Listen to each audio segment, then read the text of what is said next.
one file. The third is IPID, and it's another exhibit file. It shouldn't have that witness name up top. That is just an error.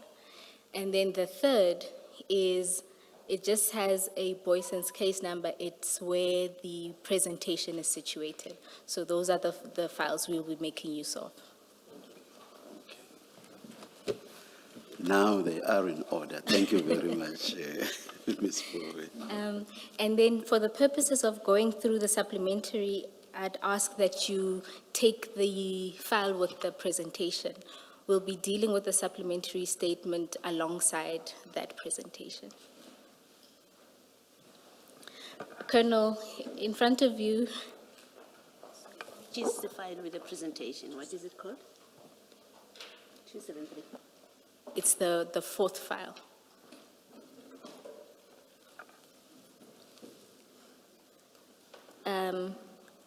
Colonel, in front of you should be your witness statement, and the supplementary is inside at page 6. And then please have handy the file with the presentation. It's the fourth file. Good morning, Colonel. Good morning, Commissioners. Let's take the oath again. Please place your full names on record. Nkwana Joseph Sebola. Do you swear that the evidence you are going to give is the truth, the whole truth, nothing but the truth? If so, please raise your right hand and say, "So help me God." So help me God. Thank you, Colonel. Thanks, Commissioner.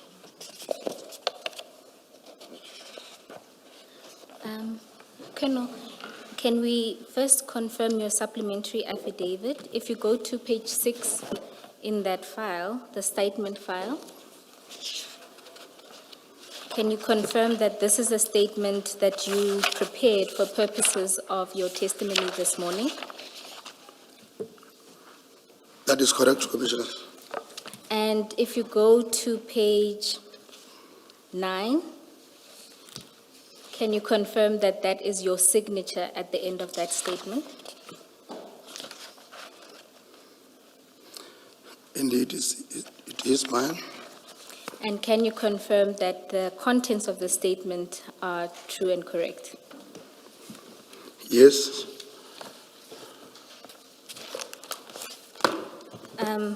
Colonel, we can start going through your statement. When we get to paragraph 3, we'll start looking at it alongside the presentation. And Chair, Commissioners, just to note that the presentation was not prepared by Colonel Sebola. It was prepared by an analyst within their office for purposes of the investigation, but it's a presentation that Colonel Sebola is familiar with. Colonel, can you confirm that? Yes. Colonel, if you can then proceed to paragraph 1 of your statement.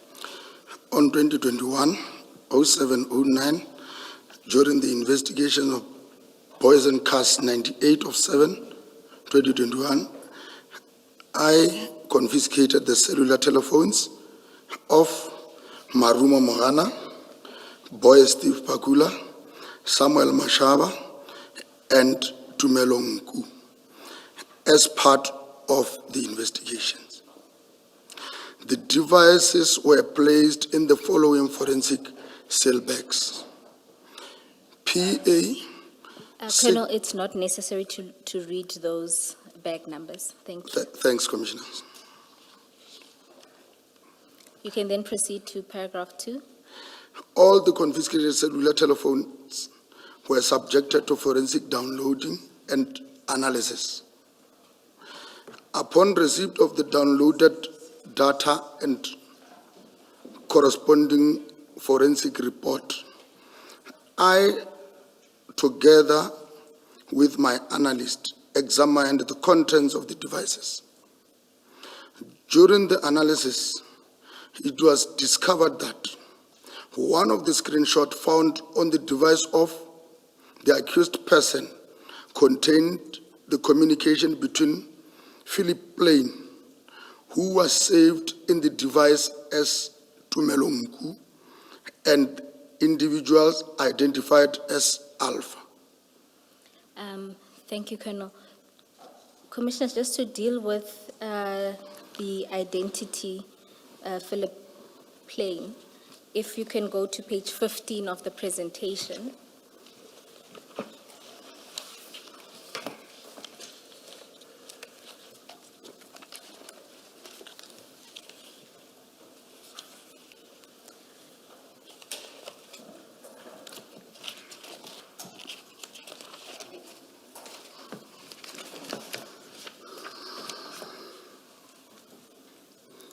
Colonel, can you confirm that that is what you're talking about?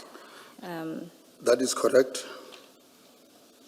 And what methods did you use to determine that Philip Plain is Mr. Nku? Then the true caller, And that would be the first screenshot there. that will be the first screenshot. Okay. Thank you, Colonel.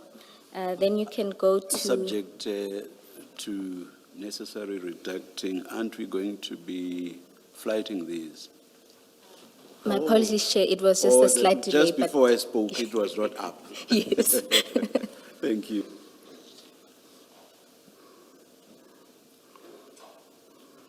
And who is it that we see on the?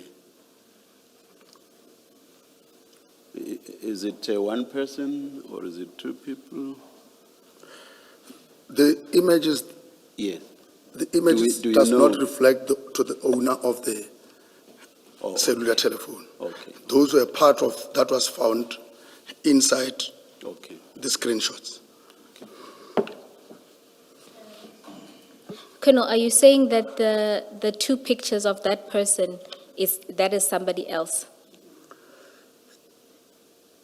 I can say, because these pictures are just found inside this cell phone, it's someone else. It's somebody else completely? Yes. Or were they included to show the clothing brand name? I can just confirm to say, maybe they were showing Can we the please short circuit this? Is that Mr. Nku that we see in the middle photo and the photo on the right? Yeah, if I still recall, it is Mr. Nku. Yeah, thank you. Okay. And then we can move to paragraph 3 of your statement. The communications referred to General Mashaba of Hawks. Further examination of Tumelongu's contact list revealed that the person saved as General Mashaba of Hawks was identified as Samuel Mashaba. This information was extracted from the digital evidence obtained during the forensic examination of the confiscated cellular telephone and formed part of the material considered during the investigation. Paragraph 4. Further examination of Tumelongu's device revealed several screenshots containing communications relating to vessels, containers, and piers. The communications include the discussion regarding the taking of photographs of container and its seal. And its seal. And its seal. Okay. The sentence must end with its seal. Thank you, Colonel. Colonel, if we could then go to page 7 of the presentation.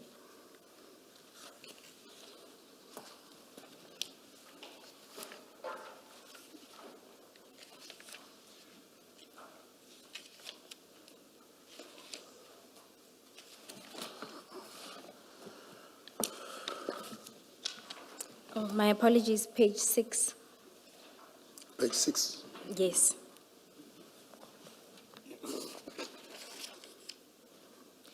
You explained during your last appearance that from the devices, you noted screenshots from a particular app called Trima.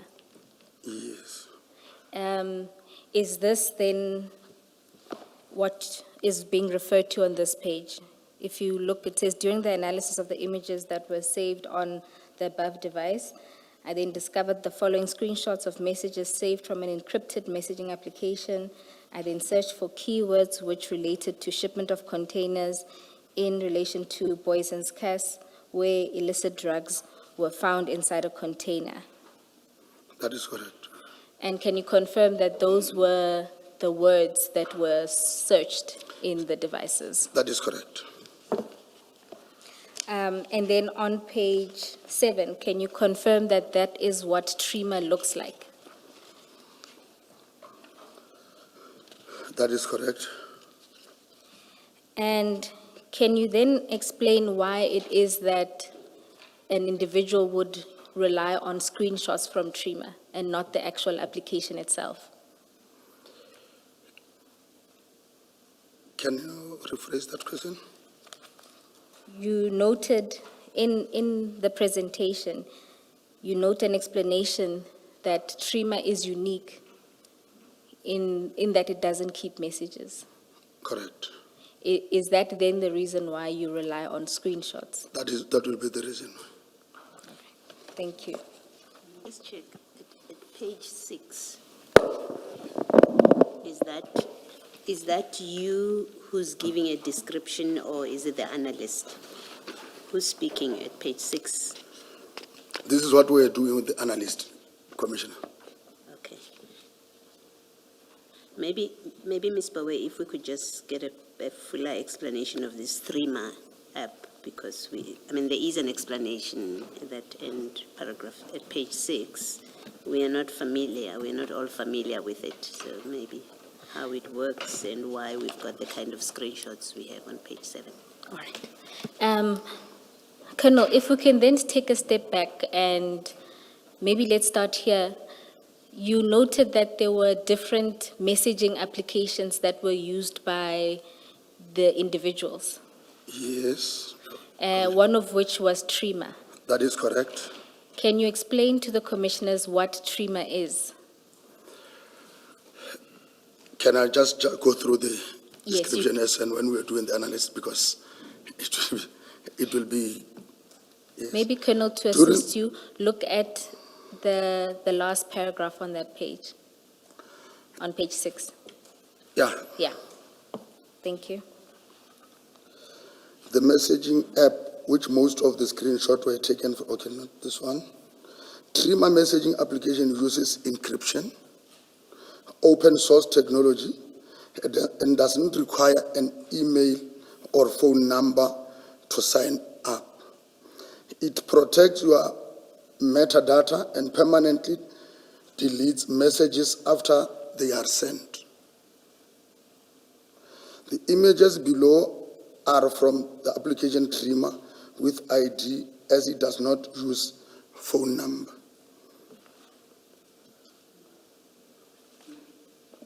If messages are deleted after sending, what would you have been able to retrieve then? Can you please explain how that works? Okay.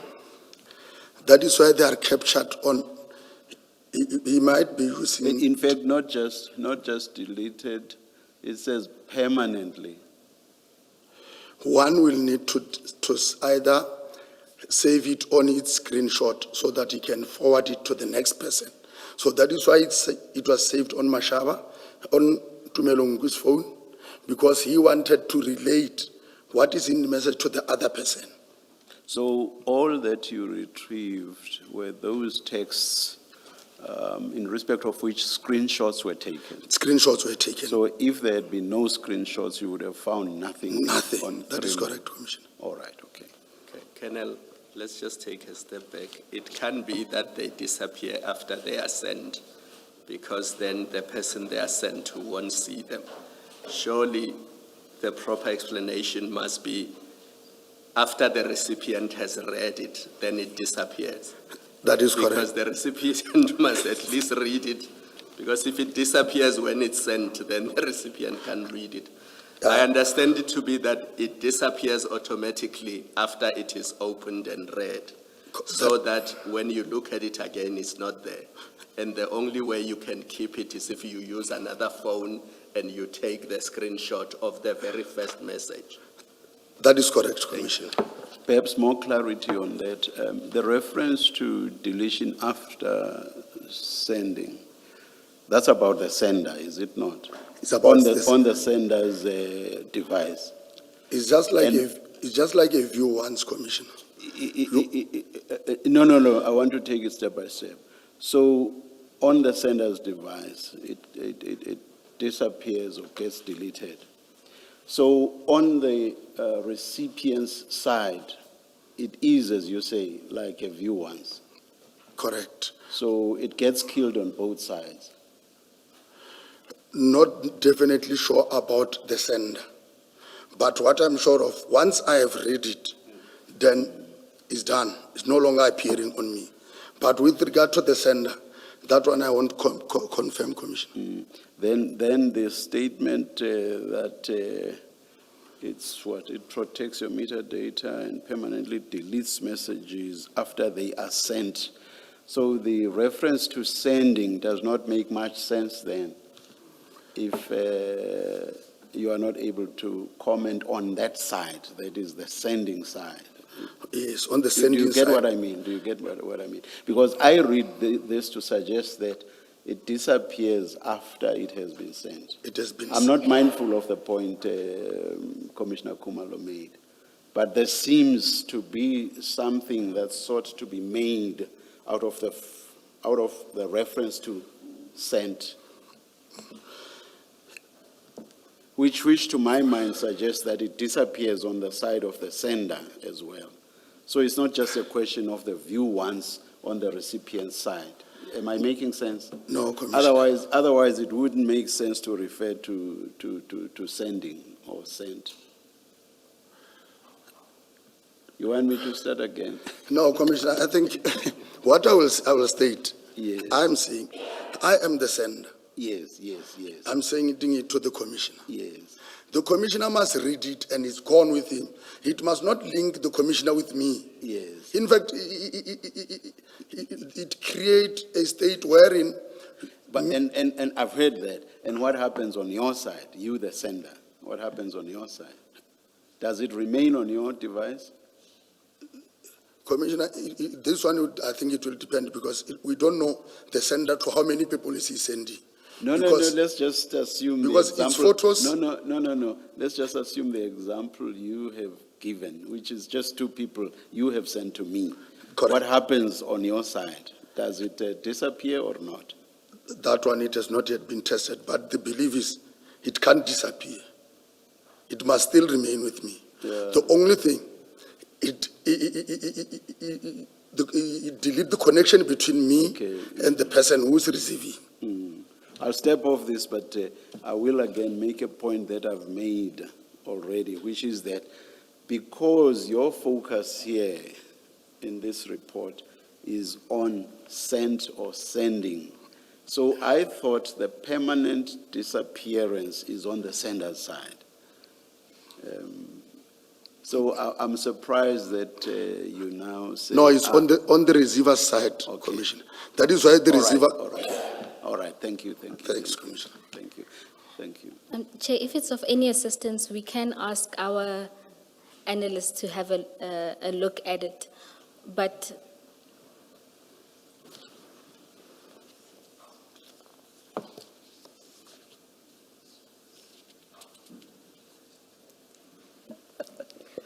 We won't have a witness on this, but I'll just read something that Commissioner Baloyi has found on Google. It says, no metadata. The app is designed to leave no data trail. Messages are deleted from the servers as soon as they are delivered. So that to me suggests that it's, Both sides. it's dead on both sides. Correct. And indeed on the server itself. Correct, Commissioner. Yes. thank you, Chair.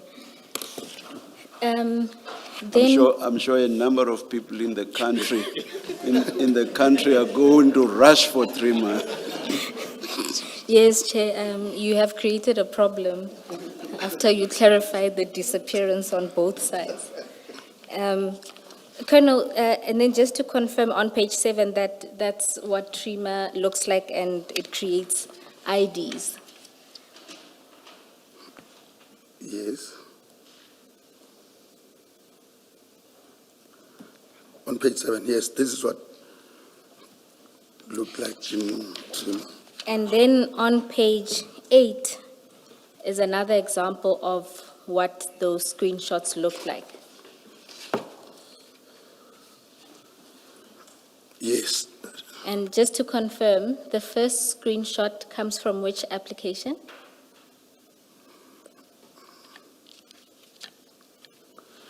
On the left, the first one on the page. The one that starts with Salam. Yes, is that a TRIMA screenshot? Yes.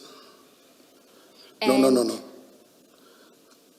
This one is not TRIMA, it's WhatsApp messages.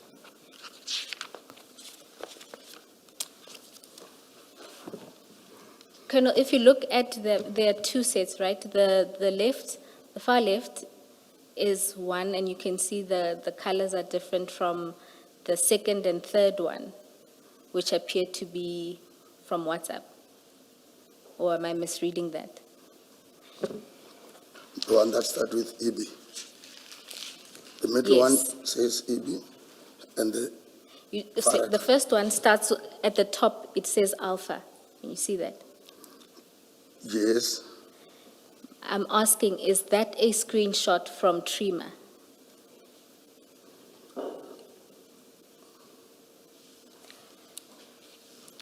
Maybe to assist you, Colonel, if you go to page 11,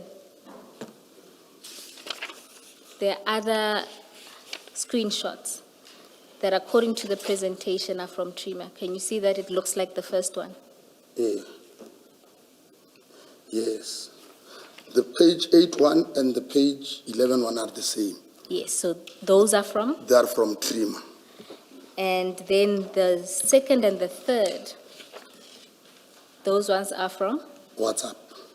Right, thank you. Now you say, Second and third on page. On page 8. 8. yes, And we know that the first sequence is from TRIMA. How do we know that? From looking at this, what tells us? This is as it was captured on the device. I guess what I'm asking, Colonel, is how do I know that the first sequence is from TRIMA and the second sequence is from WhatsApp? I guess the second sequence is more obvious because we are familiar with that Yes. format. So it's easy to see why you would say the second one is WhatsApp. What I'm asking is, what is it about the first one? What are the identifying features of the first sequence which tells us this is not WhatsApp, but it's TRIMA? Is there anything in particular? I was with the analyst commissioners, I think if we can also look at the top side of the one that we say is on WhatsApp, Page? the page 8. Okay, The okay. last two, Yes. there is difference between the captions there. The first one, we said it was sent, they got it via TRIMA, then captured on the screenshots of my Tumelong. Even the second one, but these ones were captured on the indication on the phone, it shows WhatsApp. But on this one, it shows that it's through those encrypted chats of TRIMA. But looking at it here, I cannot say here are the features and what. But what I understand, during the downloading, I was told this is TRIMA, this is WhatsApp, commissioners. I want to, okay. I want to take you back to a question that was asked by Commissioner Baloyi. as to who compiled this report. And you said it was compiled by you and the analyst. I noticed that you have difficulties answering some of the questions we ask around the report. Even as you responded to Commissioner Baloyi, I wondered whether your participation was more assisting the analyst and saying whatever you saw as necessary, but that it was more the analyst who prepared the report. Don't take this badly. It does not impugn your expertise as a colonel in SAPSEC, colonel who recently even got promoted to the position of colonel. It doesn't. But we just want to be sure of the true factual position. Was this compiled by the analyst with you assisting where necessary? As I say, this does not impugn your expertise as a SAPS officer. Correct, Commissioner. In fact, the analyst is assisting me. I'm not assisting the analyst. No. There's a nuance here. We are talking about the preparation of the report. The person who is doing all the analysis and so on and so on. But this is being done for you as the investigator, that I get. But there's a nuance between who is actually the person preparing the report. The analyst. That's what I wanted to establish. Thank you very much, Colonel. Then we will understand your lack of knowledge with regard to some of the technicalities better. We will understand that better. Thanks, Commissioner. You see what I mean? Thank you. Chair, just to say that the DPCI did provide us with the downloads of the phones, and how we were able to confirm that this is Trima is that all of these ones that are gray and a light green, that have a bell and a little phone icon at the top, were all found in the gallery of Mr. Nku's downloads. And if you look at the metadata of it, it specifies just the phone that it was taken. So all of the ones that come from Trima appear like that. And what you can get from it is just the date on which the screenshot was taken and not necessarily when the messages themselves were sent. That's on our end. Thank you, Ms. Bowen.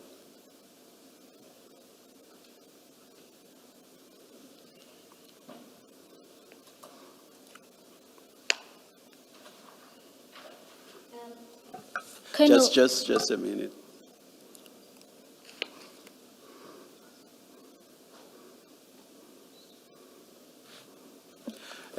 Ms. Bowe, may we please be provided with a very short affidavit from the analyst, specifically on how we identify what's what with regard to the texts. yes, Chair. Short affidavit. Our analyst or yes. DPCI analyst? The DPCI. yeah. All right. Yeah. Yes, we'll do so. Yes, DPCI, yes.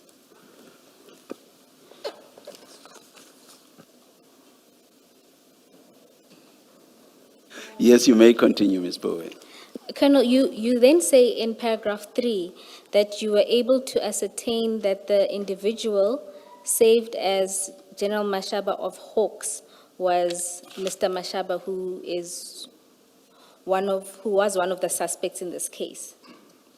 Correct, Commissioner. Can we then go to page 9?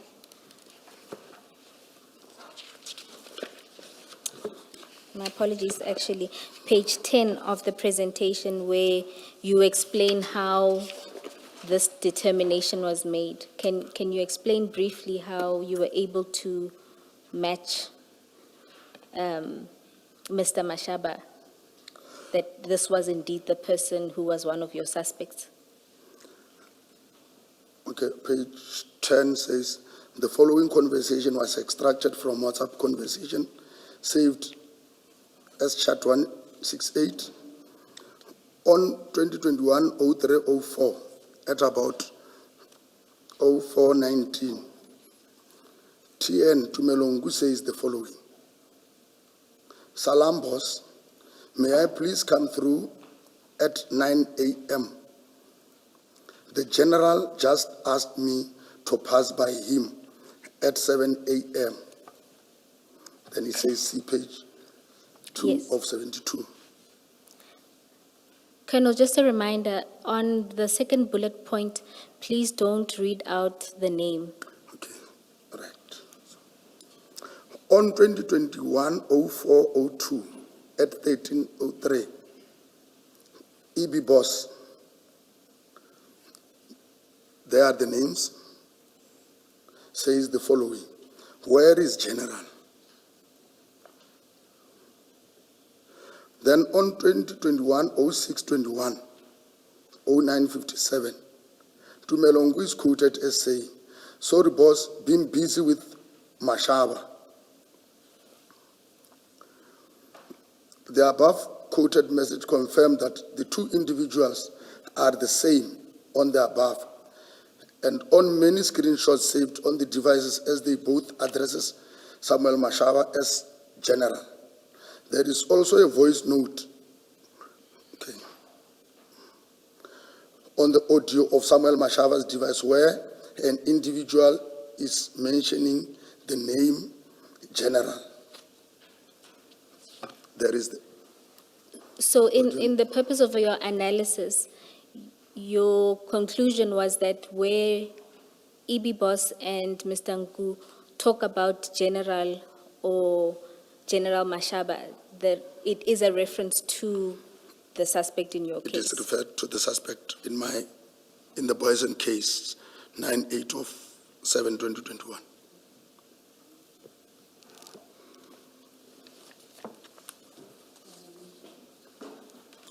General, sorry, Colonel,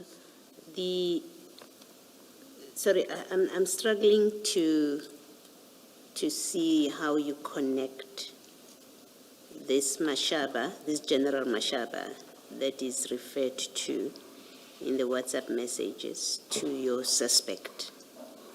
Can you maybe just explain again what is it that makes you connect him and say it is the same person? If we can go to paragraph 3 of my statement. Of the statement. The communication referred to General Mashaba of Hawks. Further examination of Tumelongu's contact list revealed the person saved as General Mashaba of Hawks was identified as someone, in fact, in the communication of Tumelongu. The person who has been identified, who between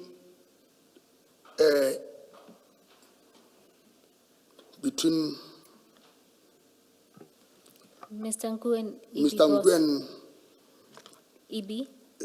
Alpha, Okay. EB.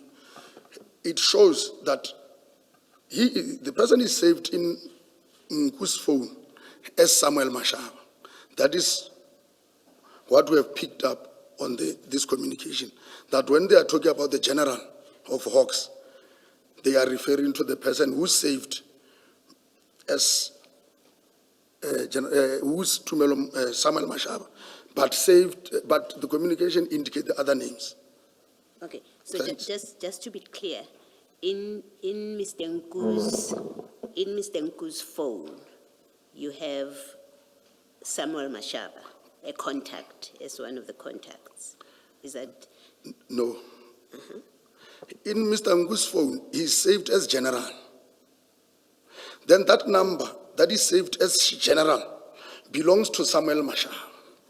Okay, so you check, when you check, you find the number that is saved under General Mashaba of Hawks is in fact the number of Samuel Mashaba. Correct, You were Commissioner. able to make that link. Correct, Commissioner. Okay, thank you, I understand.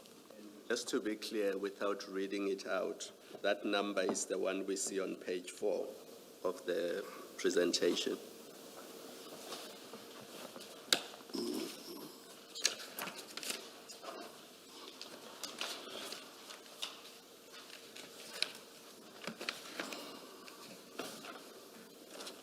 Do you see that on page 4? There's the person, there's the name, the ID, the rank, and then the cell phone number. Correct, Commissioner. That's the cell phone number that is saved in other devices as Mashaba General Hawks. Correct, Commissioner.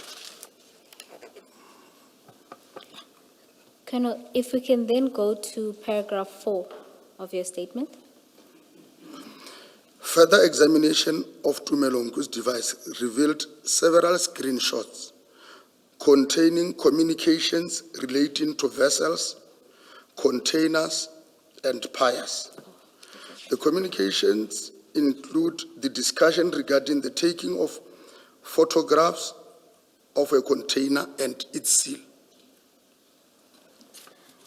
All right, Colonel, just to clarify, were these just general chats and not specific to the Boyson's case?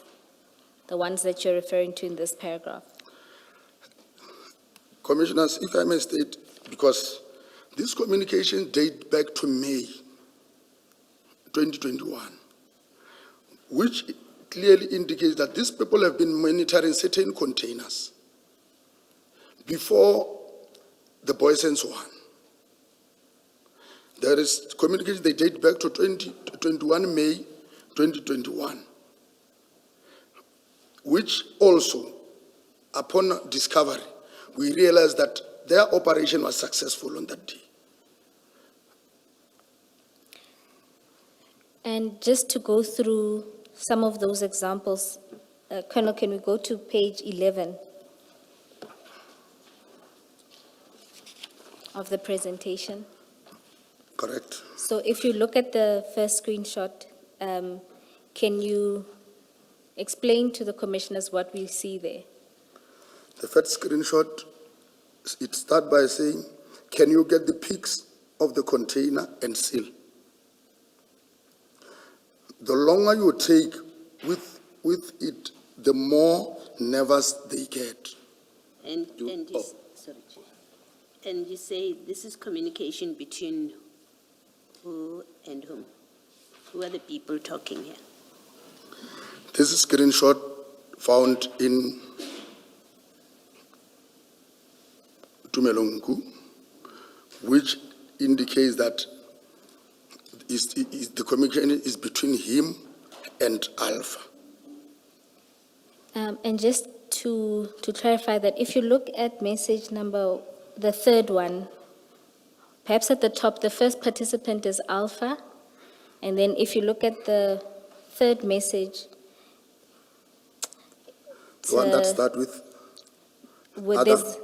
After the second message, you'll see it says Philip Plain. So that's a quoted message. It Okay. shows the other participant. Philip Plain. On top of, Philip Plain is responding to the boss. Philip Plain, commissioners, still takes us back to Tumelongu.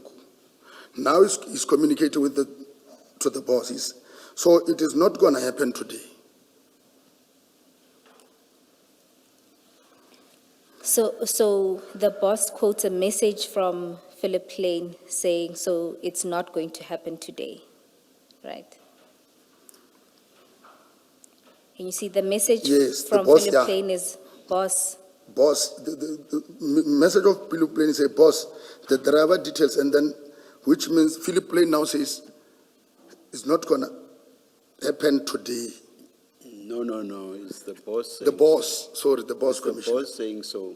But what the boss has done is to indicate that he is responding to a much earlier text from Philip Plain. From Philip Plain, correct, Yes. Commissioner. It appears just above, so it is not going to happen today. If you Yes. look at the color coding, that's still the same person as, can you get the pics? The longer you take, same color coding. So it's the boss saying this. Yes, Yeah. So what Philip Plain had said is, boss, the driver details still haven't been loaded yet. The guys are monitoring the app. and the forklift guy is our guy. Correct. That's Philip Plain. That is Philip Plain. Yes. And Colonel, does, Sorry, Ms. Bowe, can you just, Philip Plain or Mr. Nku? Philip Plain, Mr. Ngui, yes, not Yes, to. yes, yes. is the evidence, and I'm just trying to understand, to be clear, where do we locate this? Are you saying, is the evidence that this communication is about the Boison's container or has nothing to do with the Boison's, This but has- other containers? Sorry. This communications relates to the 21 May, not the Boyson's one. No, the heading says the screenshots were captured on 21 May 2021. So you're saying it's other containers It that has they're other talking- containers, that yes. they're talking about. Yes. Thank you. and from that message of Philip Plain, you are able to identify that Alpha and Mr. Nku at the port have a guy who works as a forklifter. That is correct. And then Mr. Nku responds. Can you go take it from there? Where he says other companies are collecting. Other companies are collecting. As the stack reduced and boxes moved down, we will get the peaks. Yes, you can continue. So, big companies, this one is Alpha. If I, big, No. so this, It's Mr. Nku. This is Mr. Nku. This is confusing you, Colonel. No, it's just that, It's still. no, it's still Mr. Nku. What he's doing here is to respond to the message by Alpha. By Alpha. The message that said, "So it is not going to happen today." I say that because you can see right above this response now by Mr. Nku that he has what do you call when you just press the message you want to respond to and then it shows Recent, you, Ms. Bowe,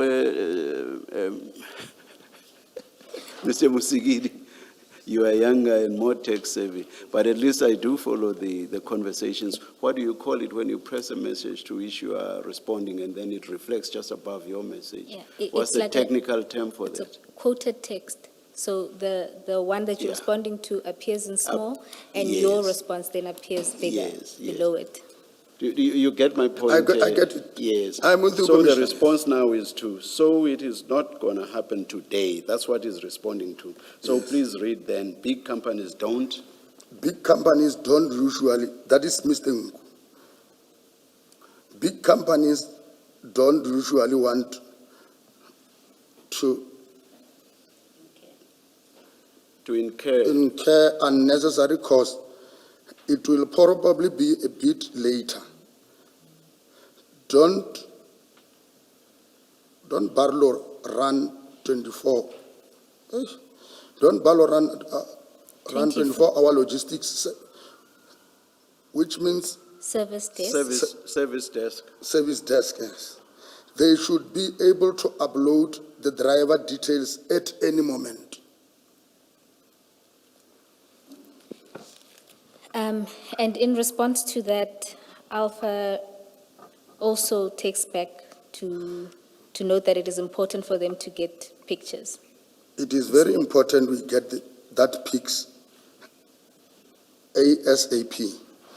Other things are running through the head. They are, in fact, their heads, but it is their heads. I think your custom guys need to take this serious. Everything is excuse. And so from this screenshot, you're able to identify multiple players.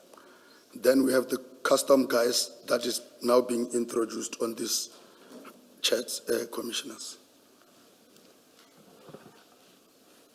All right. And then, Commissioners, there are other screenshots. I'm wary of going through all of the screenshots, but this is really to demonstrate that from the screenshots obtained from Mr. Nku, you see different role players. Is that correct? That is correct. And commissioners. that other operations have been run at the pier by Mr. Nku and this individual called Alpha. Correct. And then just because there's other role players in the third screenshot, can we just go through that quickly?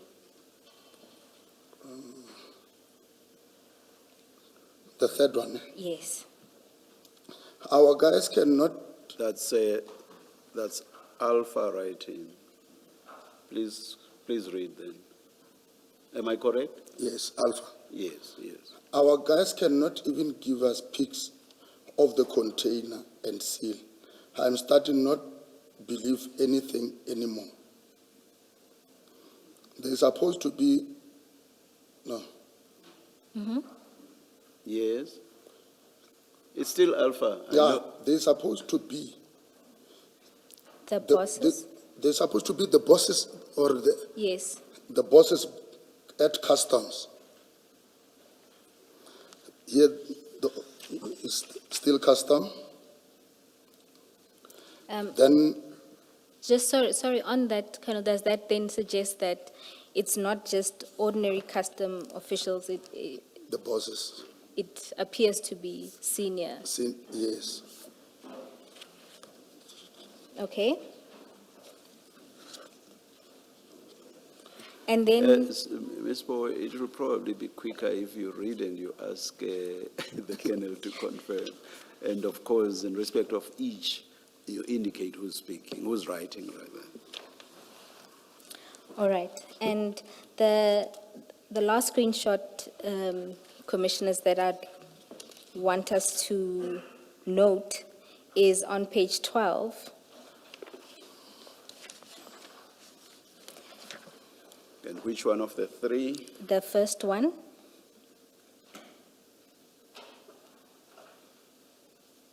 And it starts with Alpha talking. If those containers are gone, me and you are in big bleep. Yes. To which Mr. Nku responds and says, those containers are still there, boss.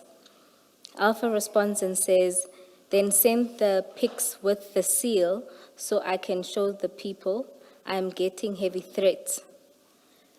Mr. Nku responds and says, give me till 7, boss. I'm pressing all these guys. Alpha responds and says, okay. Mr. Nku says, the guy at Cranes says please be a bit more patient. We'll get pics as they offload. He will move each aside. Colonel, is that then another role player of theirs, the person who works with the cranes? That is correct, Commissioner. And the date is still the same. These are also in respect of 21 May 2021. Correct, Commissioner. And another noteworthy thing, Colonel, is that there's always this attempt to get the driver's details in their communications. Yes. And what would be the import of that?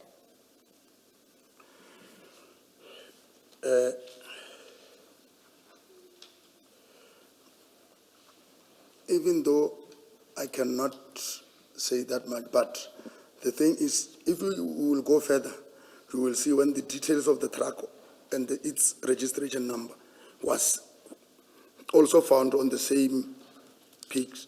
So I don't know What will they do? Because that one is quite important, I'm sure you will go through that, Ms. Bowen. Yes, Colonel, I was just trying to get from you that generally, why in these kinds of operations it would be important to get the driver's details. Because the screenshots that we started with, you'll see it started with them discussing the difficulties with obtaining the driver's details, and they're talking about an application where those details would emerge. And as they continue, Mr. Nku again, on the second screenshot at page 12, says, the second message, boss, the driver details still haven't been uploaded yet. The guys are monitoring the app, and the forklift guy is our guy. Can you see that?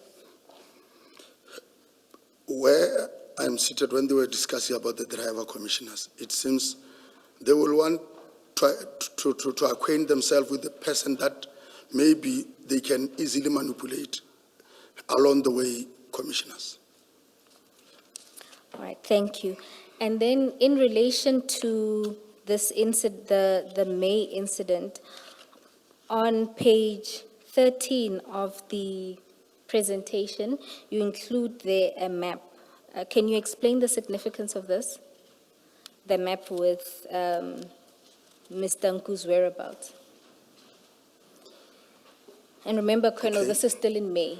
On this map, it just to indicate that on that same week, the week of the 21st and the 22nd, when they were communicating about the peak of the seal, the container, and all those things, Nku was in the vicinity of Durban. If you look on that map, And you are still talking May 2021. May 2021. You just mentioned the dates. Okay. Yes, Okay, all right. he was on that, in the vicinity of Durban. Colonel, just to confirm that even page 14 still deals with Mr. Nku being in the vicinity of the harbor in Durban in May. That is correct. Then, Colonel, can we go to paragraph 5 of your statement? In addition, a screenshot of a computer display was found on the device. The screenshot reflected shipments information indicating that the consignment was scheduled to depart on 2021-05-30 and arrive in Durban Harbour on 2021-06-11. And for that, can we go to page 16 of the presentation?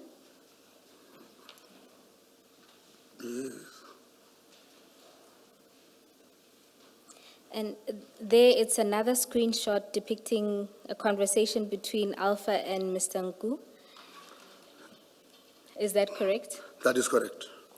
And in the first picture in that screenshot, because it's not legible, is that what it says there on the far right of the page? It gives the description.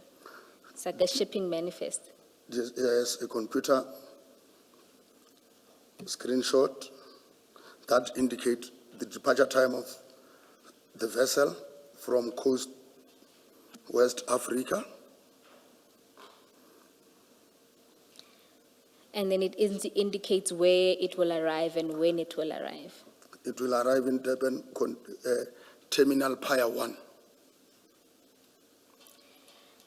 And so So it's... you've, or rather the essence of what's illegible on the computer screenshot is what's reflected on the far right of page 16. The substance of it, not necessarily everything.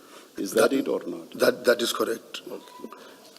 I can even maybe explain to say, this computer screenshot, commissioners, indicate that comes from the harbor itself. It's a property of Transnet, which means somebody from within Transnet captured this screenshot forwarded it to this person. To Alpha. Yes. And then in that, And your investigations, were they not, I'm not going to get into the detail, we are not going to mention names or anything, but were you able to follow up on this? The went computer to- information and so on? Yes, Commissioner. You- I went to Durban. If it's going to negatively affect your investigations, you don't have to go into that detail. I will just state, Commissioner, I went to Durban just to know those, because most of the commission talk about Pier 1 and Pier 2. I just wanted to know the significance of those piers. Why are they so important in this? Because the direction, some of the communication will say they must direct it to Pier 1. And Pier 1, the Boysons 1 arrived in Pier 1. If your answer is yes, we have followed up, or yes, we are following up, that's enough for my purposes. Yes, we have followed up. Okay, thank you. Colonel, just to clarify, Chair is asking about the, Sorry, Ms. Bowen. You may well be doing what I want. Chair is asking about, you know how you just testified that that screenshot comes from the harbor, Transnet in particular. Whether you have followed up on who or investigated who all may be involved with that. I have followed up, Commissioners. And you were able to establish the source? Yes, I have established that, Commissioners. Okay, thanks. Thank you. And then the two talk about Pier 1 and 2, and in particular, Mr. Nku responds and says, boss, can't they get Pier 2? We are going to have to pull another Mission Impossible. And Alpha responds and says, look here, the vessel is already set. Let's do last one, Pier 1. We do a Mission Impossible. I won't put pressure, at least we know the system. And just for our own knowledge, what is significant about Pier 1 and Pier 2? Is there anything? If you look at that communication, it seems they were worried about, boss, can they get to Pier 2? We are going to have to pull another Mission Impossible. Which means the request is for it not to go to Pier 2, because No, the request is for it to go to Pier 2. yes, It seems that Mr. Nku's worried about it going to Pier 1. You see, Mr. Nku says, boss, can't they get Pier 2? We are going to have to pull another Mission Impossible. To which Alpha responds and says, look here, the vessel is already set. Let's do last one, Pier 1. okay, yes. Is that correct? That is correct. All right.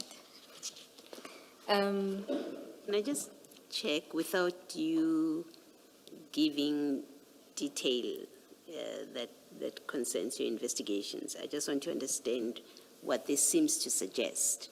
And please say if I'm correct. It seems to suggest that someone within Transnet makes the decisions about where the ship should go. It's Pier 1 or Pier 2, and so is able to manipulate where it lands in order to facilitate the scheme of accessing the containers. Am I correct about That is the role correct, of Transnet Commissioner. people in Yes. this? Okay, thank you. I am not sure, maybe I missed it. I'm not sure what your response to Ms. Bowe's question as to the significance of Pier 1 and Pier 2 is. May I ask this, if you know? It sounds like Mr. Nku is saying it's going to be very difficult for them if the container is or the ship carrying the container offloads at Pier 1. It seems his sense is that it will be much easier if the ship offloads at Pier 2. Do you have any idea as to why that is so? That is on my own thinking, that maybe when it's a Pier 2, he can easily get whatever he wants. Maybe So he's why is that so? That's the essence of my question, I guess. because he is creating this doubt to say, going to Pier 1 will be doing Mission Impossible, which means everything is possible if it goes to Pier 2. You still haven't answered my question. You are restating what he says here and what I said also, or highlighted in my question. Do you know why that is so? If you don't know, Let me not say that. there's no problem at all if you don't know. Yes. You don't know. Don't feel bad about it. I mean, it's No, not, no. it's not your area of expertise. You are not involved in shipping, harbors, and all those things. Don't feel bad about it. If you No, I don't know, don't. you don't No, know. there I don't know. All right, thank you. All right, Colonel. Let's then move to the next paragraph in your statement.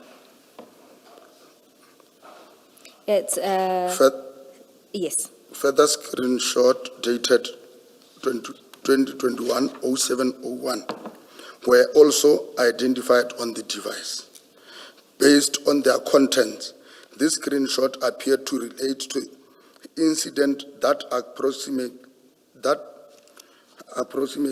happened. It should be incident that happened approximately 1 week earlier, which formed part of the Isipingo investigation.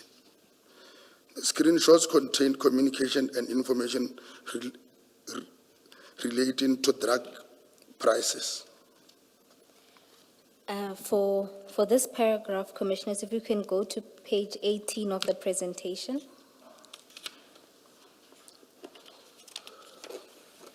Colonel, just to confirm, so these screenshots are related to poisons, the Screenshot, Eriton drugs.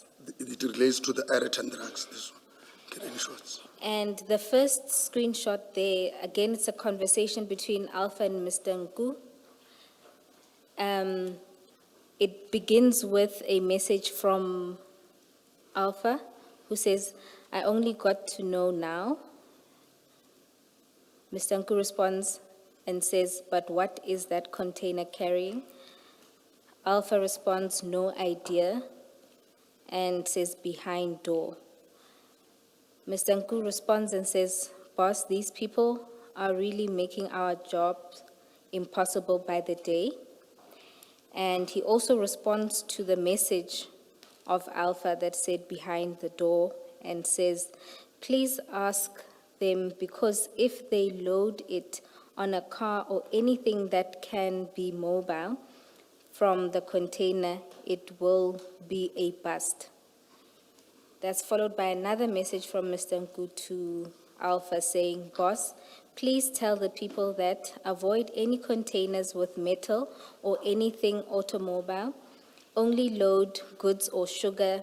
Anything that goes to Pier 1 or 2 is workable. Remember, there was a bust a week ago. Now we need to go offloading from trucks again." And there's an emoji. I must just comment that this is really confusing, because all of a sudden now there is no problem with Pier 1. Yes. When earlier it was going to be mission impossible to access. Chair, that was in May. I'm not sure what Things may have happened between then May and and July, July. which now makes 1 and 2 attractive. So in this screenshot, Colonel, can you confirm that they were speaking about the Boyson's shipment? Correct. And it appears there that, Do we say that? What is it in this line, in this sequence of communication that tells us that they are speaking about the Boyson's shipment?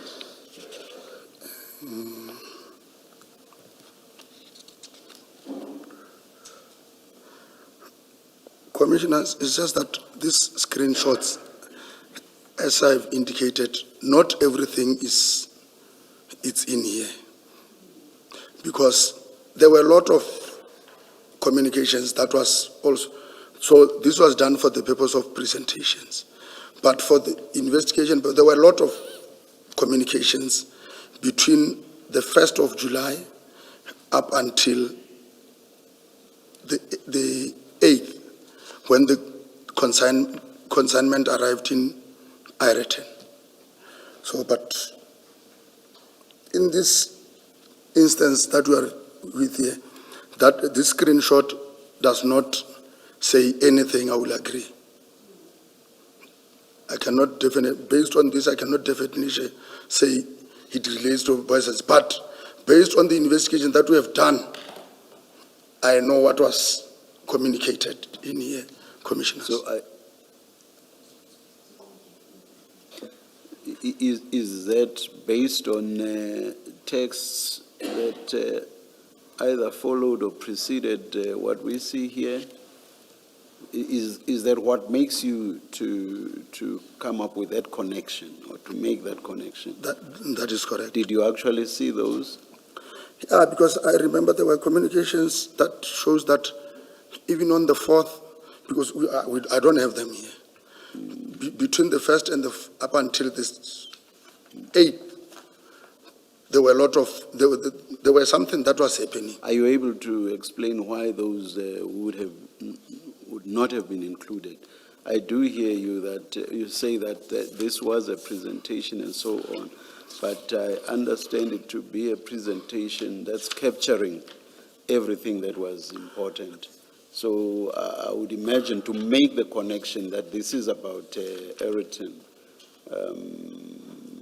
texts or chats that actually make the connection would have been quite crucial for that purpose. So are you able to tell us why those were not included? Commissioners, I also tried to get hold of those who are the custodian of this. I was told that certain information cannot be traced back again now. That's addressing the situation now. That is I'm asking you a question that relates to the compilation of this report. I'm saying, do you know why those chats that make the connection to Ireton were not included in this report as part of this presentation? No, I don't know. Thank you.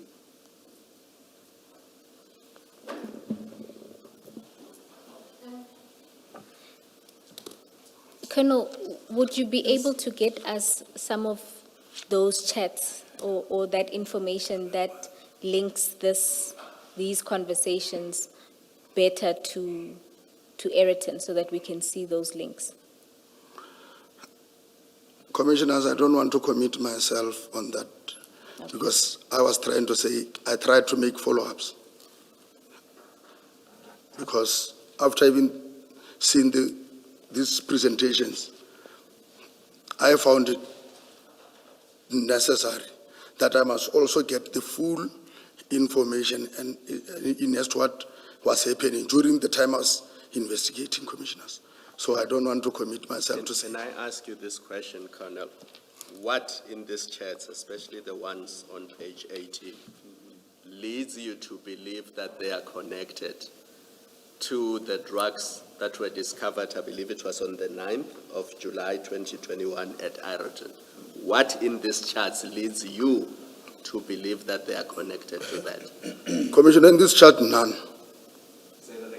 In this chart, I can say no, there is nothing.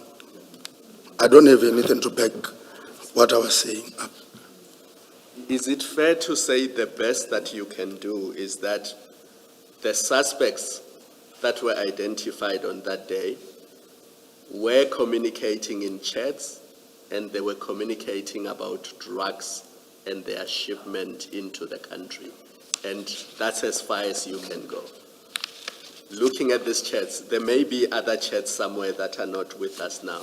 But looking at this, it's fair to say that Mr. Nku is communicating with somebody in the week leading up to this date, and they are talking about drugs and shipments and piers at the harbor. That will be fair, Commissioner.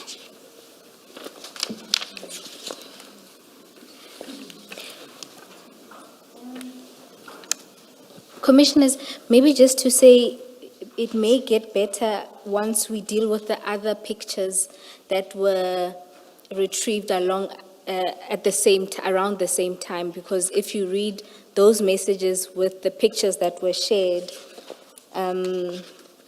from page 20 and 21, it may better link those conversations. Well, yeah, you are still going Yeah, to take us, you are Yes. still going to take us there. Yes. Thank you, thank you. You're asking us to be patient and quiet, basically.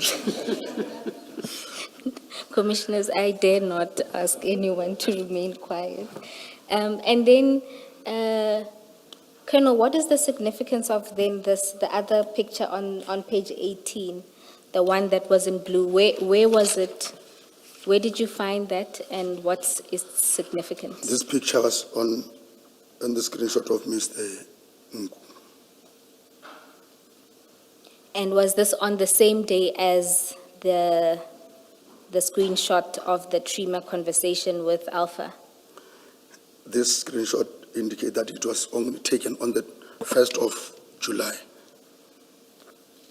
The screenshot, I don't know what that communication was, but the screenshot was taken on the 1st of July.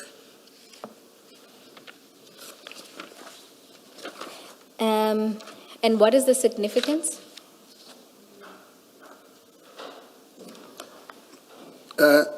As I indicated, I don't want the communications, I can't, but the significance of the price list of drugs, the one that is reflected in blue, that is the price list of drugs. And then it also reflects that the price list is in euros, not South African That's currency. pounds, that's pounds. In pounds, sorry, commissioners. Sorry. All right. And then let's deal with the other screenshots that were found together or in the days after this, the one on the 1st of July. Can you read paragraph 7 of your statement? Another computer screenshot was identified depicting yellow jersey truck that was indicated as being designated to collect the container. These screenshots were extracted and preserved as part of the digital evidence obtained during the forensic examination of the device.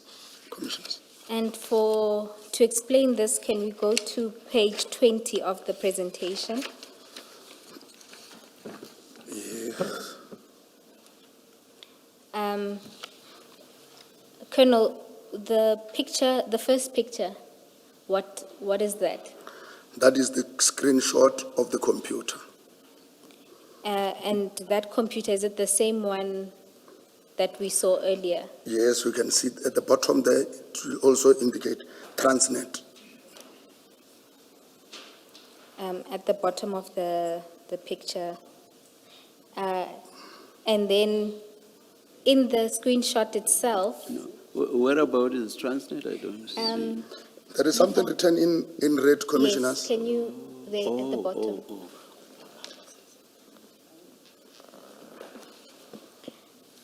And the detail of what's written in the picture is on the far right of the page. The Is that details- correct?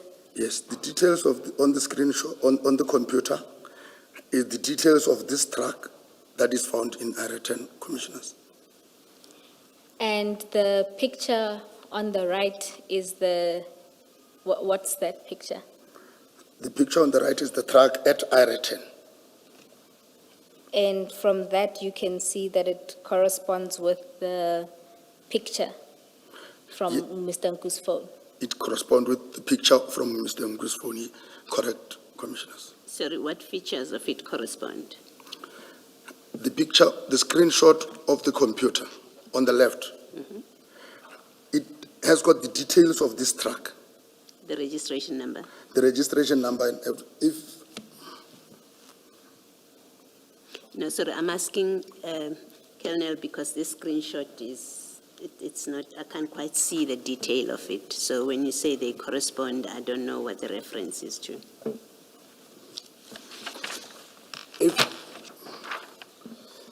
Commissioner Baloyi, because here it's just a photo.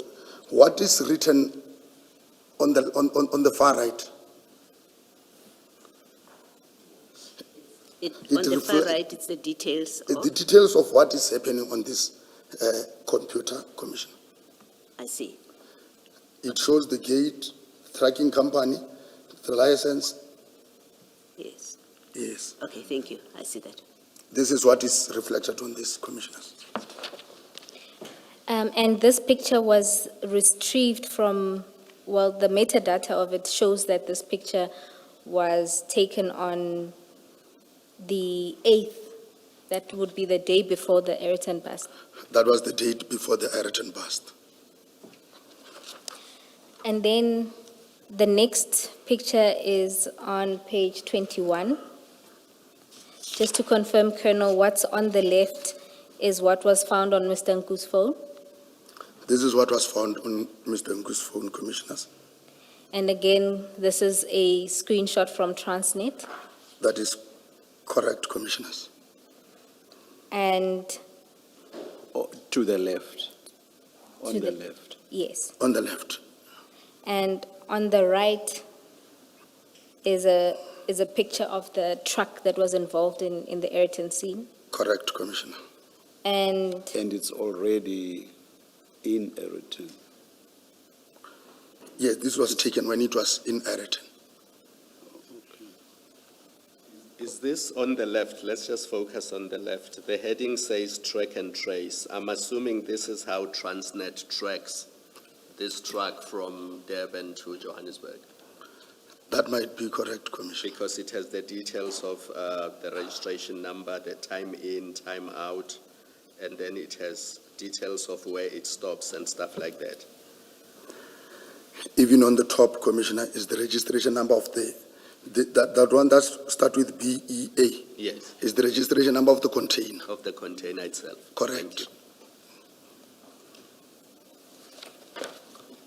and Colonel, do you know when this screenshot was taken? Is it the same day as the one that we just looked at on page 20? This screenshot were found on Mr. Ngu's on the 8th before the bust. Okay. And then in the presentation, now on page 22,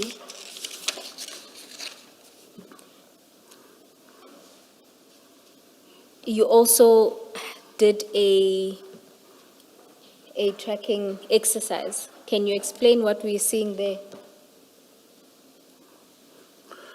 This is what was checked, Mr. Ngu's cell phone through the cell phone towers was tracked along the N3, which indicates that on the same date the track was, it shows, let me just first say, it shows the movement of Mr. Ngu's cell phone. And From- is his the yellow, because there's yellow and blue? Is his the yellow or the blue? Chair, it's all him, all the colors, it's just different dates. Oh, The Yes. key is in that little box there, is that key- correct? That is correct. Key top right, okay. Top left, I'm sorry, top left. And so what does this show?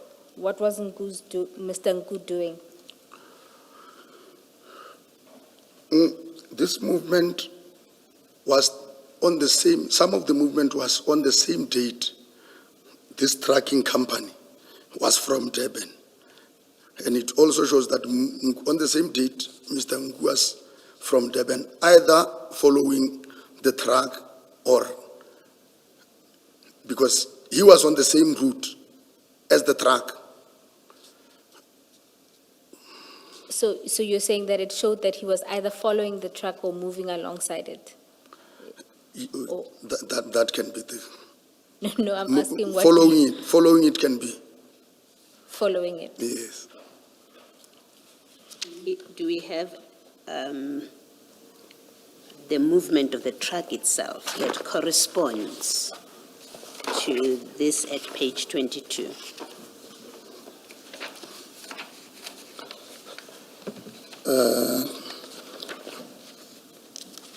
I remember the tracking company, sorry, we had it. Even this screenshot, even though it's not, does not explain, the one on 20, page 21, that says track and trace.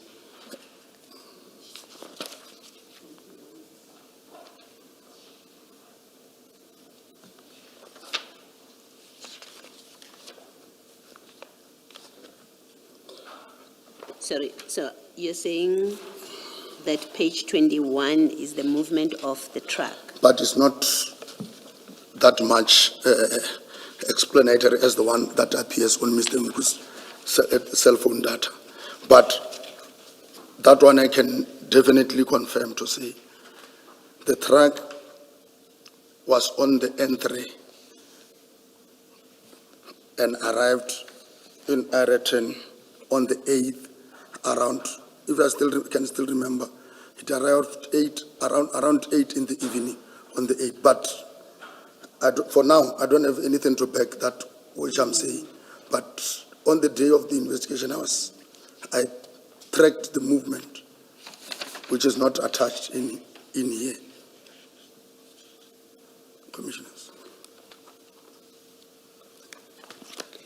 For this to make sense, Colonel, the yellow on the 7th of July must be coming down from Gauteng to Durban.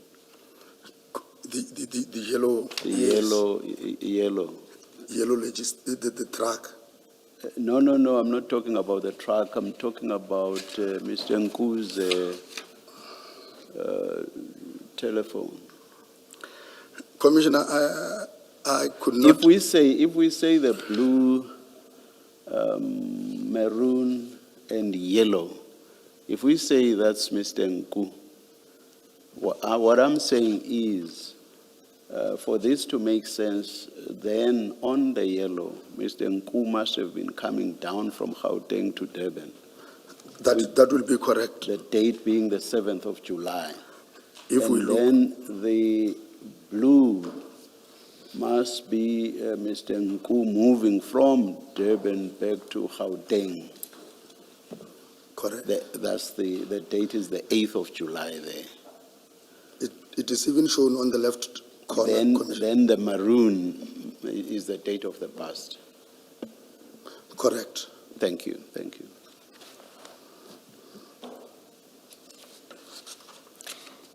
Then, Chair, I'm not sure if this is an opportune time to take the tea adjournment, or if we should keep going until past.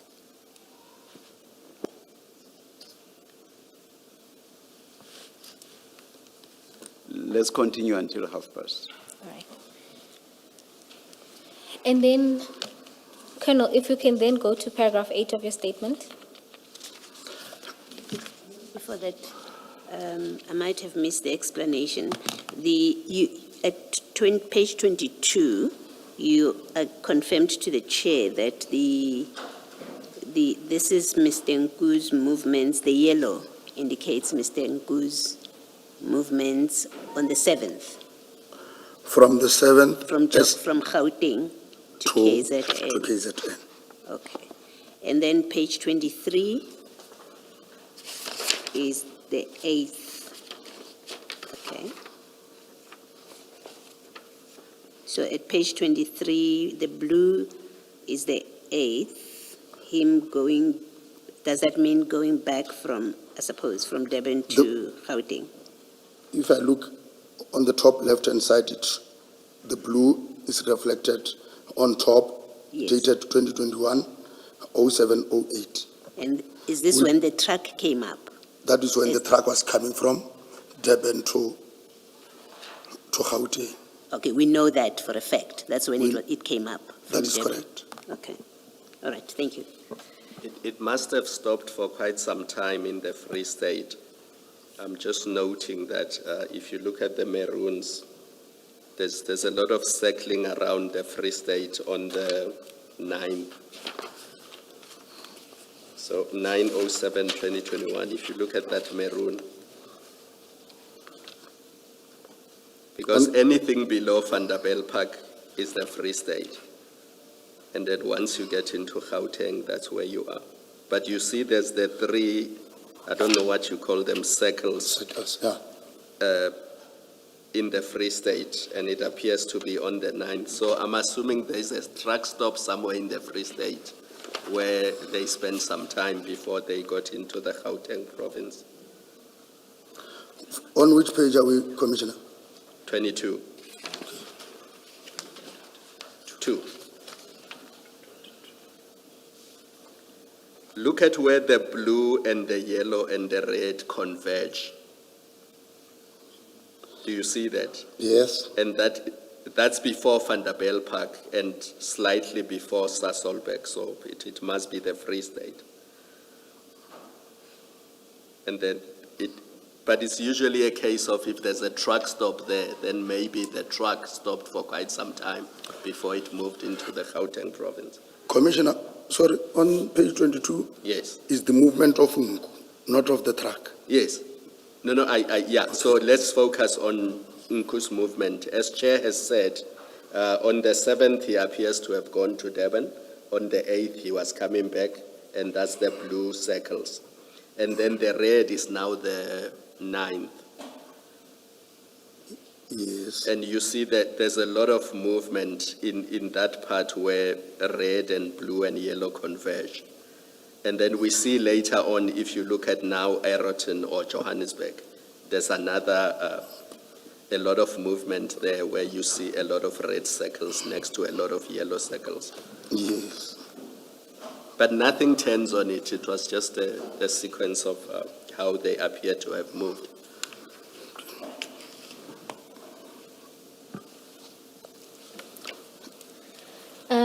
And just to confirm, Colonel, just in regards to when the truck left the harbor, if you go to page 21, is that then the time in for the truck and when it then leaves the harbor?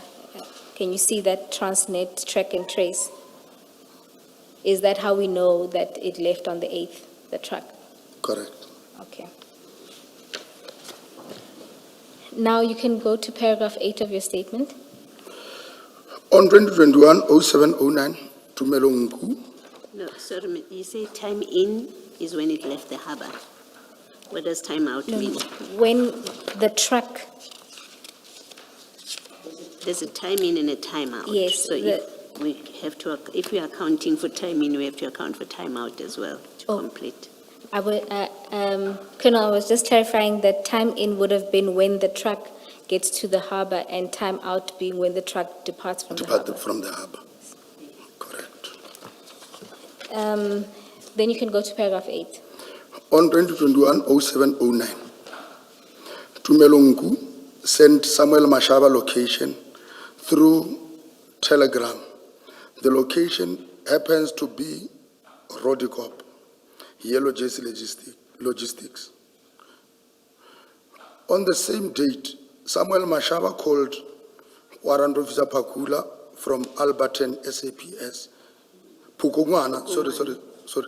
He phoned, okay, let me repeat. On the same date, Samuel Mashaba called Warrant Officer Pokungwana from Alberton SAPS, who then, via WhatsApp, gave the contact number of Warrant Officer Mohane of Zongeziswe SAPS to Samuel Mashaba. The same date, then Samuel Mashaba sent Warrant Officer Mohana the location of a yellow jersey that was confirmed by Google Earth because he sent the pin drop. Then that pin drop happened to be at Yellow Jersey Logistic Commissioners. Warrant Officer Mohana then called Warrant Officer Pakul. Those are the chats.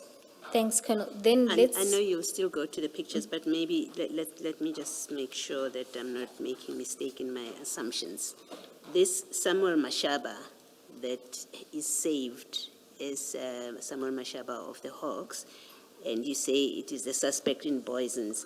This is the same person that was referred to in your evidence earlier as the Gauteng traffic person. Yes, Okay, thank you. Commissioner.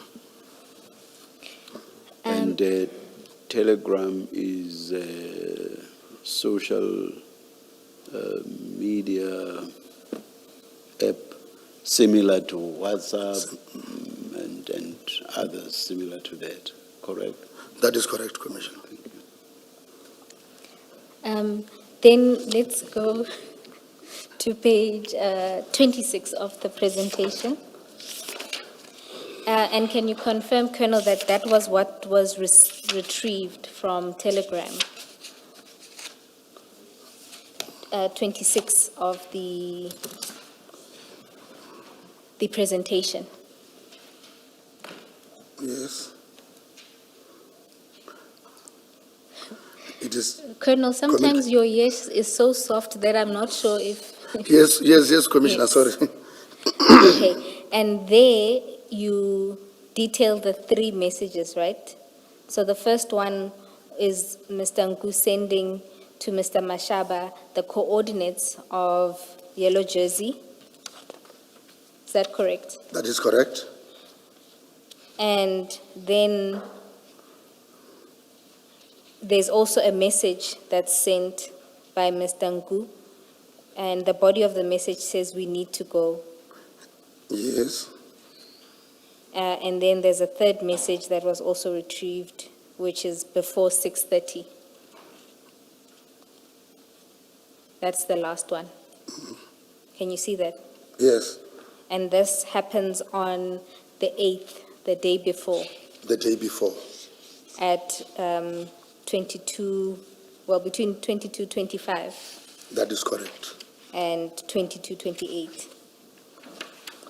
22, yeah, 28. That's the last message. That is correct.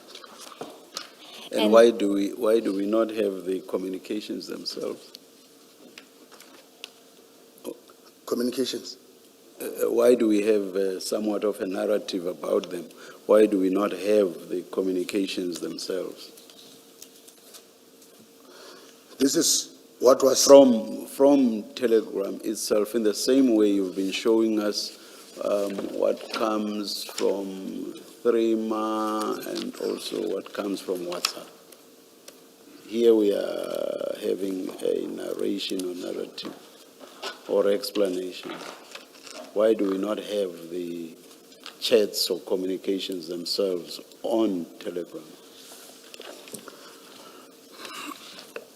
I don't want to commit myself, but my understanding is like Threema.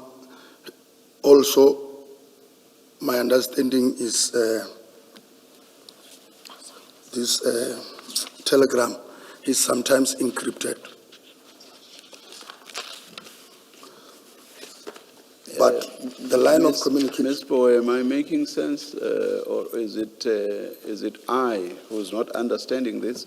It seems to me to be an explanation or narration, and Yes. not the communications themselves. That's what I'm Yes. trying to communicate to the Colonel. The Colonel does not seem to be understanding me. Colonel, do you, if we can go to page 8 of the presentation, ne?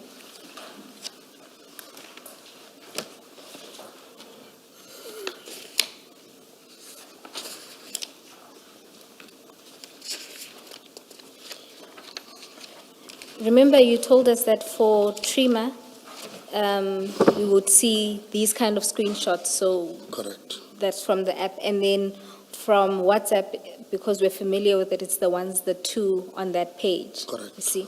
Now, for the extraction from Telegram, what we have is what looks like a narrative of this person sent this at this time and what the body of the message sent, and not the actual extraction of or a picture or depiction of the actual application.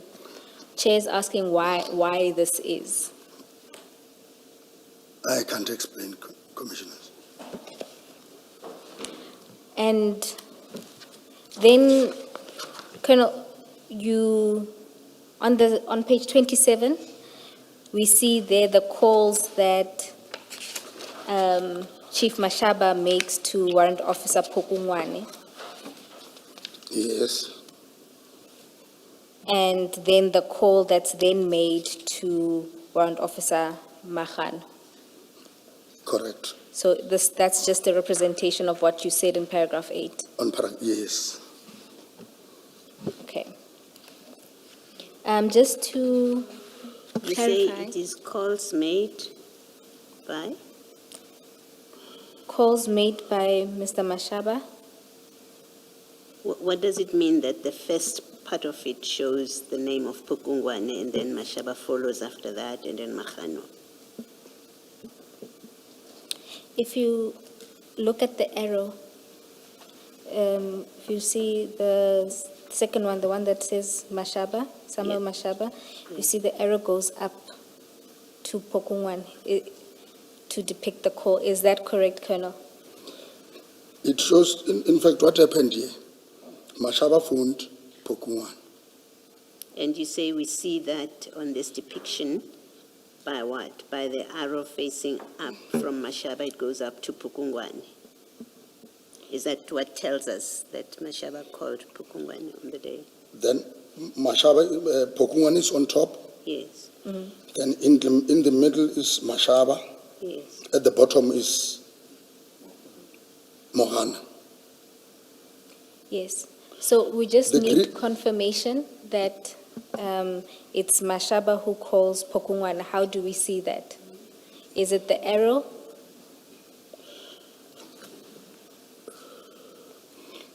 There is this screenshot. There is this, the one in blue before this. Yes. If you look on top, it shows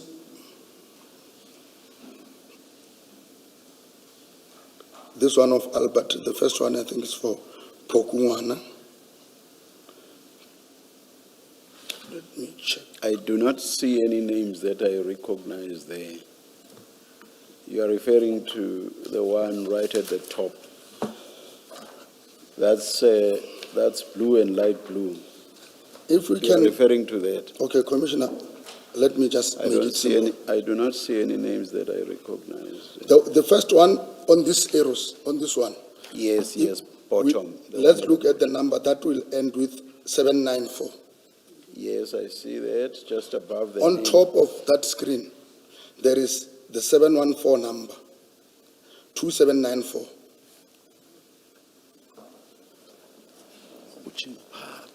So on that table, Commissioners, where it indicates the two participants of the chat. Oh, It starts with now a I s- number. Now I see, yeah. Yes, and if you look, the first number, which ends with 794, if you look at the diagram there, it shows you that the number of, the record number of Warrant Officer Pukungwane is the one that ends with 794. You see that? Similarly, the second participant in that conversation, the number ends with 598. And if you look at the picture again, you'll see that it's for Mr. Mashaba, Chief Mashaba. And then the other number is 347, which is not in this that's not in the blue table. The blue table is only the communication between Mashaba and Pokungwan. Is that correct, Colonel? The blue one Yes, is Mashaba and and Pokungwan.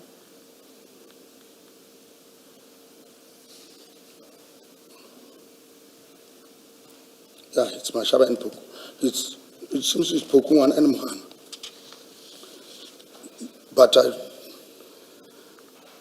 can be corrected because it was not mine who drafted this. But the issue is Mashaba called Pokungwana, Pokungwana called, sent the WhatsApp to Mashaba. Then Mashaba started communicating with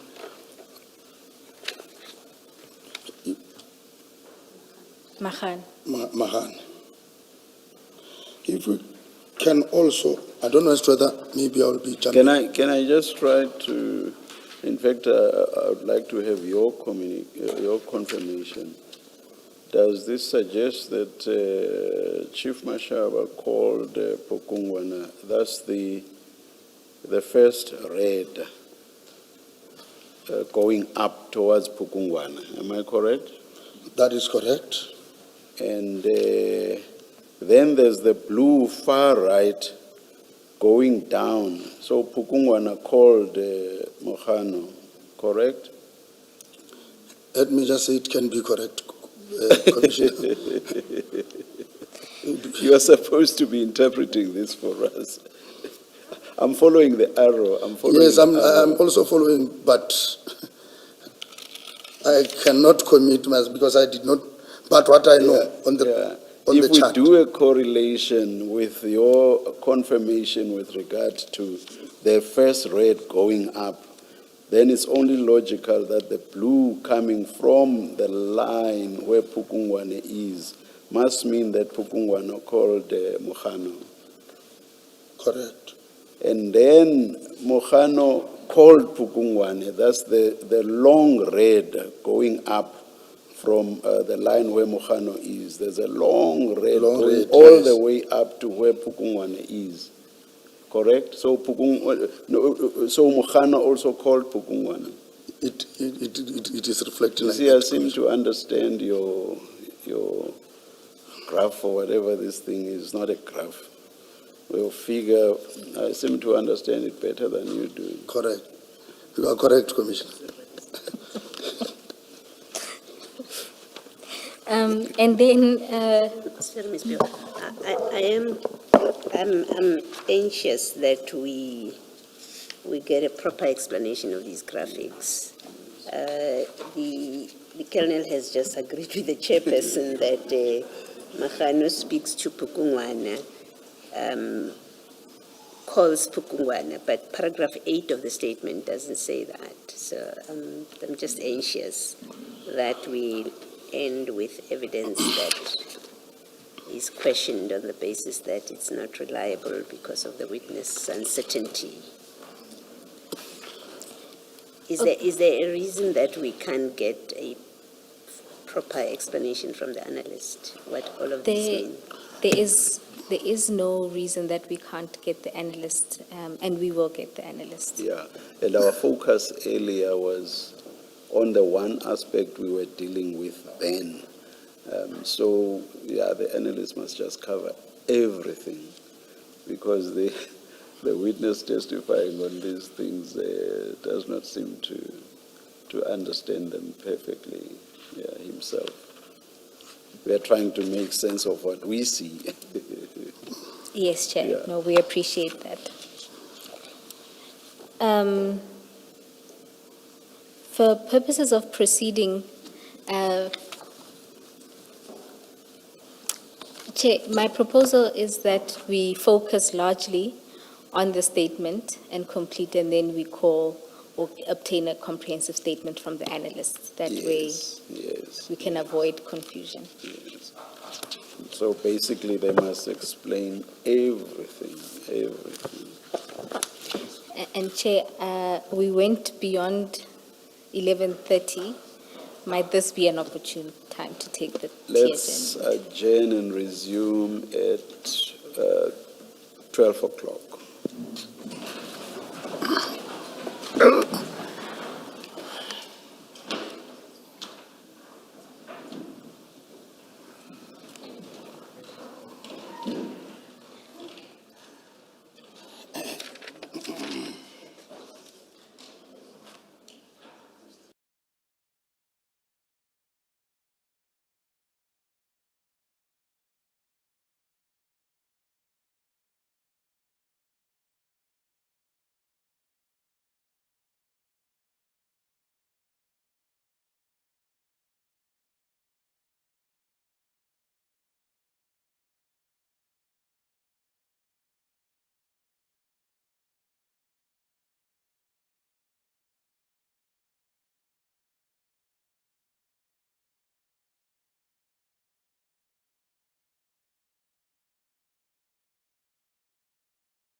just want the Colonel to deal with from the presentation. Colonel, if we can go to paragraph 9.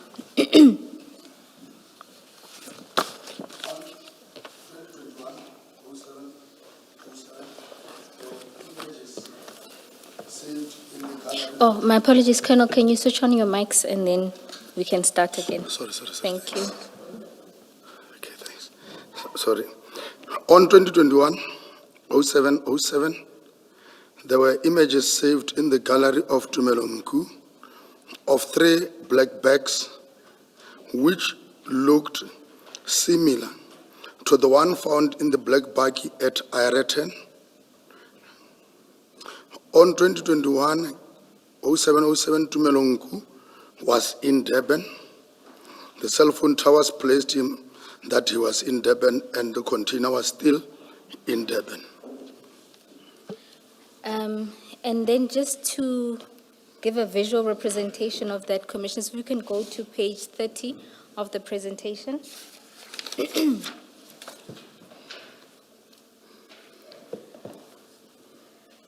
Colonel, just confirm that the first 3 pictures were those seen or retrieved from Mr. Nku's phone, That is correct. and they were dated the 7th of July 2021, Correct. and that would have been 2 days before they arrived at Ayrton. That is correct. And the picture on the far right is the packages that were retrieved in Ayrton and loaded onto Warrant Officer Magano's bakkie. That is correct. And your suspicion is that, Explain it. my apologies, can you please explain what it is that we're seeing? The first 3 images that were found on Tumelongu's cell phone and the images that are on this black baggie are the same, Commissioners. Can you state that? Are you able to state that categorically? Not the same person. There are similarities in terms of packaging, Commissioners. And if you look at the pictures themselves, can you tell with the first 3 pictures where they're taken from? Just judging by the container they're in. Commissioners, when I was looking at that, these 3 pictures, to me, they seem to have been taken inside the container. You say this was on the 7th, the download itself, This or what you found in the phone, it was on what date? on the 7th. Okay. And that was before the container got to Gauteng? That was before the container got to Gauteng. Thank you. Then, Sorry, Commissioner. Oh. They indicate they were saved on the 7th. Yes, thank you. That's what I was, Okay, that's fine. thank you. Thank you. All right. Thank you. And from the phone, did you establish whether Mr. Nku took the phone with that device, or was it pictures that were sent to him? Was there anything in the metadata that explained where the pictures came from? These were not sent. It seems even if they were sent, it's either they were sent and saved in the gallery, because this was found in the gallery of the phone, not as sent. Oh, so they were found in the gallery. Okay. Correct. Thank you, Colonel. Then we can go back to your statement. Is it the same for the van with those plastic bags? There are similarities between Okay, these pictures and the one in the black bag okay, I understand. Thank you. in terms of packaging and wrapping. Thank you.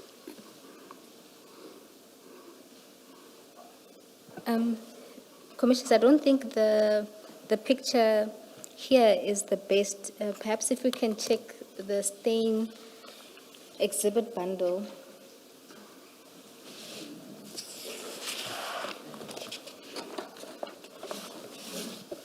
The pictures start at page 4.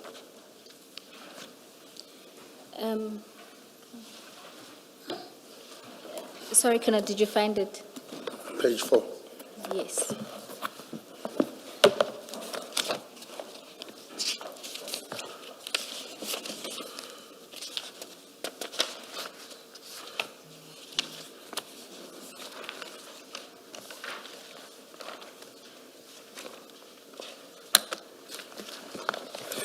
Yes, the best picture of the bags is at page 4, and a close-up is at page 5.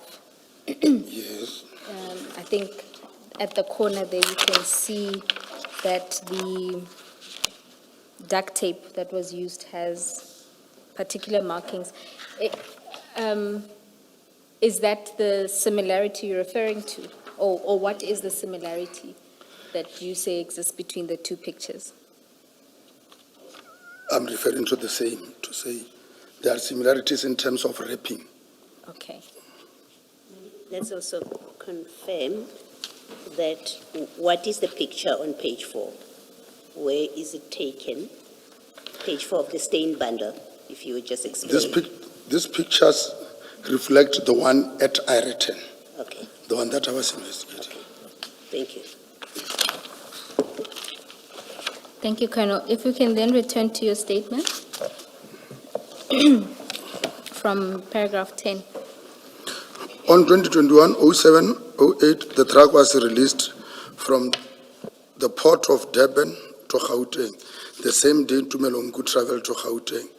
This is clear indication that Tumelongu was monitoring the truck.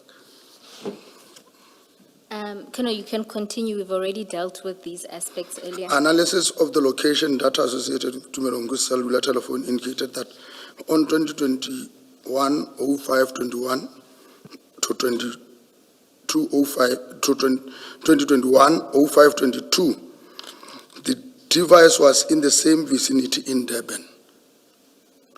The date corresponds with the cellular telephone communication in which requests were made and the photo of the photograph and the container. The communication attributed to an individual identified as Alpha. 12.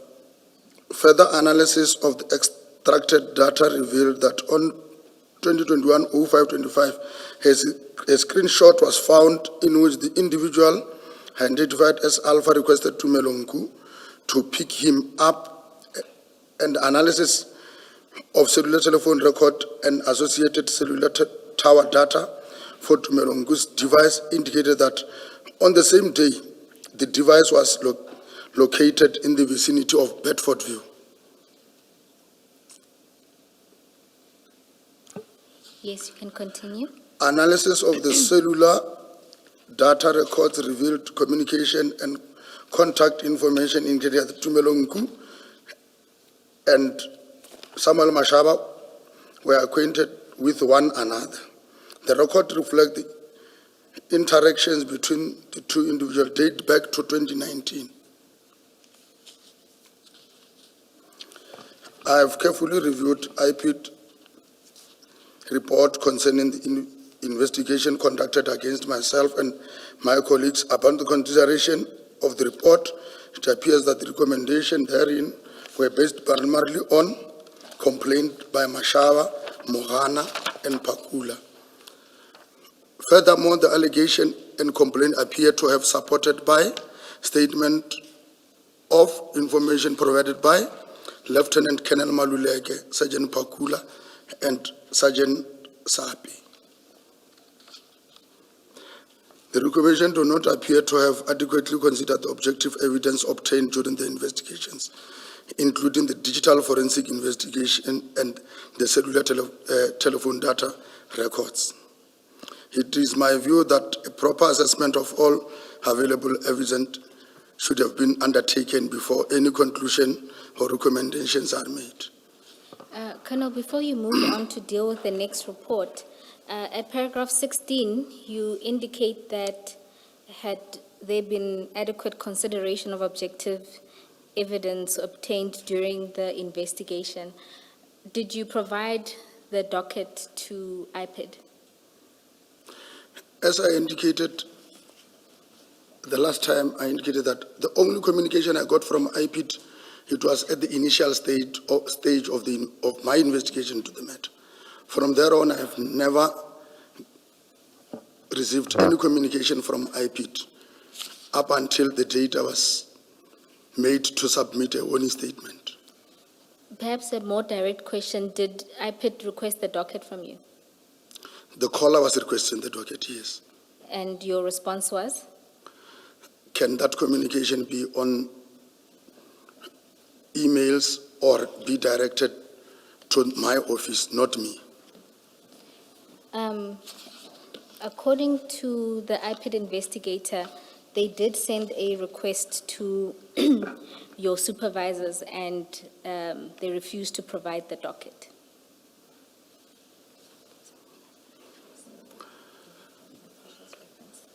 It is strange, commissioners.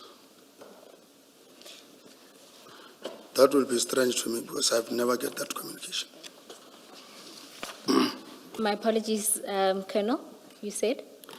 I said, in my response to that, it will be strange because I was never told.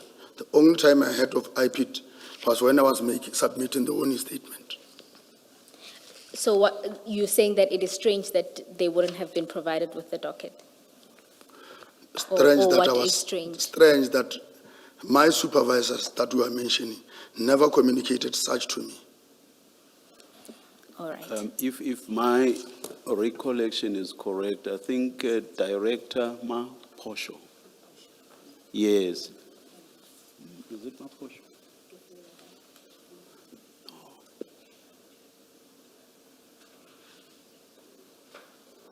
Yes. Director Maposho says that it's a she.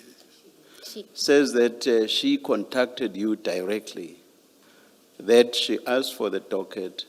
You said that she must come over and an arrangement was made for her to meet you to pick up the docket. Am I correct in my recollection, Ms. Bowe? Yes, it's... So that differs from what you have just said now. And when she got there, you were not there. That's what she says. I can't remember her, Commissioner. Maybe, Chair, just to read what she says from her statement. Please.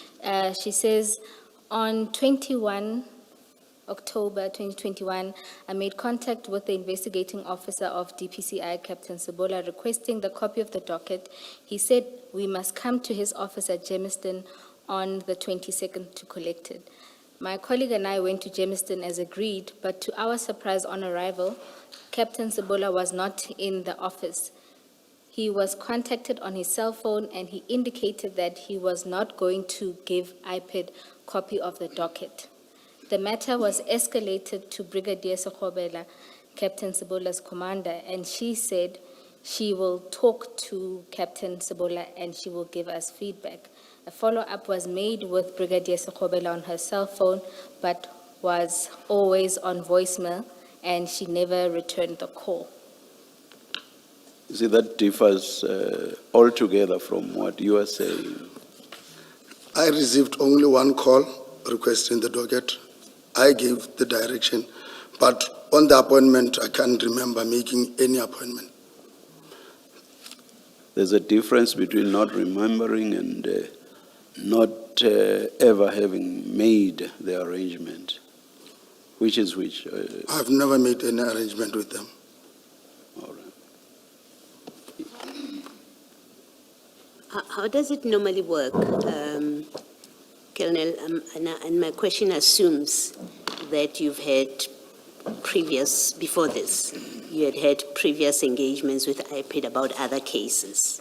When they do their investigation, how does it work, their engagement with the SEPs for purposes of getting information? Do they ask for a docket and do they ask for it from the investigating officer?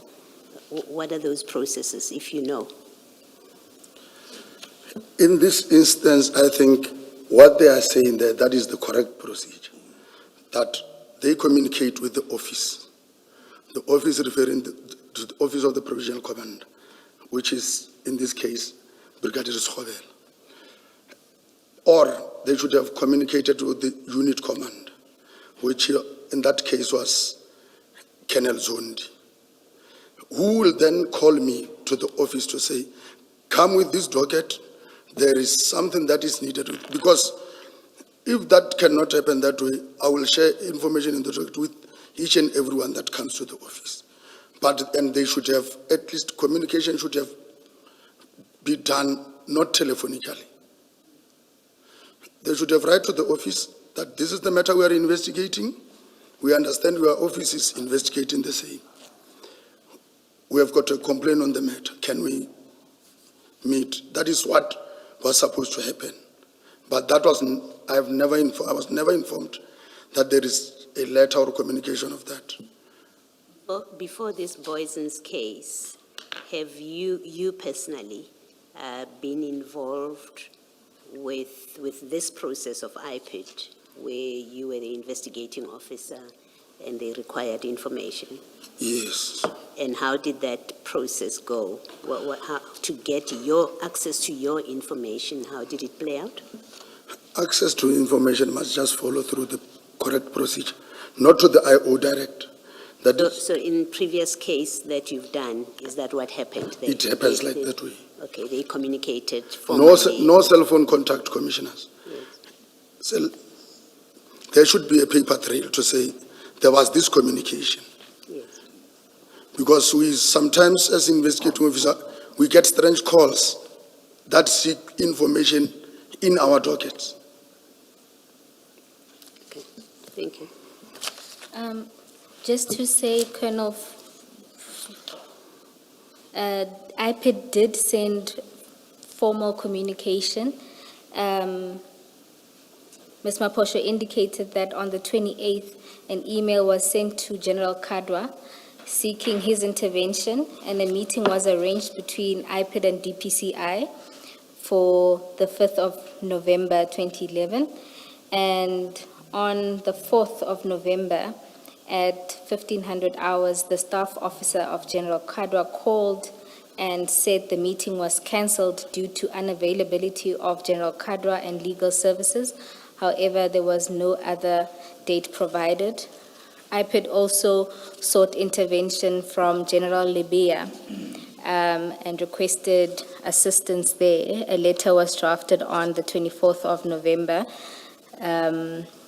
General Libya did not assist with the request. Instead, he indicated that IPID must investigate without copies of the docket.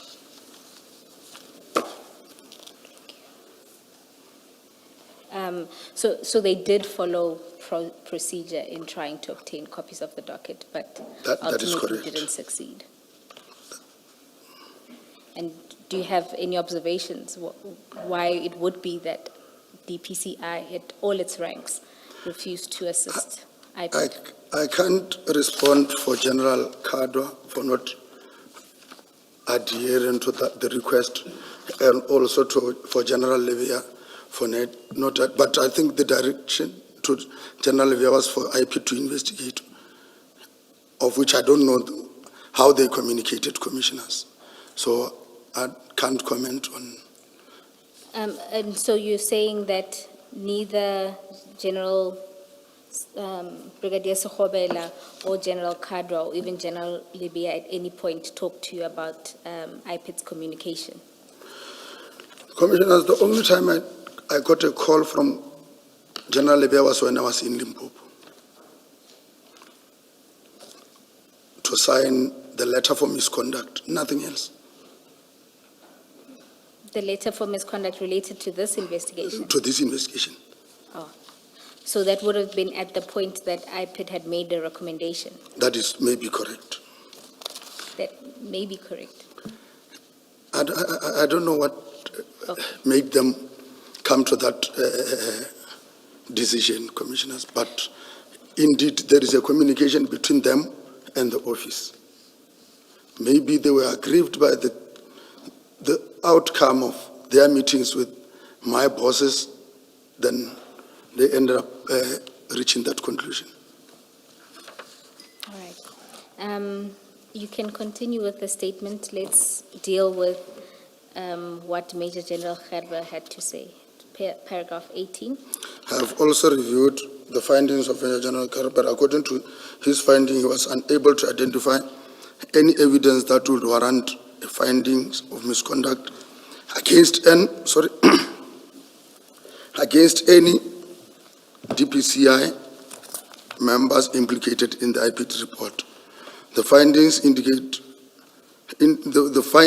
indicate after the consideration of the evidence available, there was no evidentiary basis to support allegations of misconduct against implicated members. This finding should be considered alongside all other evidence and report relevant to the matter.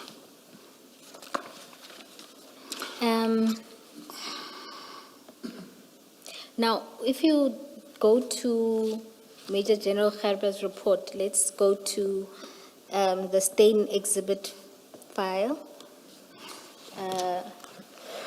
The report itself starts at page 81.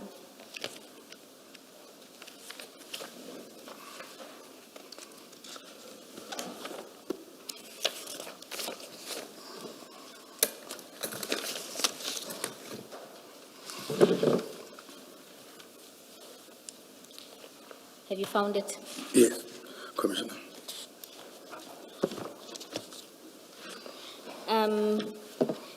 You will see there that General Gerber,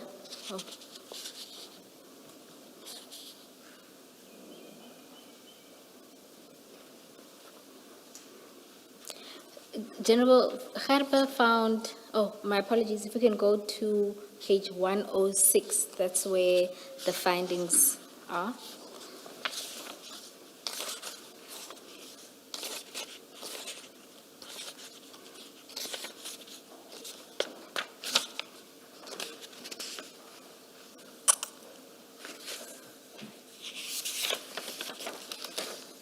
Are you there? Yes, Commissioner. So you'll see the first finding relates to the fact that he or she found no evidence indicating wrongdoing on the part of the DPCI members, including yourself. Correct. Right?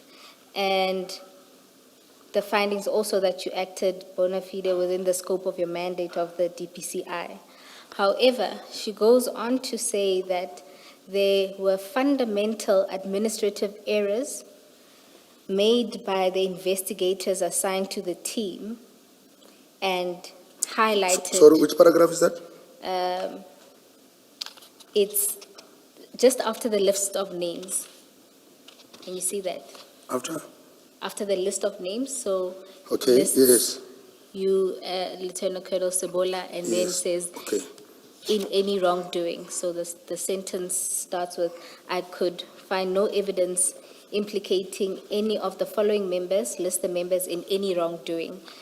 Goes on to say, on the contrary, they acted bona fide and within the scope and mandate of the DPCI. There were fundamental administrative errors made by the investigators assigned to the team, and I highlight this although they have no bearing on the IPID recommendations. You see that? Yes. And there, she lists 7 fundamental errors. Yes. And in your statement, when you deal with this report, you don't deal with these. So can we have a look at them? Yes, I'm looking at it. Now, they note there that there were errors in relation to serial numbers on the evidence bags. Did you witness or see any of this? No, Were you told of any of this, the administrative errors? no. Goes on to say, statement of Captain Norkia and Warrant Officer Morris, who performed the seizure together, differs, but was rectified and found to be an administrative error. So she notes there that the 2 officers that were in charge of the counting, their statements initially differed. Yes, I still remember. I can remember that there was a statement that was rectified and sent to the docket by Captain Norkia. Sent to who? To me, that was To you? with regard to, but at that time, if I still remember, it was with regard to the last bricks that was alleged to have been left out, but not with regard to the packaging. So He was making an additional statement to say this thing was also left out. Then it was sent together and with those. It was sent to where the first package was sent. No, it appears, you'll see there that the error relating to the one brick that was recovered later is dealt with as point 4. Yes, yeah, I can see it. So this appears But to be other than related that, to a different mistake. Commissioners, other than that, I was never informed of any other error. This is the only one that I know. All right. And then you see the third bullet talks to number of evidence collected. Statements indicate 700. FSL received 715. Several witness statements also confirm 715. Can you see that? Yes, And we heard testimony, and I think we did the numbers as well. There was a difference between what the officers on the scene recorded, as well as in the SAP 13 register. The numbers got up to 700, but it was at the lab where they said 750. 750. Correct. I'm aware of that. You are aware of that error? Yes. And then there's the one brick that was recovered by LCRC and handed over to DPCI. That is one that And the criticism there is that it indicates members did not fully explore and receive all exhibits. It's categorized as a human error, or in her view. Yes, yes. And were you aware of this error? Yes, I'm aware of those errors. And when did you become aware? I can't recall, but what I know, when they were taking the exhibit there, even if a forensic bag can have, that is what Captain Norkia told me, that they had to put another bag, or to put another, the first forensic bag in the other one. That one I was aware. I think you are talking about a different error. There, where they put the bag in another bag was when FSL refused to take the bags because some of the evidence bags were damaged. Were damaged. This- That is what I. This What point I know. refers to the one brick that was recovered by LCRC. Oh. Do you know what happened with that one brick? I know. How it was missed?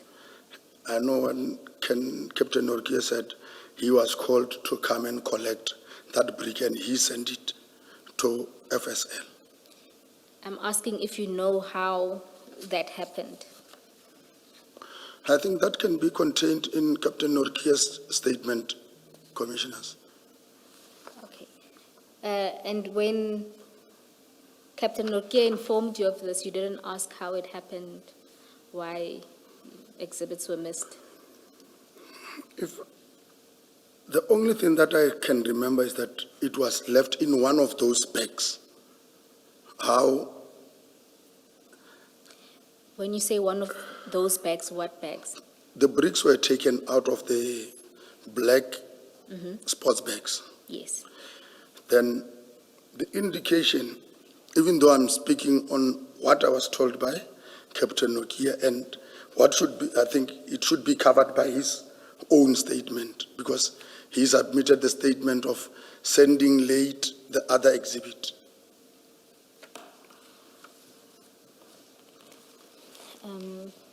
Okay, no, I'm not sure I understand, but I hope the commissioners do. I'll move past that and go to the next issue that Gerber identified. and that was the premature arrest of the police officers, albeit justified based on the circumstances at the crime scene. If allowed time to investigate, a different outcome may have been achieved. You see that? So one of the criticisms is that there was a premature arrest of the police officers. As I indicated earlier, Commissioners, premature in terms of the dealing in drugs and possession of drugs. But in terms of their purpose of trying to defeat the end of justice, Commissioners, I'm still against this findings. So you Had it not been for me to say, the main purpose of these members to be there had other motives other than that of assisting the state. If we can go back, if maybe I had to advise General Herber to say, the very same members, they are contravening their own instruction. When it says crime scene management, how the crime scene must be managed, we have got national instructions that guide us to say, this is how we approach crime scene, which means deviating from that itself. I think in General Herber's report, he should have noticed that the very same members deviated from National Instruction 1 of 2024, that of saying crime scene management. Colonel, isn't the issue that when they were arrested, the Section 35 certificate or notice that they had to sign said they are dealing with drugs? Now that is premature because at the point nobody even knew that these are drugs. They were arrested at a point where all they had done was interfere with the crime scene. But that's not the charge for which they were arrested. That is correct. They were arrested for dealing in drugs. Now that is premature because That on one that day, nobody could make even a presumption that they are dealing with drugs because they say they were taking the drugs to the police station in Ekurhuleni. So to say they are dealing with drugs is premature if you don't even know where they are taking them. It may be that they were clueless about what the prescripts are, or they deliberately violated the prescripts. But it's a giant leap to say what they did amounted to dealing in drugs. In that instance, Commissioner, I will concede. Yes. Thank you. Colonel, then the next is a lack of follow-up on alibis, thus allowing defense to obtain statements and providing such to their representations to DPP. Can you see that? Lack of follow-up on alibis. Just for context, Ms. Poe, please remind me what the alibis were. I'm just thinking, for example, is it Warrant Officer Mohana was there. He was at Eriton. The bags were on his buggy. Warrant Officer Pakula was physically there. He was found at the scene. Chief Mashaba was also there at the scene. Just remind me for context what alibis are referred to here.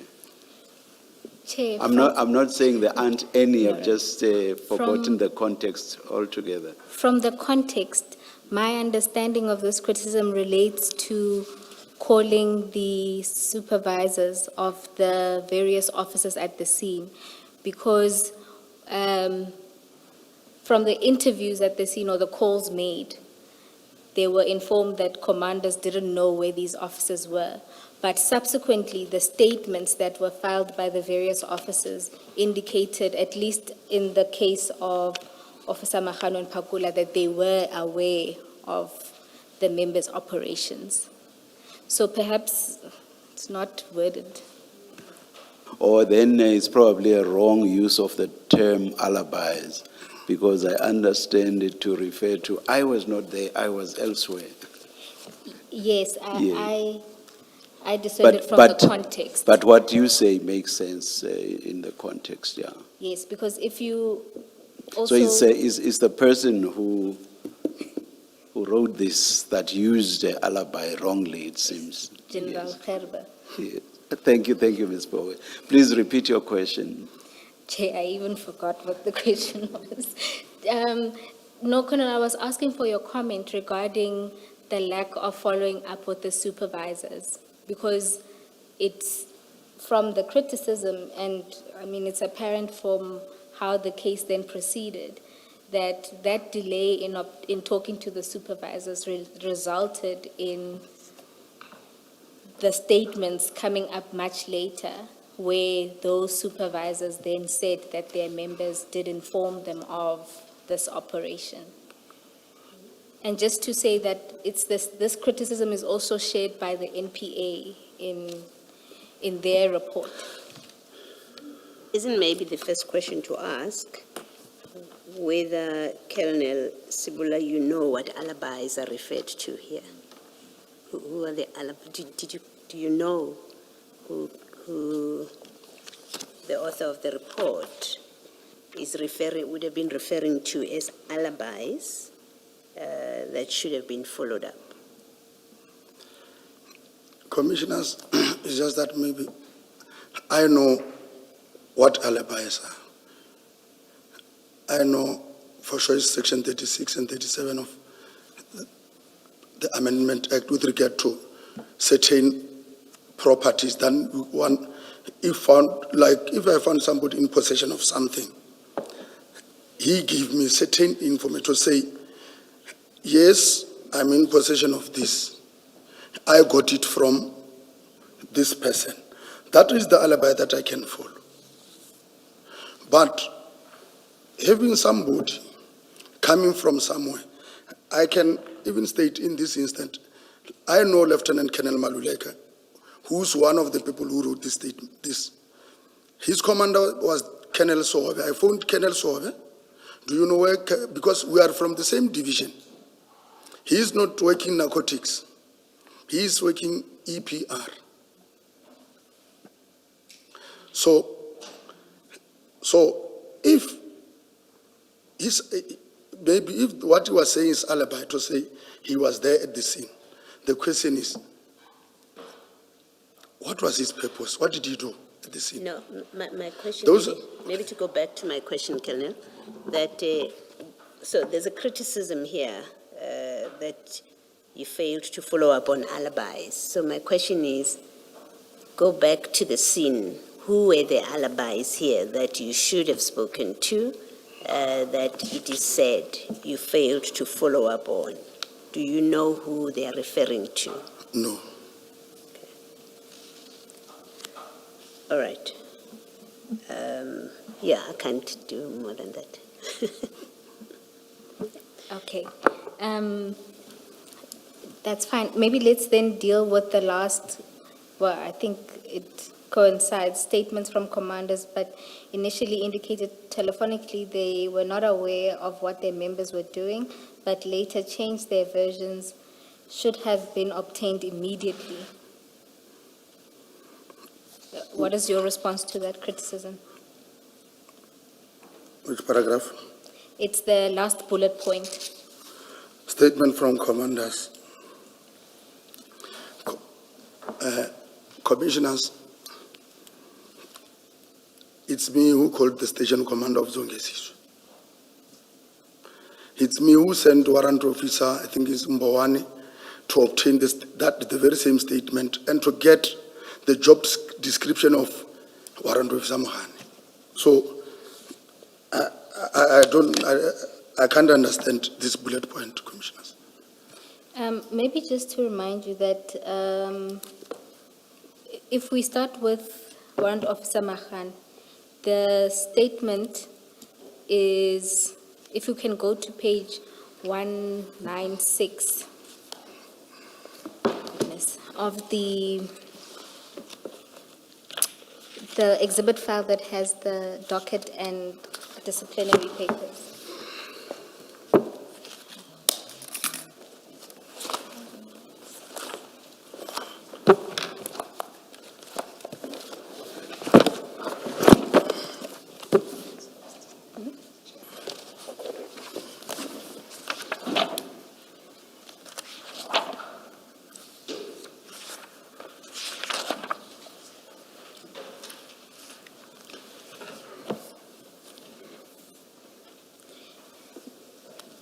Maybe to start here, what do you recall of your conversation with Warrant Officer Mahani's supervisor?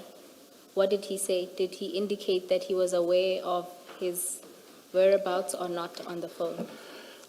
Commissioners, even after I even communicated with, now I know it's Colonel Chauki, I talked to him personally. And what did he say? He said he does not know the whereabouts of Mohana.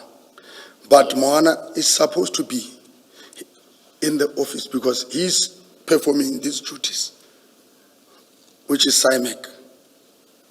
Yes. So you see, when on the phone with I don't know the designation, Lieutenant Colonel Chauke, he informed you that he didn't know Warrant Officer Mahanu's whereabouts. But if you go to his statement at page 196, and if you look at paragraph 3, he says, on Friday, the 9th of July, 2021, around 8:05 in the morning, I received a call whilst on duty from Warrant Officer Mahana, herein after referred to as a member who is serving under my command, and told me that he is following information on drugs. I asked him where is he following the information, and he replied by saying that he is in Ayrton with other members from provincial office. As a commander, I was not aware of the operation since the members' duties are office-bound, doing crime information management analysis coordination, CMAC for the station as per the attached. So what he does confirm is that he was aware, he was told by Officer Mahanu that he was as following information on drugs. Commissioners, I did investigation on this matter.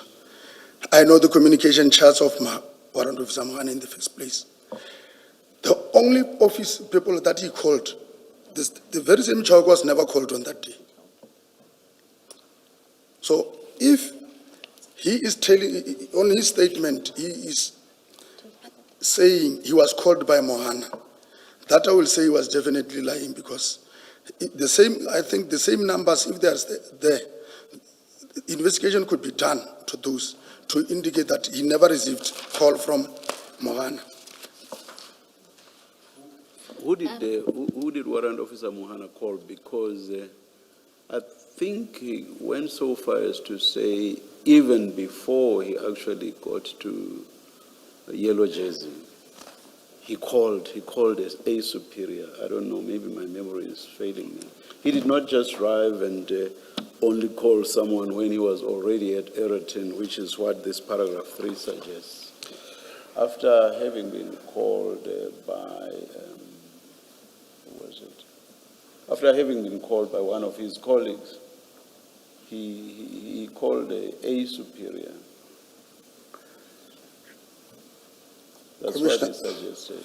When we were, the certain calls made by Mohana, they were made immediately after I informed him about their actions.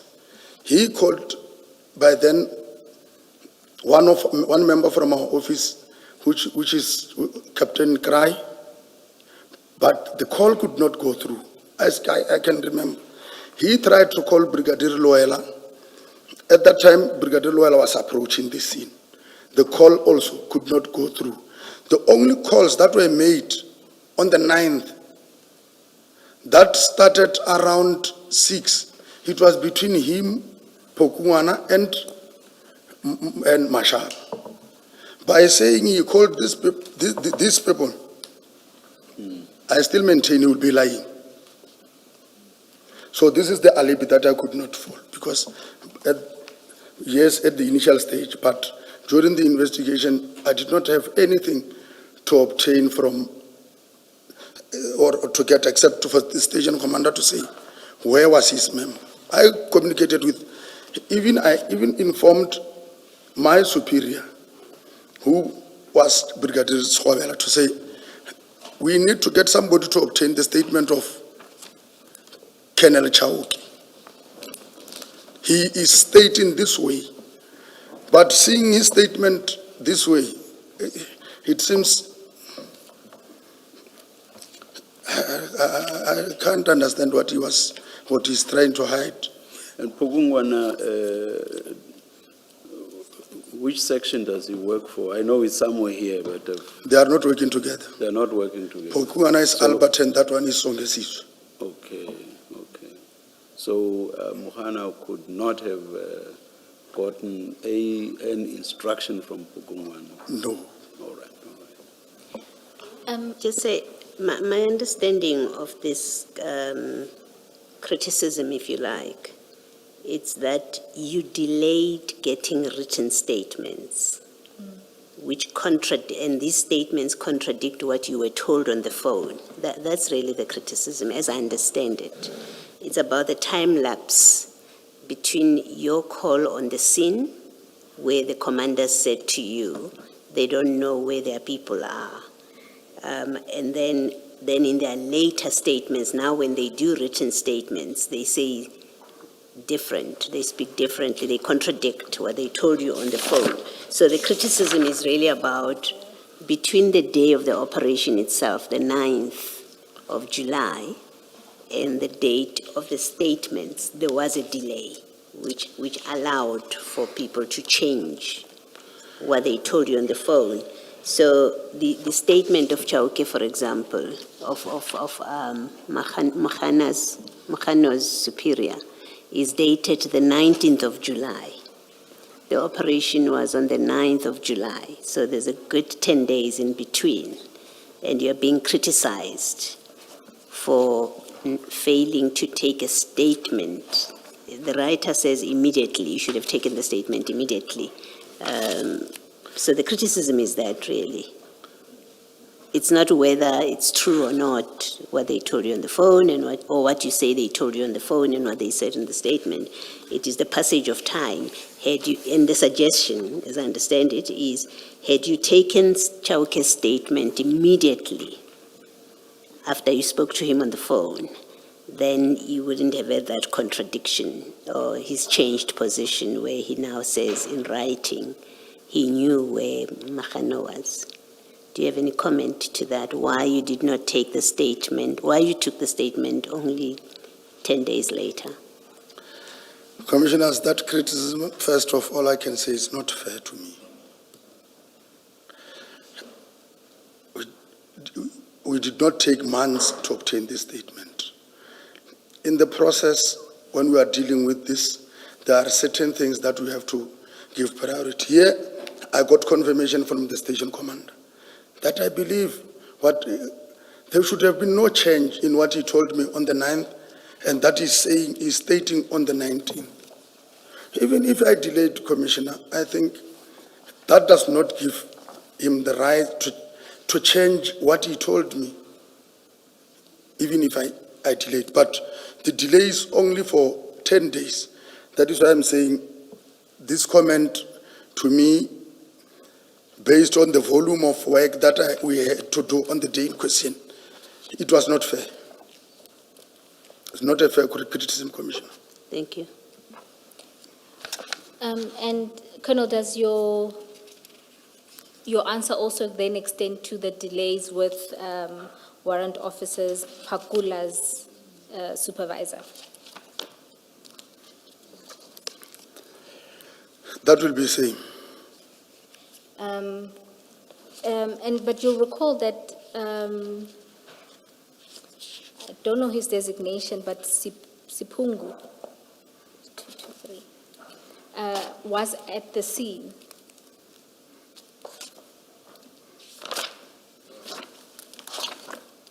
Apologies? Colonel Sipingu, who is Warrant Officer Phakula's supervisor. What I can tell the Commissioner is that I did not see Colonel Sipungu on the scene. I only heard. Then I even heard from him that he was there at the scene. That is when, if I remember well, we met again the arrest was on Friday. We met at Alberton's, Boyson's police cells when we were obtaining fingerprints and other from the arrested people, and the confrontation I had with him. The second time I met with Sipungu was on Monday, when we were placing the matter on the court roll, when he volunteered to give me the statement, on-duty statement, as the commander. That is the 2 days that I interacted with Sipungu. Wasn't the issue also that because he was on leave during the early part of July, he should not even have been involved with these things? That I think I testified to that effect to say, Because he came back on the 12th of July from leave. yes, So it was. when these things were happening, he should not have been anywhere He should near. not have been there. That is why I said his interaction with me with regard to the case and the presence of Pakula there was not supposed to even have happened. All right. Thank you, Colonel.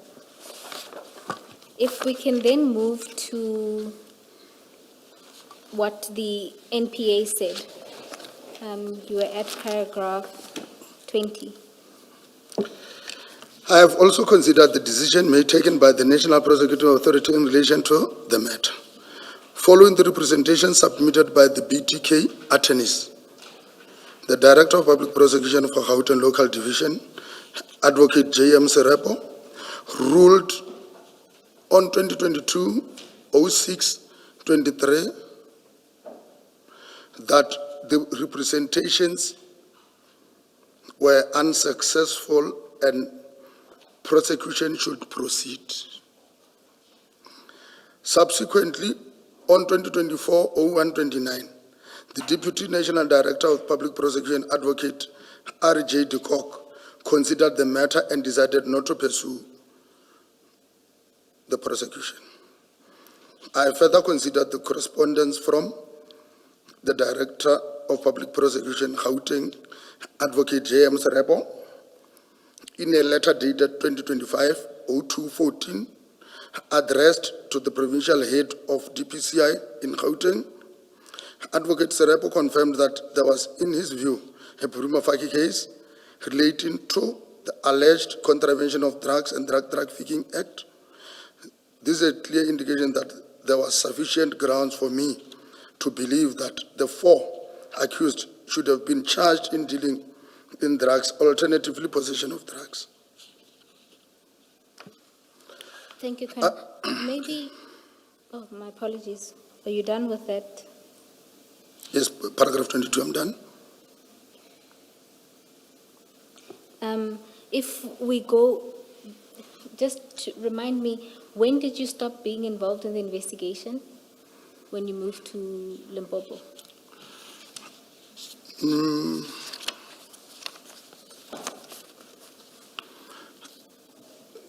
The last time it was when it was sent for, it was requested to the DPP. Then I was transferred to West Rand. From West Rand, I went to Limpopo. When was it when you were transferred to West Rand? It was around 2022. Right. So, It was around 2022 early, but towards the end, I left for Limpopo.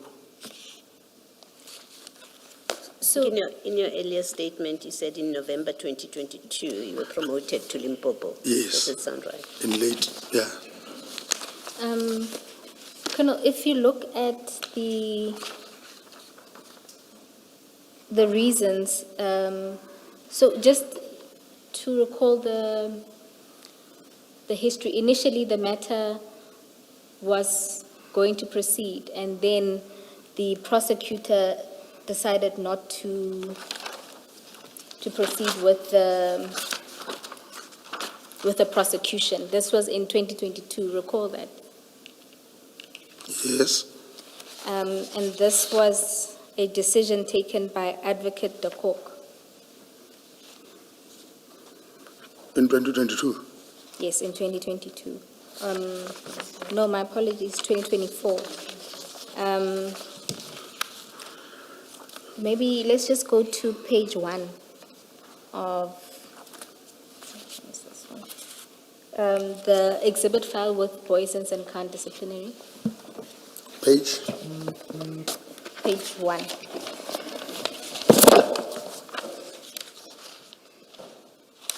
You'll see there it was a response to General Kadwa providing reasons why the MPA had decided not to prosecute. yes, that one I've seen. Yes. And they deal with the reasons at paragraph 6. So if you just go to page 2.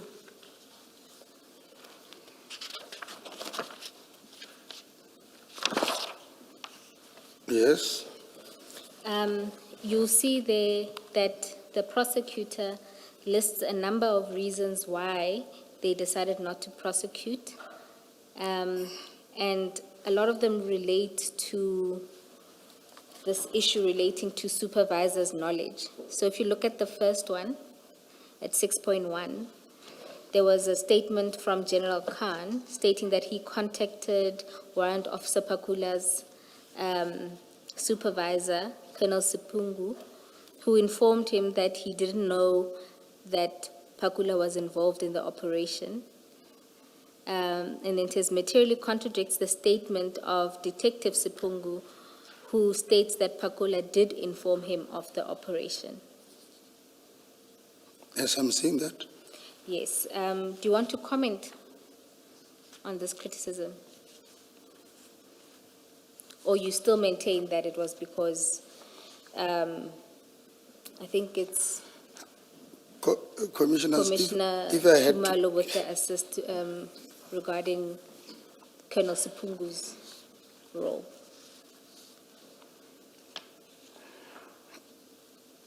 So the prosecutor was essentially saying that there are material contradictions in the statements contained in the docket, was one of the reasons. that is one of the reasons. Yes.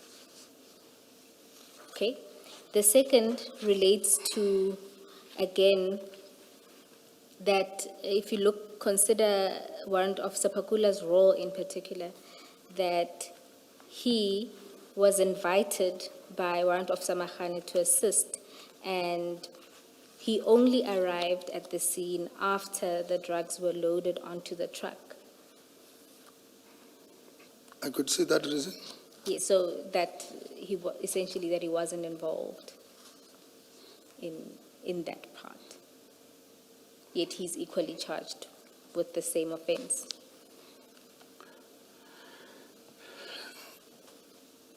I don't know how to comment on this reasoning, Commissioners, because You don't agree with the reasoning? I don't agree with, because it seems they were checking for what, if I will have to put it on my own way, Yes. those who were deciding on this case, they were only looking at the best reason that they can give or to convince me why we are not proceeding with your case. This is me sitting here reading at these reports. They were not dealing with all these material facts that are within the dockets. We have got other things that they have looked into. I don't even get clarity why they were not overlooked. But to me, the reasonings are not fair. So your general response, we don't need to go through all the reasons. Your general response to the criticism is that you think there are critical things that they overlooked That is correct.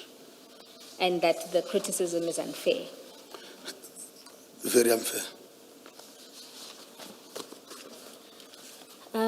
Then we can go to paragraph 23 of your statement.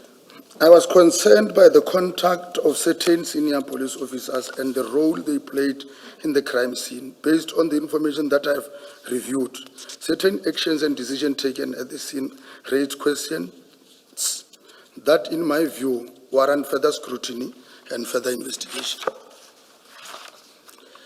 The circumstances surrounding their involvement create an appearance of possible improper motives or interest. However, I acknowledge that any determination in this regard should be based on through assessment of all available evidence and findings of the appropriate investigative authorities. It is also noteworthy that certain senior officers sought to involve themselves in operational matters relating to the investigation. In my experience, the extent of their involvement in these operational activities was unusual and raised concern in my mind regarding the nature and purpose of their participation. As a result, their level of involvement created doubts and prompted questions as to whether their actions were entirely consistent with the expected role and responsibilities. Who are you referring to specifically? Commissioners, you can be aware that I was confronted with a certain statement, that of General Khan, and of which, when I was on my own going through the docket, I asked myself, does this man know how the scene could be handled? Because had he approached the scene the way it was supposed to be, we were not going to be confronted with this level of questioning, commissioners, because that should have been resolved right away on the scene. But based on their interferences and other things, what was supposed to be a good case has been lost. That is my view, commissioners. Just to Well, read. And then, Commissioner, also, We know one senior official that you have mentioned, and that we know was on the scene, General Khan. Who else? Because you speak in the plural. Who are these senior officials? I'm aware that General Kadwa was present on the scene. I'm aware that General Kalakala was on the scene. But one can ask what role were they playing, but except for that of General Kadwa to say, I was sent.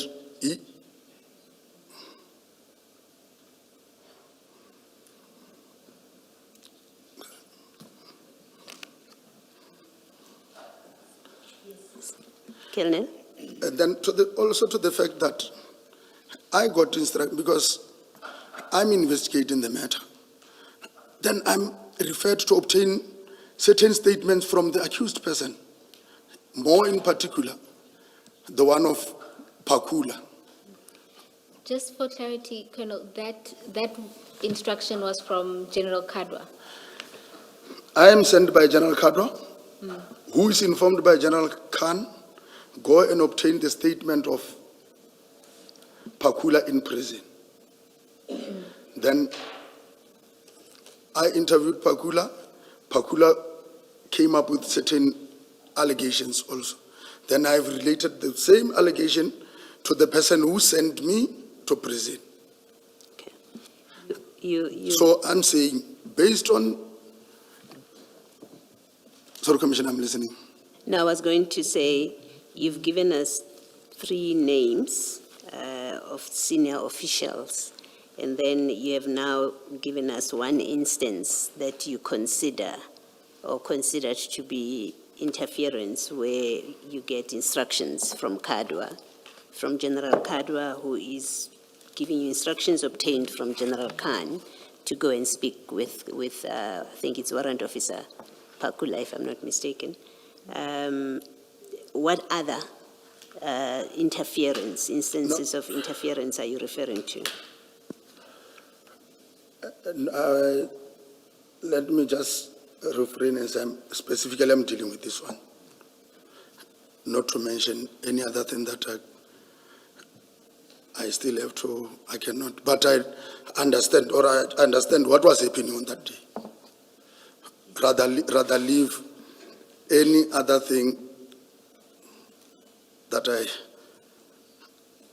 cannot state, commissioners. Colonel, so Okay, are you saying... you can't state because you're holding back, or because you don't have other examples. You see, you make a statement here that there was interference with your investigation by senior officials. You've given us one example, that's fine. I just want to clarify, you're not giving more because there are not more than one, or what is the reason that you're stopping at just one? No, it's this one, Commissioner. It's the only one there is. Okay. Sorry, Ms. Bo. No, Commissioner Baloyi was on the same wavelength as you. It seemed from your body language and just what you had said that your reluctance was not that there was just the one incident. It was rather that you don't want to touch on the other incidents.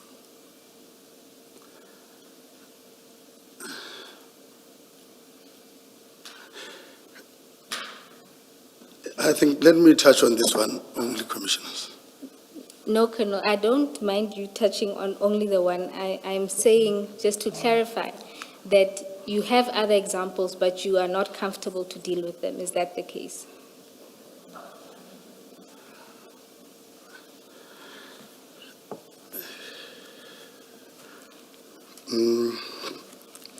Chair, to the extent that we are allowed to rely on body language, it seems to me that Colonel is reluctant to answer the question.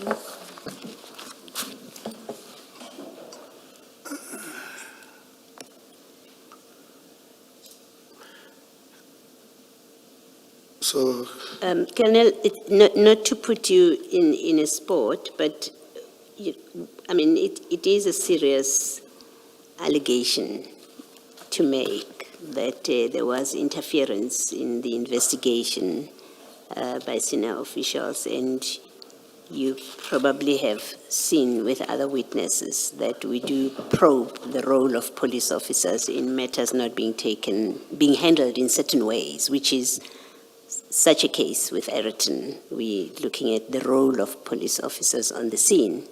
You speak to your investigation being interfered with. It's for that reason that I'm probing further. And it may be, if you're unable to say, as you're sitting there, that the chairperson may well have to find another way to assist us in presenting whatever it is that the concern that you're expressing in paragraph 25. Commissioners, it's not only one incident. Things have been happening. Things are happening. I will give an example, Commissioner. At one stage, I was deployed at the airport. I worked at the OR Tambo Airport. At one stage, we were forced to return what we confiscated there back to the owner. I've got reference to that. At one stage we confiscated the dollars at OR Tambo. We sent them to the Reserve Bank as per procedure. We were instructed to give that money because it was falsely, in fact, the presentation there, when they were declaring, they declared something else other than the dollars. But we were instructed to take them back to those who declared. So there are a lot of incidents that were happening. So that's what I'm saying, there was interference. In coming back to this case, is it the kind of interference, and I'm trying to see if it will be of assistance to this discussion, is this the interference in this particular case, the Ayrton case that you are expressing a concern about, is it of the kind which, in your view, seeks to undermine the successful prosecution relating to the drugs discovered? Commissioner, in some instances, some of our seniors or our generals, if I may say it, we can't even understand when they are assisting or they're fixing. Because going back to Ireton and back to what I've experienced before, then I could safely say there is a lot of interference. I don't know what is pushing them, but the one that I've just indicated, commissioners, I'm still having reference to that. Still have documents to that, which can substantiate it at a later stage if there is a dispute on that. And with Ayrton, are you, and Ayrton, I'm now discussing not the 3 police officers and their arrest and their prosecution. I'm focusing on the drugs themselves. Is your view that you're expressing now, and this is me trying to understand what you're saying, that in respect of that drug bust or that haul of drugs, that the role of senior officers as you investigate the matter, you form the view, or you are not certain whether they are assisting you or seeking to frustrate a successful investigation of that matter? That is what I'm saying. Okay. Can I follow up with a question which I would have asked right at the end? We've looked at the graphics earlier today, which have people's names who look like they are, well, it suggests, or in fact it shows, that the Alphas, the Nku, Philip Plain and them, and there are customs officials, there's Transnet, all of those role players, crane drivers. Is there a reason, and tell me, maybe I'm assuming, wrongly assuming with my question, but bear with me. Is there a reason that there's not been prosecution of people who are clearly identified in these exchanges, including Mr. Nku, who was at the scene, Ayrton scene, and we've seen his involvement on these WhatsApp messages, but he was at the scene, including Chief Mashaba, who, according to these WhatsApp messages, or the 3-ma messages, he seems to be part of they suggest he's part of a scheme. But what we seem to see here clearly is there is an organized, there's organized conduct where containers, vessels seem to be monitored, not just this one, but generally. There seems to be a scheme. Containers are monitored. The people speak of, Nku and Alpha speak about, we have our guy there, we have our guy there. Is there a reason that there hasn't been any prosecutions of people that have been identified? I don't understand. I don't know the reason, commissioners, but according to me, people have been identified. There are communication charts. They can be identified through cell phones, or they were identified through cell phones. Screenshots were taken from Transnet in KZN. There was a sort of my investigation towards that.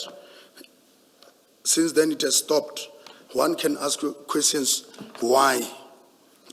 But I cannot answer because I'm no longer directly involved in that. We don't know what people were pushing for those people not to be investigated or a follow-up on all those activities. Yes. Because they are still there. There is still a trace. Yes.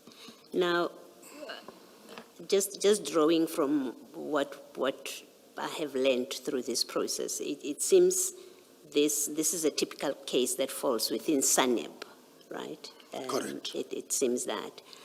Who in SANEB makes the decisions about, we are going to investigate this, we are allocating an investigator, we are putting resources for this to be to be investigated. And to be transparent with you, I'm asking really a question of if we want to know from DPCI SANEB why this case where there are identified people, but also their activities have been identified.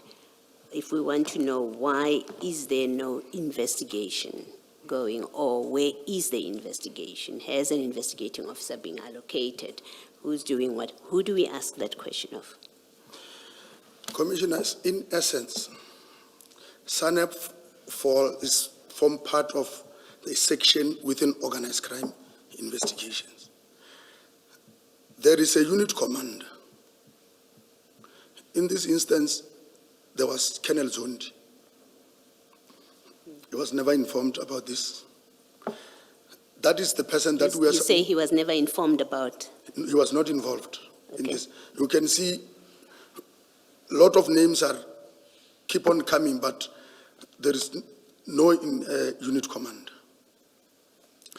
Then we were directly reporting to the unit command, who will in turn report to the provincial command, who in this instance should have been Brigadier Schobel. She was the one who was supposed to be with us on the ground, who, if maybe we are implicated in anything or in any wrongdoing, she would have been the first, then followed us. But I also asked Brigadier Schobela to say, you never played that parental guidance. Why? She said, Sebola, if you are not involving me in your investigation, you jump me, because there is this tendency of information not going through the culture of the SAPS. You will find a sergeant somewhere being accountable to the general, of which is not the case. It is not supposed to be. If I'm at the section commander of SANEP, those who are below me, they account to me. If there is anything, I'm the one to answer. But in real situation, we are not. We are not. Information can jump me from the last man on the ground to the upper structure, of which that is not the culture, commissioners, of the SAPS. That is not what we have been told of, going back to basics. That is not what we are being taught of, the levels of communication and the instructions. So is your answer that Brigadier Schobela would be the person to account why this case of where drugs are found, and there's this bust, but also there are people identified, and keep in mind, I'm not speaking about your SAPS members, the Pakulas and them. I'm speaking about Mr. Nku. I'm speaking about the Alpha person. So I'm speaking about the people that are outside of the SAPS, but also anyone in the SAPS who may be part of that scheme. I'm speaking about Chief Mashaba. I'm speaking about those kind of people, that kind of case. That are you saying to us that Brigadier Schobela is the one that must account or give an explanation why has no investigation, and possibly, I know prosecution is a decision of the NPA eventually, but I'm going to throw them in anyway, but starting with the investigation, why has there been no investigation of this matter to bring it to trial, to bring Nku to trial, to bring whoever he's been working with to trial? Are you saying Brigadier Schobela is the person that would account for those decisions? If the investigation did not jump her, then she was to hand to account. And when you say it jumped her, it ended where? Who other than Schobela, who got involved here? Is it General Khan? Commissioners, let me just explain it this way, maybe. My understanding is that General Kadwa was informed. Kadwa. Yes. Okay. That is that is what I knew when we were going to the scene. Then he should have informed, I'm not giving generally the instruction, but the communication channel says, from him, from Brigadier Schobel, there is this and that information. Which members have you dispatched, or which members can you dispatch? Okay. That is a clear line of march. Okay. I understand. Thank you. Thank you. Colonel, just before I let you go, there's two more role players in the scheme that I just want you to quickly identify. In the course of the presentation, you identified Ngu and Alpha, Mashaba, there was the crane guy, there's a forklift guy, there's reference to custom officials. You indicated that you also investigated the person within Transnet. There's two more that I'd like you to deal Who with. sent those computer screenshots? Yes, for the computer screenshots. There's two more. If we can go to page 19, don't show me, of the presentation.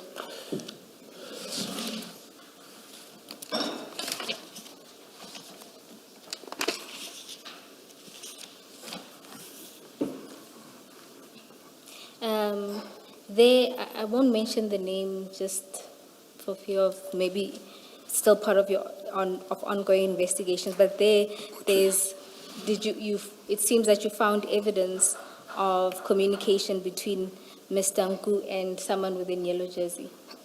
And this lady, yes. And was she investigated? She is currently for sure being investigated now. You think? I Or think you so. know? I believe so, because it seems now they are resuscitating the case docket.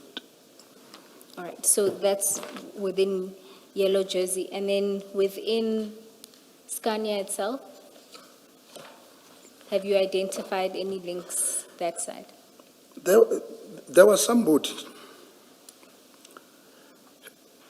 who was working for the company. Then, before the Apollonia ship could leave, that person was in Brazil. That is according to he was working for Scania. For Scania in South Africa. For Scania in South Africa.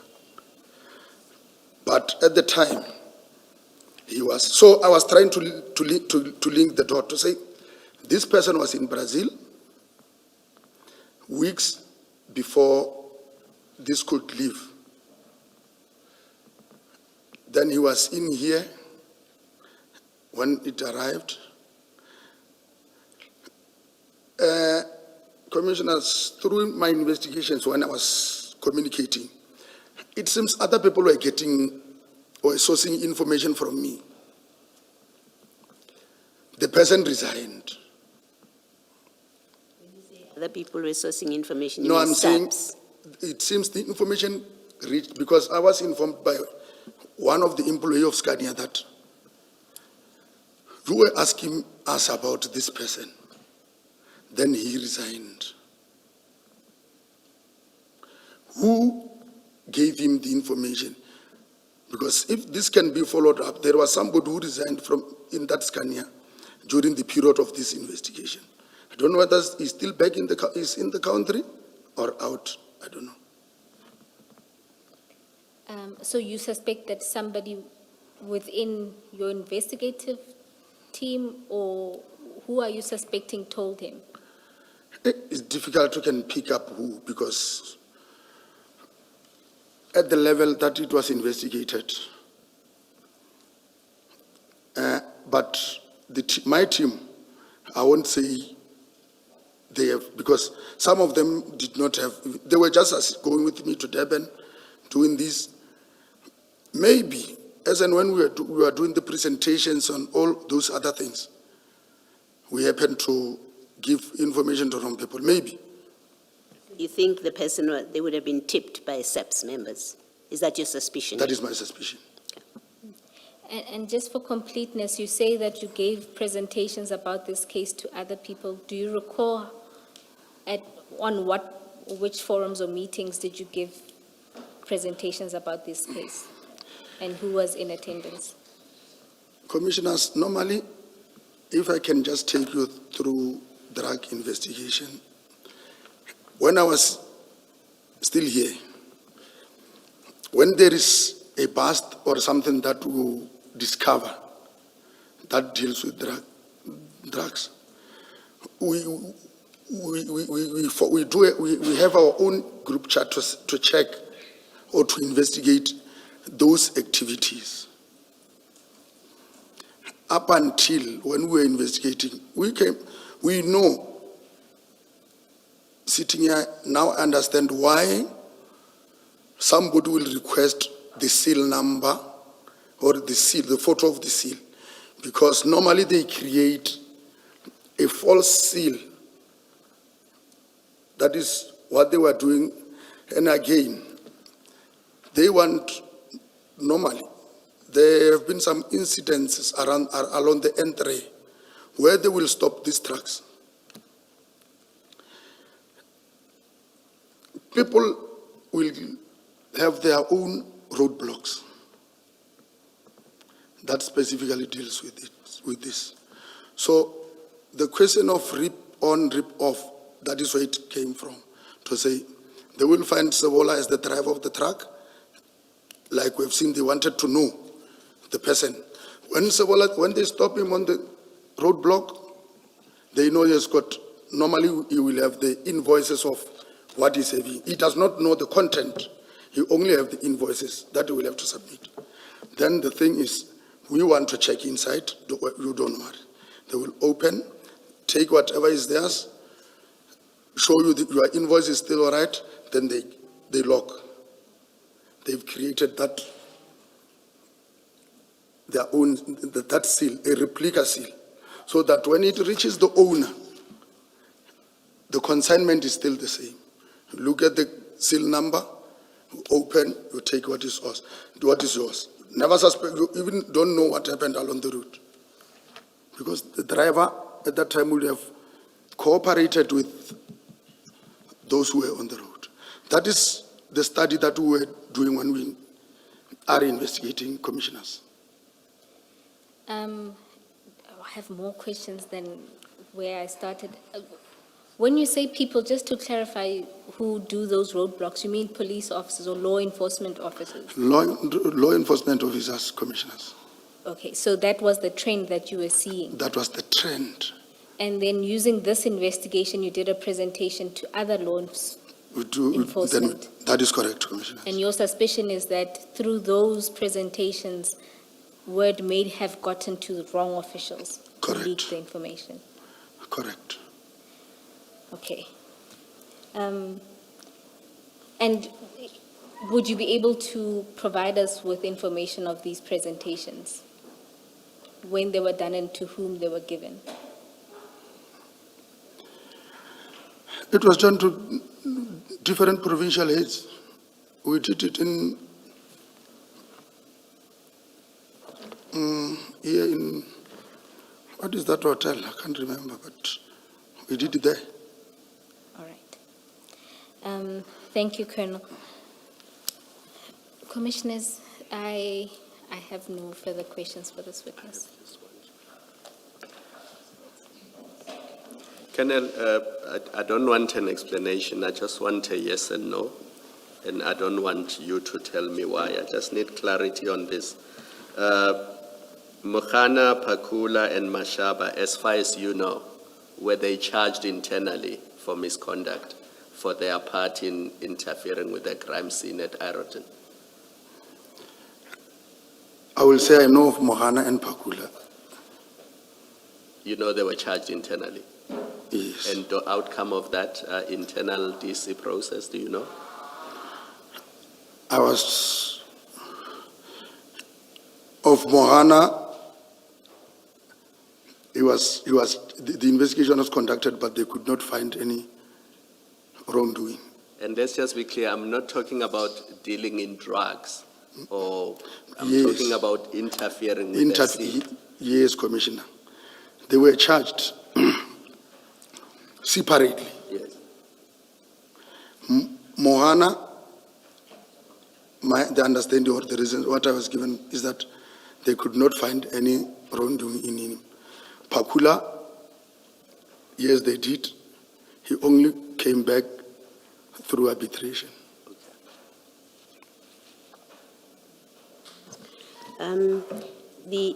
In that exhibit, you don't need to go there. You've just had a discussion with Ms. Poe about the different role players that were identified, and one of them is someone who's indicated as an employee at Yellow Jersey, and you say there's evidence of a communication between that employee and Mr. Nku, I think, Tumelonku. You remember that evidence? When I said there was communication between, If between Mr. Nku, Tumelonku, yes, and a Yellow Jersey employee, if you would just go to page 19, if it will Yes. help, you see that? yes, Okay. Can you see where I'm looking? yes, I can see. Okay. Just to confirm, this was a day before the truck came in from Durban. If you look at and I just want you to confirm it. The way I read it, it looks like it's on the 8th of July Yes, that they're in contact. Am I correct? correct. Okay. And was this from the analysis that was done, or the looking at whatever was found in the devices of Mr. Nku, is this exchanges, written exchanges, or is a telephone call? It is a telephone call. It was cell phone, then a landline. Then a landline? Okay. Yes. And is this employee, during your investigations, is the person one of the people that you interviewed? Yes. You spoke to them? And they explained, did they provide an explanation why they were speaking to Mr. Nku? At that time, he said he could not remember who was calling her, but she will still go to check. Okay. But she admitted that, yes, I'm receiving calls, but I can't state clearly on the day who did I talk to, Okay. but I was aware, aware on this. Okay.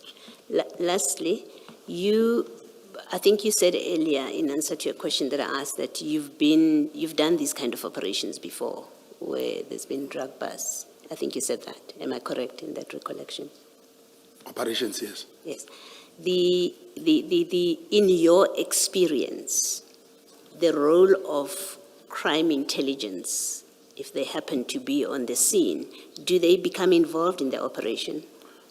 No. They don't. And that's your experience? They only supply us with information. If it's prior, they will give me their intelligence report. They can either submit intelligence report on writing, just give you a file to start my investigation. If they happen to be at the scene, I don't know. They don't have any role to play. They don't play a role in the operation? They don't have to. Okay, thank you. Thank you, Chief. Let us adjourn and resume at 25 to 3. Colonel, thank you very much. You are excused, and I hope this is the last time you are before us. Thank you very much. Thank you.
So help me God.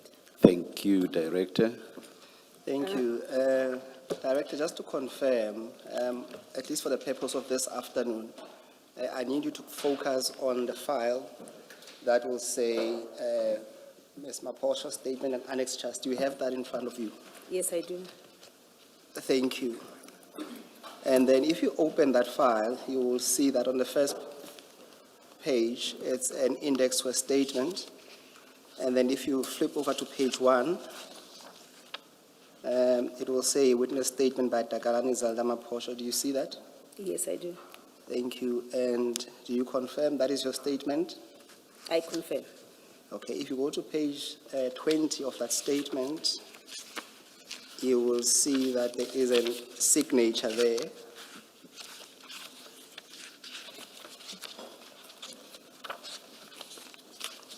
The bottom, Yeah, that's correct. yes. Do you confirm that to be your signature? I confirm. Thank you. Chairperson, just for context, Director Maposho conducted an investigation into the events that arose at Egerton, which is what we were discussing a bit earlier on. Just to be clear, Chairperson, what she investigated was a complaint by Warrant Officer Pakula, Warrant Officer Mahane, and Chief Mashaba, who laid a complaint against General Khan, Kadwa, and 3 others. So that's why she was investigating a case of defeating the ends of justice, Chairperson. And she produced a report which we will deal with in due course, Chairperson. So that will be a context of her testimony, Chair. Chair, lastly, how I plan on dealing with her evidence, Chair, is that because her statement contains subtopics, I would propose that we deal with the subtopics and then ask questions so that we get through the statement quicker, compared to going through the statement and coming back to deal with the issues, Chairperson. Thank you.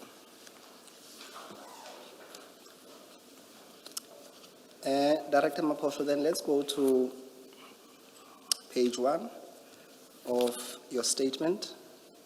When you start reading into the record under introduction, just don't read the personal number that's there. So please read that into the record and go through your statement. Okay. Thank you, Commissioner. I am the holder of personal number. This is employed by the National Department Independent Police Investigative Directorate, situated at 473 Benstra Building, Stanza Bupape Street, in Pretoria. I am holding a rank of Assistant Director. Commissioner, you were referring me as a director, I'm an Assistant Director. Investigations at the head office with the following contact details. The following facts to which I depose here to falls within my personal knowledge and belief are both true and correct unless otherwise stated. Just for the future perhaps, but I've noticed some people do exactly what's been done here. If you say the facts are within your personal knowledge and belief and are both true and correct unless otherwise stated, what that means is that you are in the same document going to be stating facts that are not true and correct. No, Commissioner, I withdraw that. That you see what you say there, that unless otherwise usually refers to what's within your personal knowledge and belief. Okay. So the otherwise blah, blah, blah relates to that, but I not understand the that. truth. Okay. Thank you. Okay. I'll continue. On 2026-0504, I received a notice in terms of Rule 10.6 from the Commission of Inquiry into Criminality, Political Interference, and Corruption in the Criminal Justice System, referred to as the Commission. Shouldn't we skip what the notice Okay. said? Should I skip that?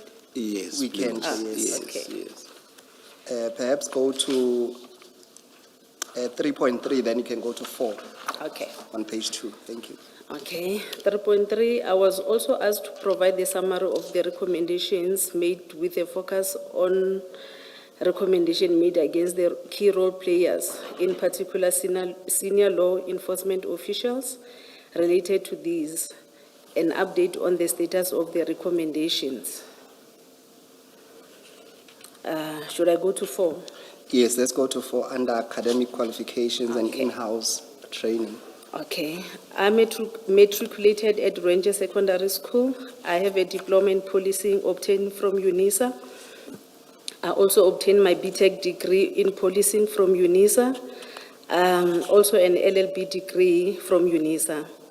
I have completed the following training course: South African Police Basic Training course in 2003 at Pretoria West College Training Academy, Detective Learning Program, that is Resolving of Crime course in 2010 at Hammanskraal SAPS Training Academy, Detective Commanders Learning Program in 2014 at SAPS PAL Training Academy. Please continue under work experience. Okay. I have started working as a constable at the SAPS in 2003, stationed at Sentin Police Station, working in the Client Service Center. I was transferred to Sentin Detective Service in 2008. In 2011, I was promoted and transferred to the Independence Complaints Directorate, ICD, as a senior investigator stationed at Gauteng Provincial Office. In 2012, ICD changed to IPID. I was then appointed in terms of Section 22 of the Independent Police Investigative Directorate Act 1 of 2011. The objective of the Independent Police Investigative Directorate is to give effect to the provision of Section 206 of Subsection 6 of the Constitution to ensure independent oversight of the South African Police Service and Municipal Police Service, to provide for independent and impartial investigation of identified criminal offences allegedly committed by members of South African Police Service and Municipal Police Service. I perform my duties in terms of Section 24 of the Independent Police Directorate Act 1 of 2011, read with Section 206 of the Constitution of the Republic of South Africa Act 108 of 1996. In 2015, I was promoted to be an Assistant Director Investigation at IPID Gauteng Provincial Office to supervise senior investigators and investigators. The IPID, positions, do they have equivalent positions within SAPS? I just want to get an idea of where exactly Assistant Director is in relation to SAPS ranks. Yes, the equivalent with SAPS is Lieutenant Colonel. Oh, thank you. Within SAPS. Thank you. That's relatively senior. Okay. All right, thank you. You can continue. Okay. In 2020, I was transferred to IPID National Office, working at National Specialized Investigative Team. That is called NCIT in short.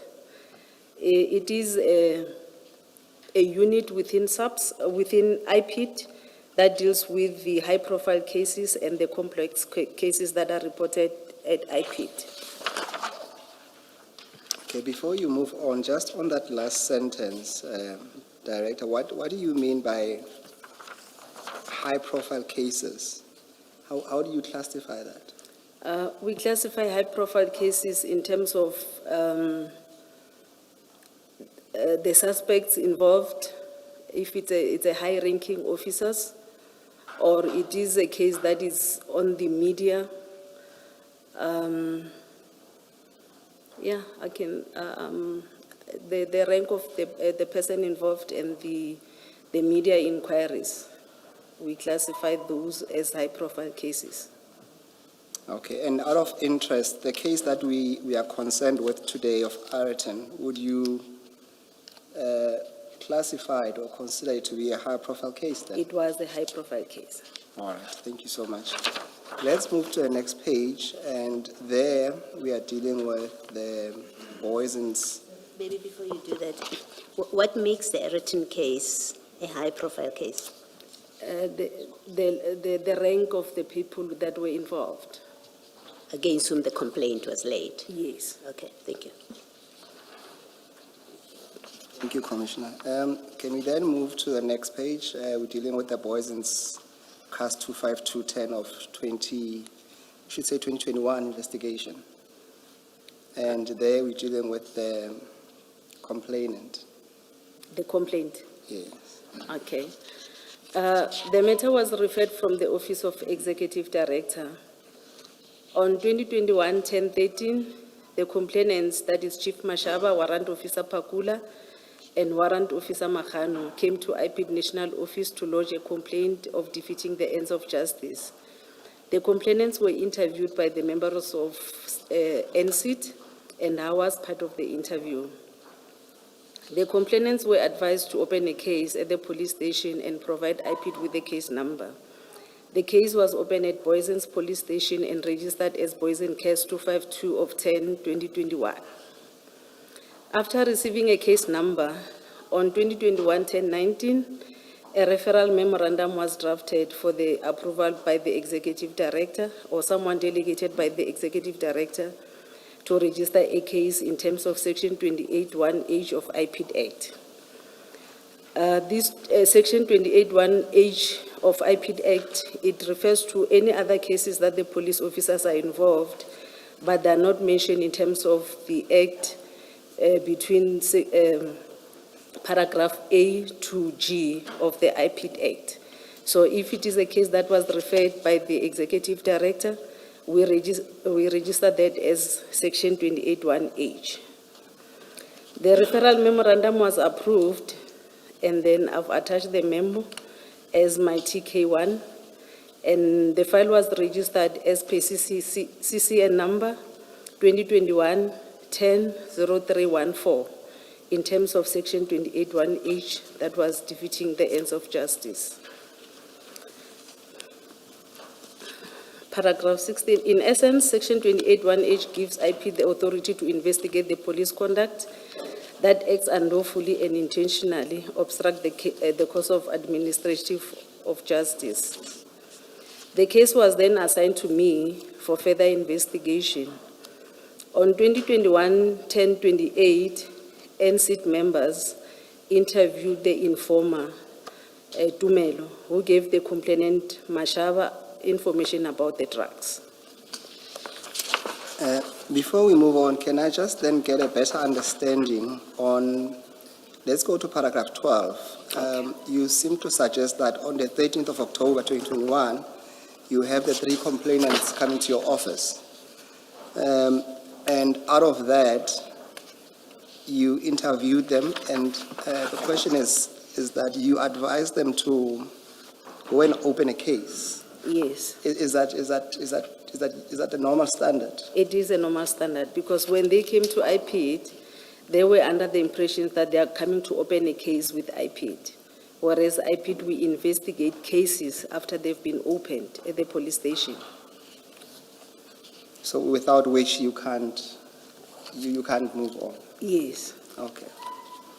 And then just to understand, so the 3 came to your office on that day, and you interviewed them. Did you interview them ever again after this, what I would call probably a preliminary assessment? They handed their statements in the docket, but we also had another encounter when they were giving their supplementary statements. So besides the statements that they provided, so what I'm trying to ascertain is that did you have because this seems to me, because they haven't opened a case, after they've opened a case, as it were, did you sit down with them again to get a fuller version of their complaints? No. Other than them giving us the statement, the supplementary statement, we never had any other engagements in terms of interviewing them about the matter. Okay. I assume that Tumelo is Mr. Nku. Yeah, Tumelo is Mr. Nku. Why do you call him an informer? During interview, he indicated that he's the informer. He used to give information to a certain general that I didn't mention on the statement. I didn't want to mention the name of the general because it's the information that was never verified. Beyond what he told you, did you establish that he is indeed an informer?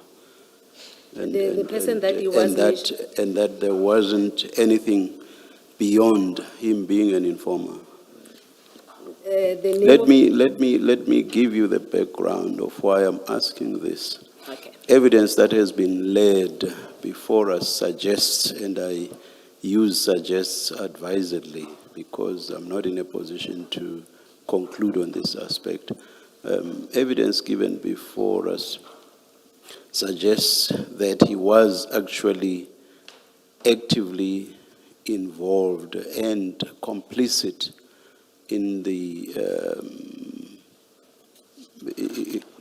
matter concerning the suspected drugs, that is the consignment of those drugs, or at least the receipt or intended receipt of those suspected drugs here in South Africa.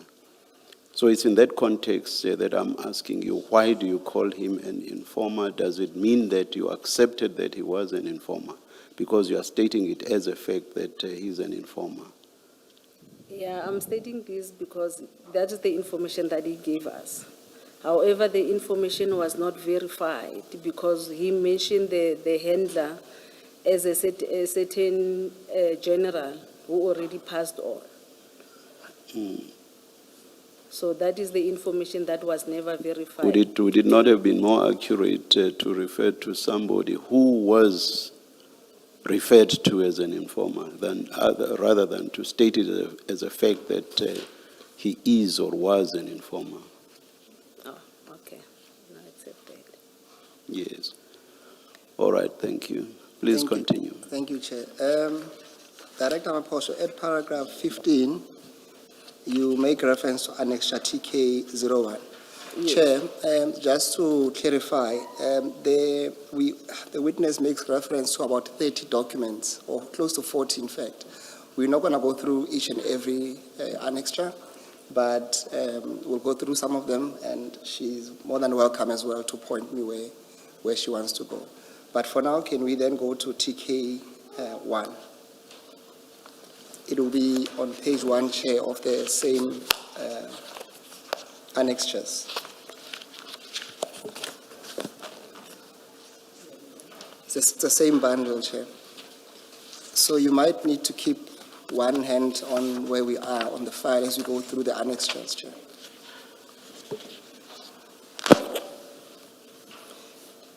Director Maposho, can you just briefly go again? What is the purpose of this memorandum?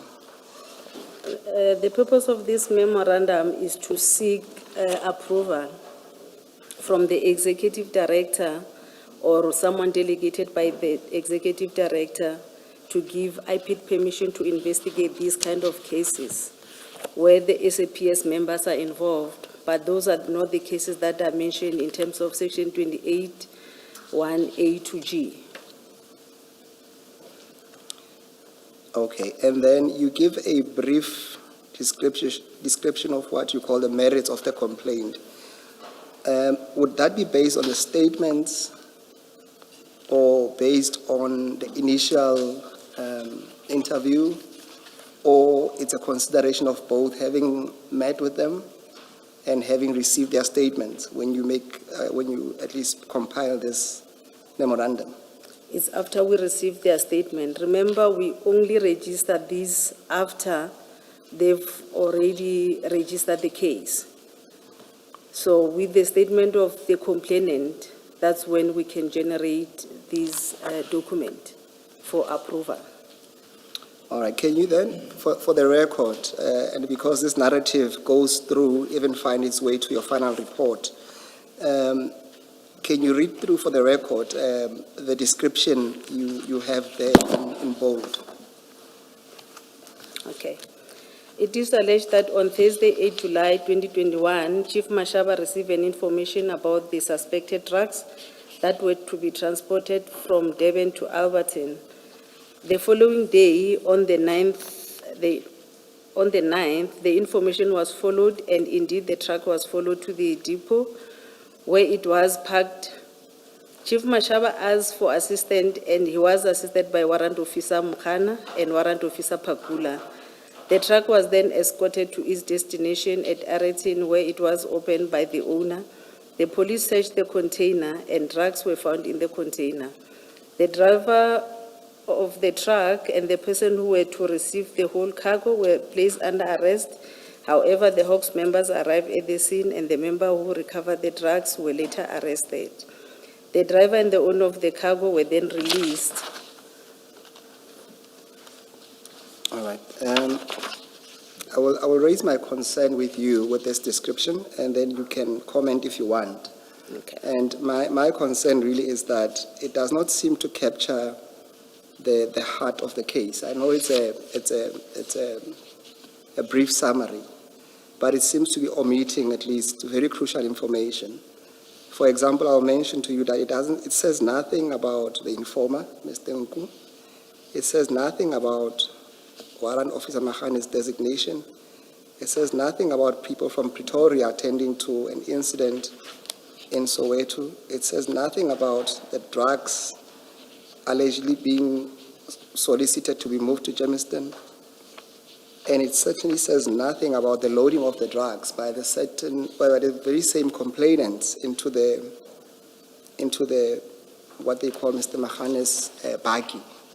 So it gives a very, I would say, a sanitized accounts of events based on their version only. I'm just concerned that it doesn't give the full picture of what, and this information obviously is used to inform you as the IPID whether to proceed with the matter or not. And having seen and having consulted with other witnesses and having been aware of the fuller picture, is there any comment you want to make on that observation? This document is prepared on the very early stage, before even the investigation was conducted. At this particular time, we will only have maybe the statement of the complainant, coupled with what we come out from the interviews that we had with the complainants. It's not the fuller version of what transpired during the investigation, because at this particular time, we haven't even started with the investigation. No, that's correct, and that's my very concern, that you didn't have a proper, or at least you were not provided with a full version by the complainants. Yes. But let's move to page 2, just out of interest. It says there in the middle of the page, when you deal with the prospect of successful investigation, what does that mean, and how do you arrive to that scoring of 50%? Because we haven't even started with the investigation, and because we don't have the version of the other members, the suspects. So for us, it's 50-50 chances whether they're telling the truth or not. So we cannot say it's above 50 or below 50, because we don't have the version of the other members who are involved. Okay. But I would assume, because there is a below and above, there are circumstances where you might score below and above. I haven't even found something like that. For me, it's always 50-50. No, I'm just saying on the document, it does give an option of... in the document, yes. Yes. All right, thank you, Director. Can we then proceed on page 5? You deal with so we're going back to the statement, Chair. We deal with a summary of allegations. Can you pick it up at paragraph 18, where you deal with, it's an A1 of Mr. Samuel Tsiani Mashaba. Okay. The complainant alleged that on Thursday, 2021-0709, they were following up on an information about drugs from Brazil, that they were in a container and were going to be delivered at Scania, Aretin. He was assisted by Warrant Officer Mokana from Zone Keziso SAPS, who was referred to him by Warrant Officer Pokungwane. These annexure 3 and 4 is the statement of Mashaba and the statement of Warrant Officer Pokungwane.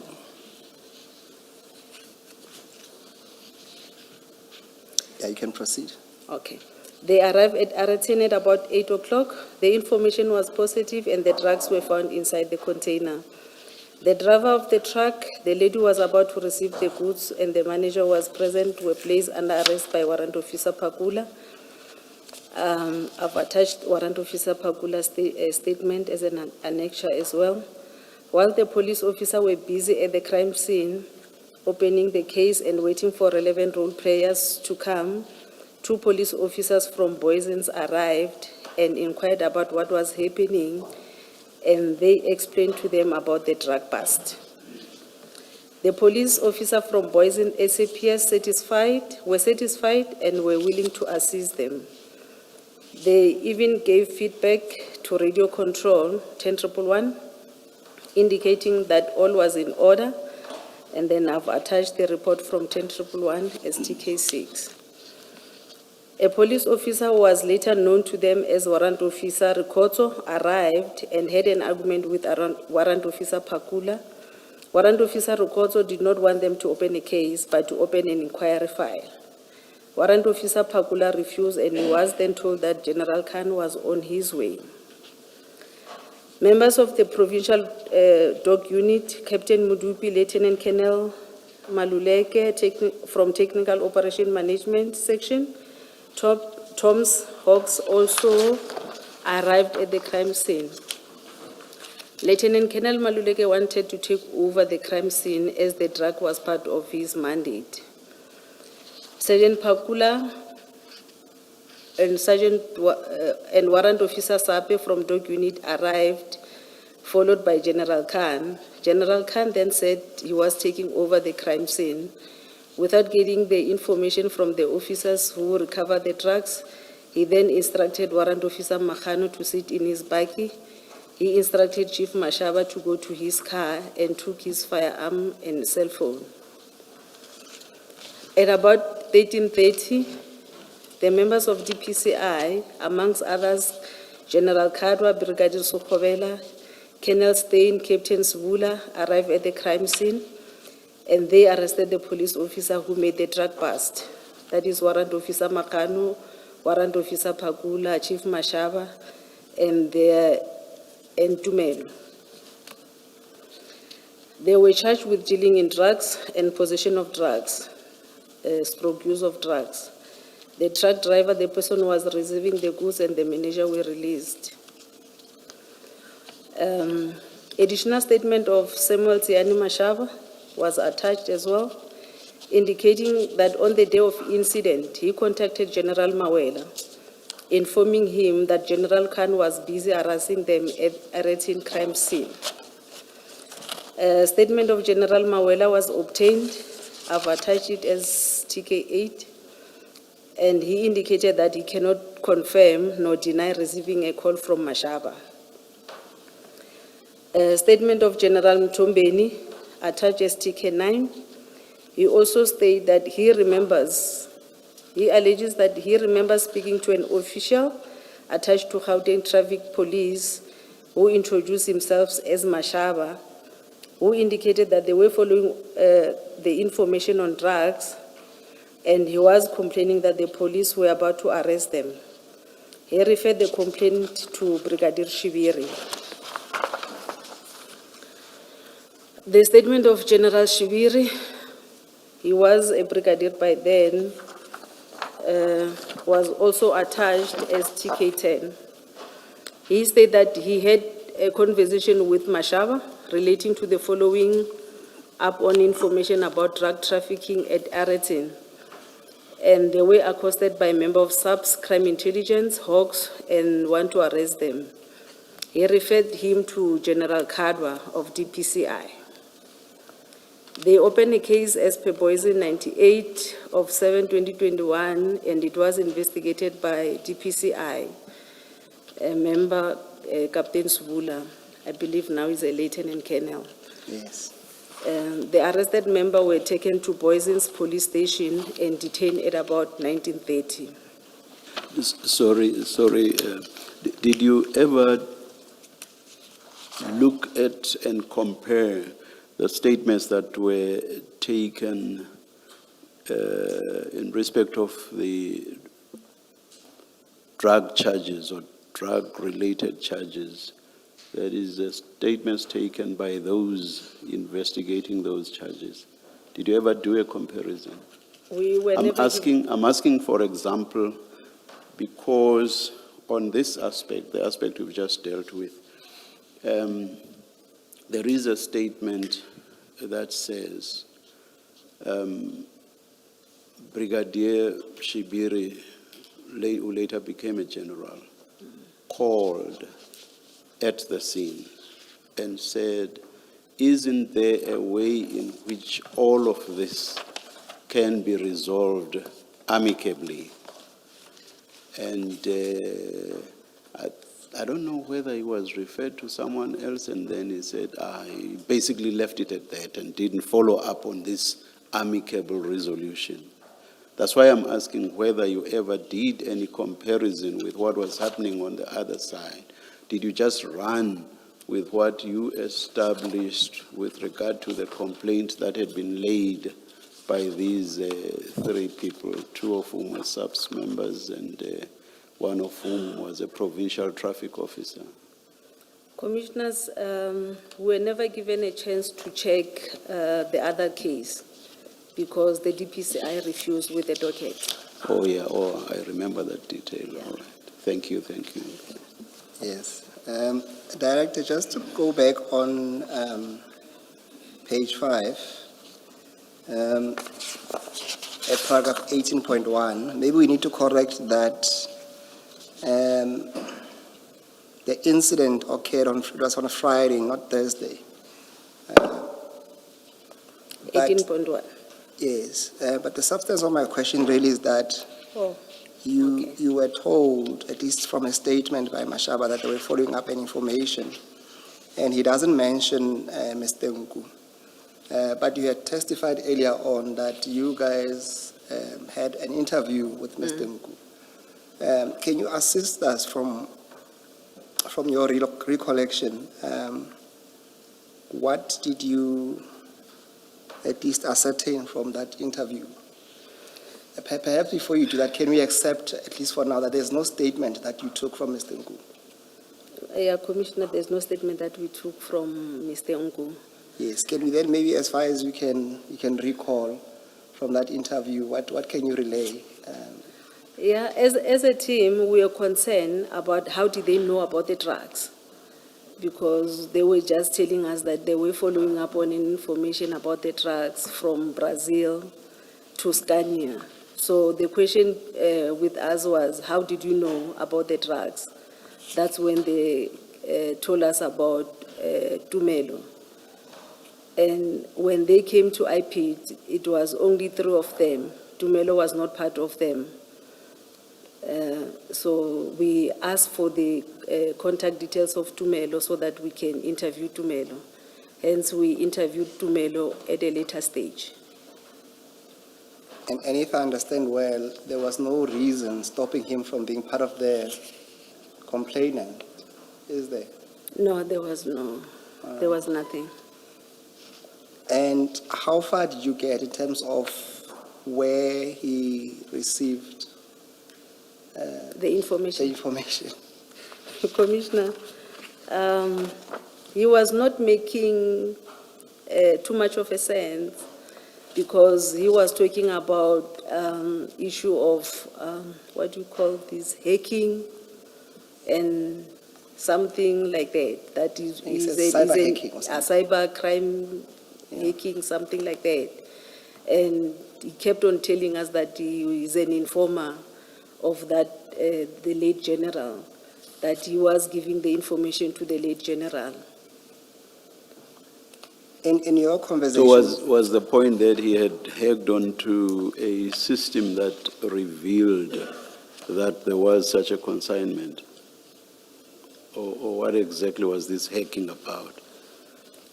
He was talking about so many things. He was not talking about only Let's just this. focus on the hacking for a minute, please. No, he was talking about hacking in order for him to get this kind of information about the illegal transportation of things. It can be drugs, it can be any other thing. It can be any other trafficking. So he was talking about so many things, but he was not giving us anything to work on. Did you ask for anything concrete? Because surely there would have been records of the hacking. No, he didn't have anything. It was just Did you ask what he was saying. Did you ask for the records? Commissioner? Did you ask for the records?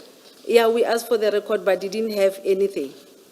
It was only what he was saying, and of which we didn't have anyone to confirm what he was saying. Okay, thank you. In that conversation, did he at least disclose to you that a previous day he was in Durban and that he followed the truck all the way to Gauteng? Yeah, Commissioner, he did mention that he followed the truck from Durban to Yellow Jersey. Yes. Yes. Did he mention to you what his interest would have been in doing all of that? We were interested in knowing as to why the interest, but he kept on saying he's been giving out information to these police officers, and he doesn't know whether the information was positive or not. So this time he was trying to make sure that yes, whatever information he got, when they open the trucks will be there. That was his response.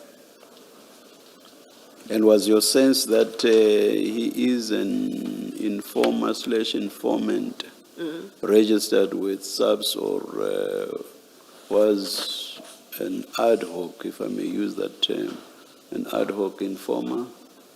What was your sense? What was your sense? My sense was that he was not a registered informer, because if he was a registered informer, he was going to tell us about the handler, the general who passed away, but the general was working with other people. So from my understanding, like, he was not a registered informer. Okay. Yes. Director, one thing that immediately stands out when you look at the statements of Director Mashaba and Joseph Makana is, in the case of Director Mashaba, it says he's based in Sidibeng in Vereeniging. That's the first thing that stands out. In the case of Makana, it says he's in the CIMAC Crime Information Analysis Center in Zonkizizwe. Does that not immediately raise a question? What are you doing in Ireton? If you are a traffic director in Vereeniging, or you are a crime analyst in Zonkizizwe, what are you doing in a drug bust? Because those two jobs have nothing to do at all with being involved in a drug bust. Before you even get to what happened, just their positions. A traffic officer in Vereeniging should have nothing to do with a drug bust in Johannesburg. A CIMAC officer, we've heard that they are desk-bound because they analyze stats, crime stats, to assist those who are operational to do their job. When they say to you, we conducted a drug bust, isn't the first inquiry, what were you doing there, because that's not your job? Yeah, Commissioner, it was our concern that why, especially with Mashaba as a traffic official, but he told us that he normally gets this kind of information. I don't know his job description where he's working, but he indicated that he do get this kind of information, and then he normally assists with this kind of operation. He was saying he used to work with General Mawela. So I don't know his job description. I'm looking at the affidavit that he gave you, paragraph 1. It gives his name, ID number, and he says, I am employed as chief at Gauteng Traffic Police, Sedibeng in Vereeniging, on page 6. It's your annexure TK2, which you referred to in your statement. Okay. So Sedibeng is a district, it's in the Vaal. Yes. And he says, I'm following a truck in Ekurhuleni, and I'm following it to Johannesburg, and I'm conducting a drug bust. So where he works, that's problem number 1. Problem number 2 is he's a traffic officer. What is a traffic officer doing? Conducting a drug bust. Commissioner, we try to find out from him. That is why maybe he also gave his supplementary statement to indicate that he used to work with General Mawela. That is why on that particular day, he also phoned General Mawela. I don't know how they work at the traffic side. I don't know whether if you are working in Sedibeng, you can also attend to the issue of Tshwane, for example. I don't know. But Why I'm raising this, IPID has testified before us. okay. And one of the issues they took with EMPD officers conducting a bust in Rosebank or Killarney is that A, that's not the job description of traffic officers. And secondly, they are outside of their jurisdiction. And for those 2 reasons, their conduct was unlawful. And we heard that from IPID when it was testifying. So the first thing that stands out looking at paragraph 1 is here is a traffic officer in Vereeniging who is leading, because he's the leader, he says, I called other people, leading the chase of a truck, because that's what they were doing, and conducting a drug bust. They're chasing it in Ekurhuleni, outside of Sedibeng. They're chasing it all the way to Johannesburg, outside of Sedibeng. But he's a truck officer. He has no business opening containers and finding out that there are drugs in those containers and arresting owners of those containers or the recipients of the goods that are in the container. That's true, Commissioners.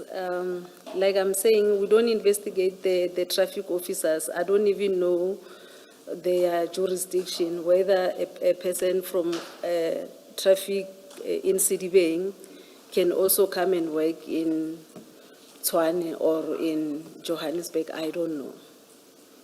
But as an investigator, don't you follow up, check those kind of things? I mean, I'm not sure that it's open to you to say, I don't know what he does, what his job is and his job description, because if it turns out, at least in my mind, if it turns out that his job has nothing to do with what he did on the day, then you, as the investigator, you probe further into why was he there in the first place. So to say you just took, because that's effectively what you're saying, you took his word at face value and made no interrogation of it. He said, I was following up on a tip-off, and then we conducted this operation, when in fact, perhaps had you asked, what do you do where you work? Let's speak to his superior and find out whether what he got involved with is part of his job. And if his superior had said, no, it's not part of his job, he had no business to be there, it may have led you down a different line of inquiry. I understand, Commissioner, but those were our complainants. And as IPID, we don't investigate our complainants. That was the role of SAPS. I believe SAPS investigated whether they were supposed to be at that crime scene or not. However, we did manage to obtain the statement of their supervisors to try to find out whether on that day they knew about the operations or not. But you test what the complainant says. That's why in that form you say 50%. It's because Yeah. you eventually must test what they say. Yeah, we did test that because with Mashaba, the supervisor indicated that he didn't know about the operation. Yeah, but isn't that kind of answer to you, isn't that what should pique your suspicion? That he's in an operation that his superior says, I didn't know anything about it, it's not his job. That would have piqued your suspicion about him to inquire further about what in fact was he doing there? Because the complaint, as we understand it, their complaint is that they were arrested when they were conducting a lawful operation. Operation, yes. Yes. So if they were interrupted conducting an unlawful operation, you wouldn't have found the police officers guilty of any, you wouldn't have made a negative recommendation if it turned out this was an unlawful operation. So that you don't investigate, you don't test that even after his superior said, I have no idea what he was doing on the day is disconcerting? I understand, Commissioner. I find it quite disturbing that you say you don't probe your complainants. That's quite disturbing. I think that's a wrong approach to investigation. What's your comment? Commissioners, at IPID, most of our complainants are suspects on the SAPS cases. I'll give you an example. You'll find maybe the suspects were robbing a bank, and there was a shootout between the police and the suspect. And the police shot and killed maybe one or two of the suspects. IPID investigate that case because we are checking the conduct of the police. We are not checking what the criminal were doing in robbing the bank, but we are checking whether the conduct of the police, they acted within the scope of their mandate or not. Whether they killed somebody, maybe they killed two, and then the third suspect ran away, and then he surrendered somewhere, but the police shot and killed that particular person. Those are the conduct that as IPD we are checking. So we don't investigate the initial cause of the bank robbery, but the police that the one who must investigate the bank robbery. Then IPID, when we investigate this matter, we obtain the copies of that robbery. Would this be murder committed during the robbery? Yes. I'm not sure that I follow the distinction, Jen. I'm not sure that I follow the distinction then. Yeah, I'm not sure that I do. I'm trying to give a scenario that we don't check the conduct of our complainant or our victims as to what happened prior to this incident. But the police, they investigate the robbery case, then IPID will get the copies of the robbery. Maybe let's just forget about that example because it may just confound the issues. Let's look at what was at issue here. You have these people who are complainants, and what we are saying is it is just odd for you to say that you basically do not interrogate what's been brought to you insofar as it relates to or concerns your complainants. That is what I find difficulty with. I think it's a different, I think it's a wrong footing to proceed from.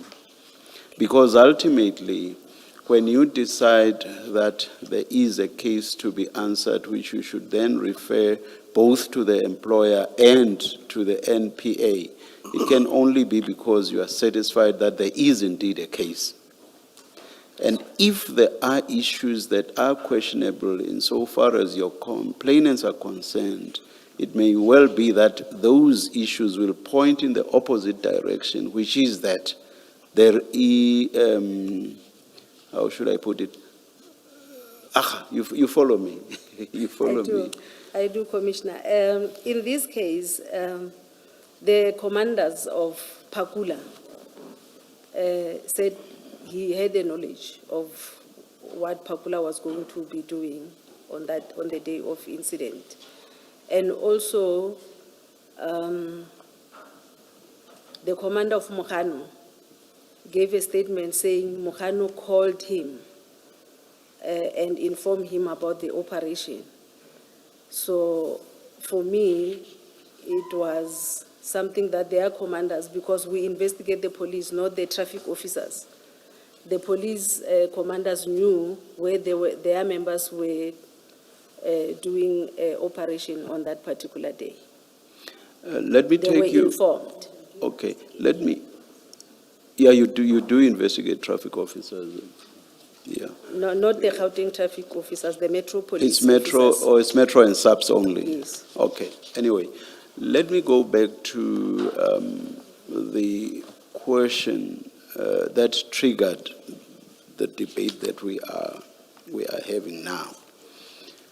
That question was about you following up on the issue that Commissioner Khumalo raised. And you said you did follow up on that. But later you then said that you know nothing about the jurisdiction of someone like Chief Mashaba and so on. Then I started wondering, what exactly would you then have inquired about if you basically know nothing about these issues around the jurisdiction and so on? What then would you have inquired about? That goes even to Warrant Officer Mokano being desk-bound. So what would you have inquired about? Because you said you did inquire. Do you remember saying so? Yes. Now, if later in the debate you say you knew nothing about those issues, that in my mind raises the question, what then did you inquire about in this regard? Commissioners, I inquired about whether they were on duty on that particular day. That's and not whe- the same thing. That's not the same thing. No, That's not the issue that was being raised around whether they ought to have been there in the first place. That's a totally different question to where they were and were they authorized in terms of maybe their bosses saying, no, you can't go to Eratin and so on. This is a totally different question. Is this something that fell within their mandate? Is this something they could, in law, have done? The only person that we did not inquire much, it was Chief Mashaba. No, the question is, what did you inquire about? We inquired whether they were on duty and whether their commanders knew about the operation.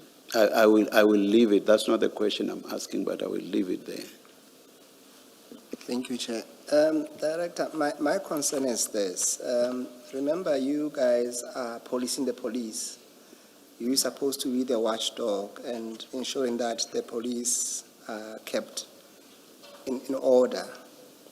And in doing so, it can never be, in my understanding, that it's just a matter of who of the naughty kids came to report first to the principal. You need to check the facts that are brought to you to verify those allegations. Because I think you'll accept that there is a potential or possibility of the police using or weaponizing IPID against each other. You'll accept that?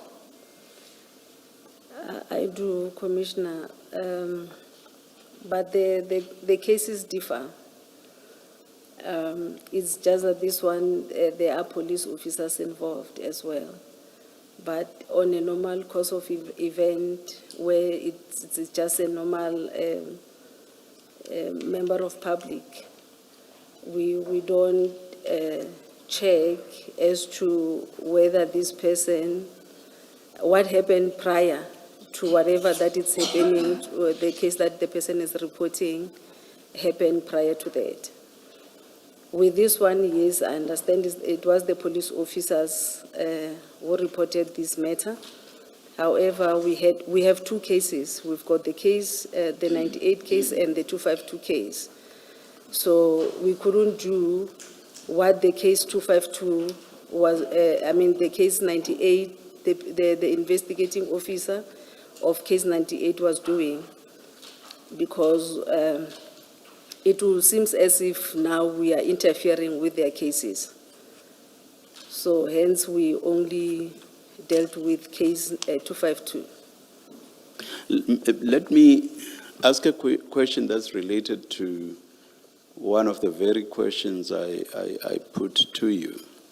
Had you been aware that there were text exchanges between Mr. Nku and someone that he referred to as boss, and who was saved on his device as Alpha, is it? Saved as Alpha.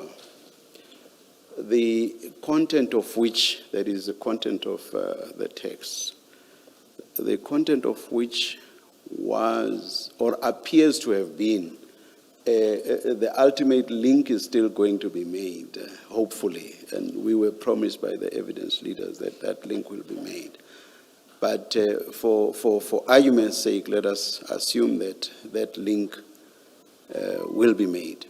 So had you been aware that there were exchanges of texts that appeared to follow up on this consignment of suspected drugs constantly, the texts even expressing concern in case that consignment were to be intercepted or, however else, not to be received by apparently them?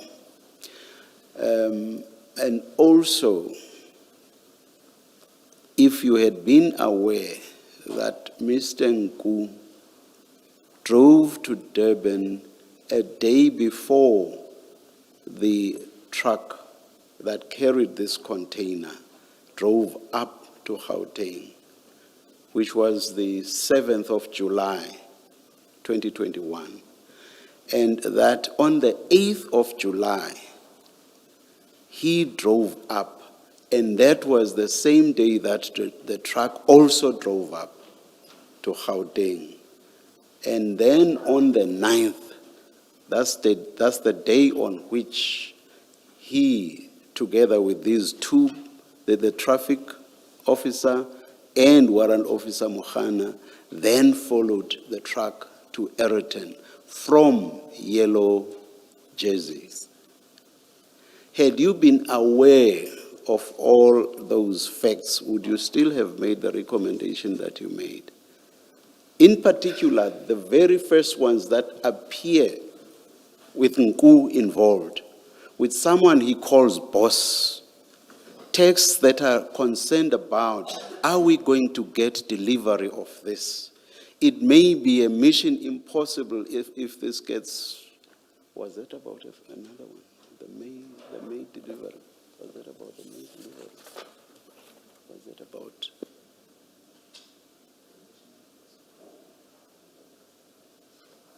No. I'll leave out the concerns and mission impossible and so on, but I will retain everything else that I've suggested to you. Had you been aware of all of those things, would you still have taken this to be the mere actions of an informer? Or would you not have suspected that this is actually someone who is complicit in the delivery of this consignment, delivery and receipt of this consignment? Yeah, Commissioner, with regard to Nku, yes, if we had that kind of information, we were going to look at these things differently. That's why I'm saying, had you heard? Yes. Okay, Yeah. all right. We were going to, even maybe the kind of investigation was not going to be the way the investigation was.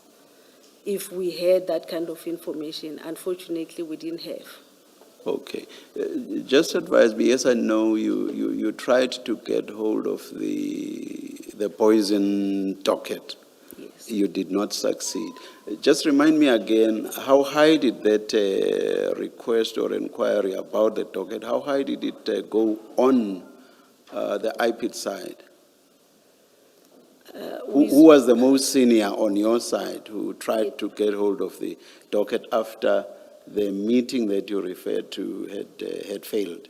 It was the NHI, the National Head of Investigation. Okay, all right, all right. Is that the highest you could have gone? Couldn't you have gone to, was it already General Libya then? Yeah, it was General Via, but the NHI was supposed to have escalated the matter to the executive director, of which I don't think the matter was That ever was- escalated. Yeah. So it was beyond you at that stage? Yes. Couldn't you have made the request to the head, your head, to escalate it to General Libya? The matter was escalated to General Via, but It was? It was Oh, it escalated to was. General Via. Within the Hawks, yeah. Yes, but we did not get any positive feedback. Okay. Did you get to, what did General Libya do? Do you know? General Via, I think he spoke to my supervisor, the one who drafted the letter to him. No, I mean with subs, on the sub side, what did? On the subsides, it was General Via. Okay. Oh, I see. This is. Okay, at paragraph 24 of your statement, you say General Libya did not assist IPID with the request. Instead, he indicated that IPID must investigate without the copies of that docket. Yes. So he didn't Yes, engage subs on the matter. yeah. All right, thank you. Can I just ask on the back of the discussion that you've just had with the chair, had you known certain things that have now come to light about Mr. Nku, whether you would have still proceeded the same way?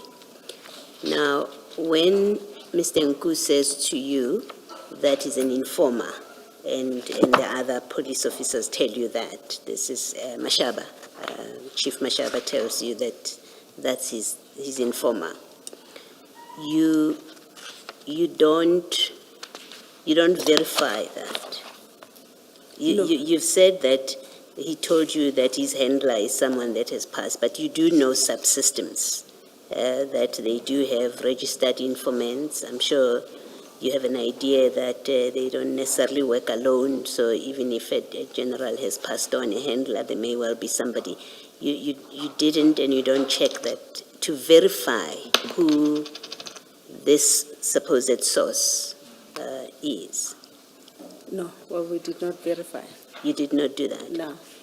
Is it because that's not what you do? You take things on face value. I think I'm trying to, like the chair, I'm trying to understand how you conduct your investigations and whether, as I must say, it seems to me to have been the case with this, that you don't get, the IP doesn't get used to, as in this case, I suspect that's what happened with the complaint that came to you, to pursue meritless cases because there are agendas. People want to get to some point. You don't verify that kind of basic information. Is Nku indeed an informer? We have a way of checking with the SAPs. You don't do those kind of checks. Commissioners, with Nku, because he mentioned somebody who already passed, and he was not telling us that he was a registered informer. We did not verify that kind of information. But on the day of this, he was saying now he's giving information to Chief Mashaba. So he was now the handler of Chief Mashaba. Chief Mashaba was his handler now. Yeah, he said now because he used to give information to the late general. Now he's giving information to Mashaba. So the reference then to that late general, for purpose of your investigation, should be relevant.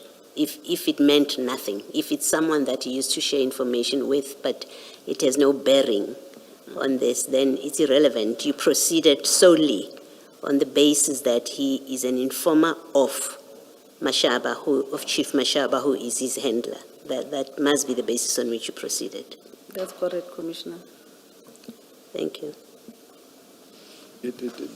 This again raises the point on which Commissioner Kumalo was engaging you.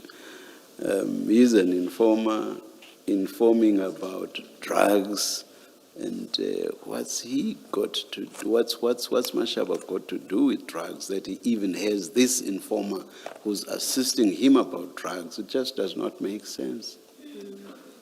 Do you want to comment?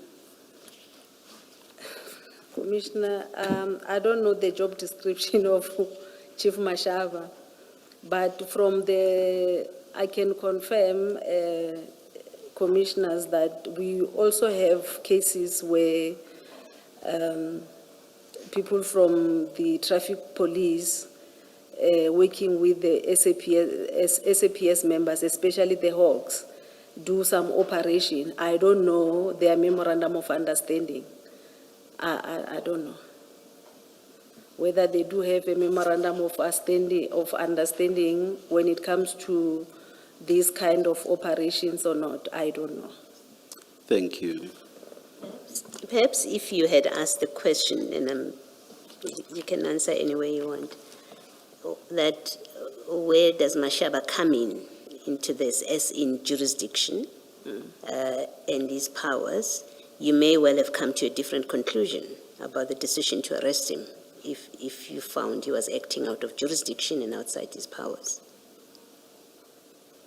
Do you have any view about that? No, I don't. Thank you. And I thought just crossed my mind because when I was engaging you on how we would have acted had you known otherwise, I suddenly discarded the information relating to a May 2021 consignment. I should not have discarded that. That was actually crucial in terms of how you would have acted had you been aware of certain facts. Because what that does is to show, especially that May consignment, it actually shows the concern that these people had about receiving that consignment. And this Alpha is even saying, if anything goes wrong, then we are in trouble. Basically saying we must receive that consignment. And it's apparently two private individuals interacting. And that had nothing to do with Mr. The so-called informer, with Mr. Nku giving information to his handlers. He's actually talking to people who appear to be the people to receive the drugs. Do you see what I mean? So that tells you that one cannot, when it comes to the Eritrean past, that suddenly Nku is no longer concerned with receiving the drugs. If he was concerned with receiving the drugs with regard to the May consignment, it must be the case, or indications at least are that, even with regard to the Eritrean past, he still wanted to receive the drugs. But as I say, I'm posing my question in the context of how would you have acted had you been aware of all these facts? You've already commented. I'm not expecting a response. Thank you, Commissioner. I'm just giving you the full picture. Thank you, Commissioner. Thank you. Director, to be fair to you, this is not a question. I'm just bringing to your attention that Mr. Makano's superior deposed to an affidavit much later probably, where he makes it clear that as a commander he was not aware of the operation since Mr. Makano's duties are office bound, and that is in accordance with his performance enhancement plan. So his job is to be in the office and analyze statistics.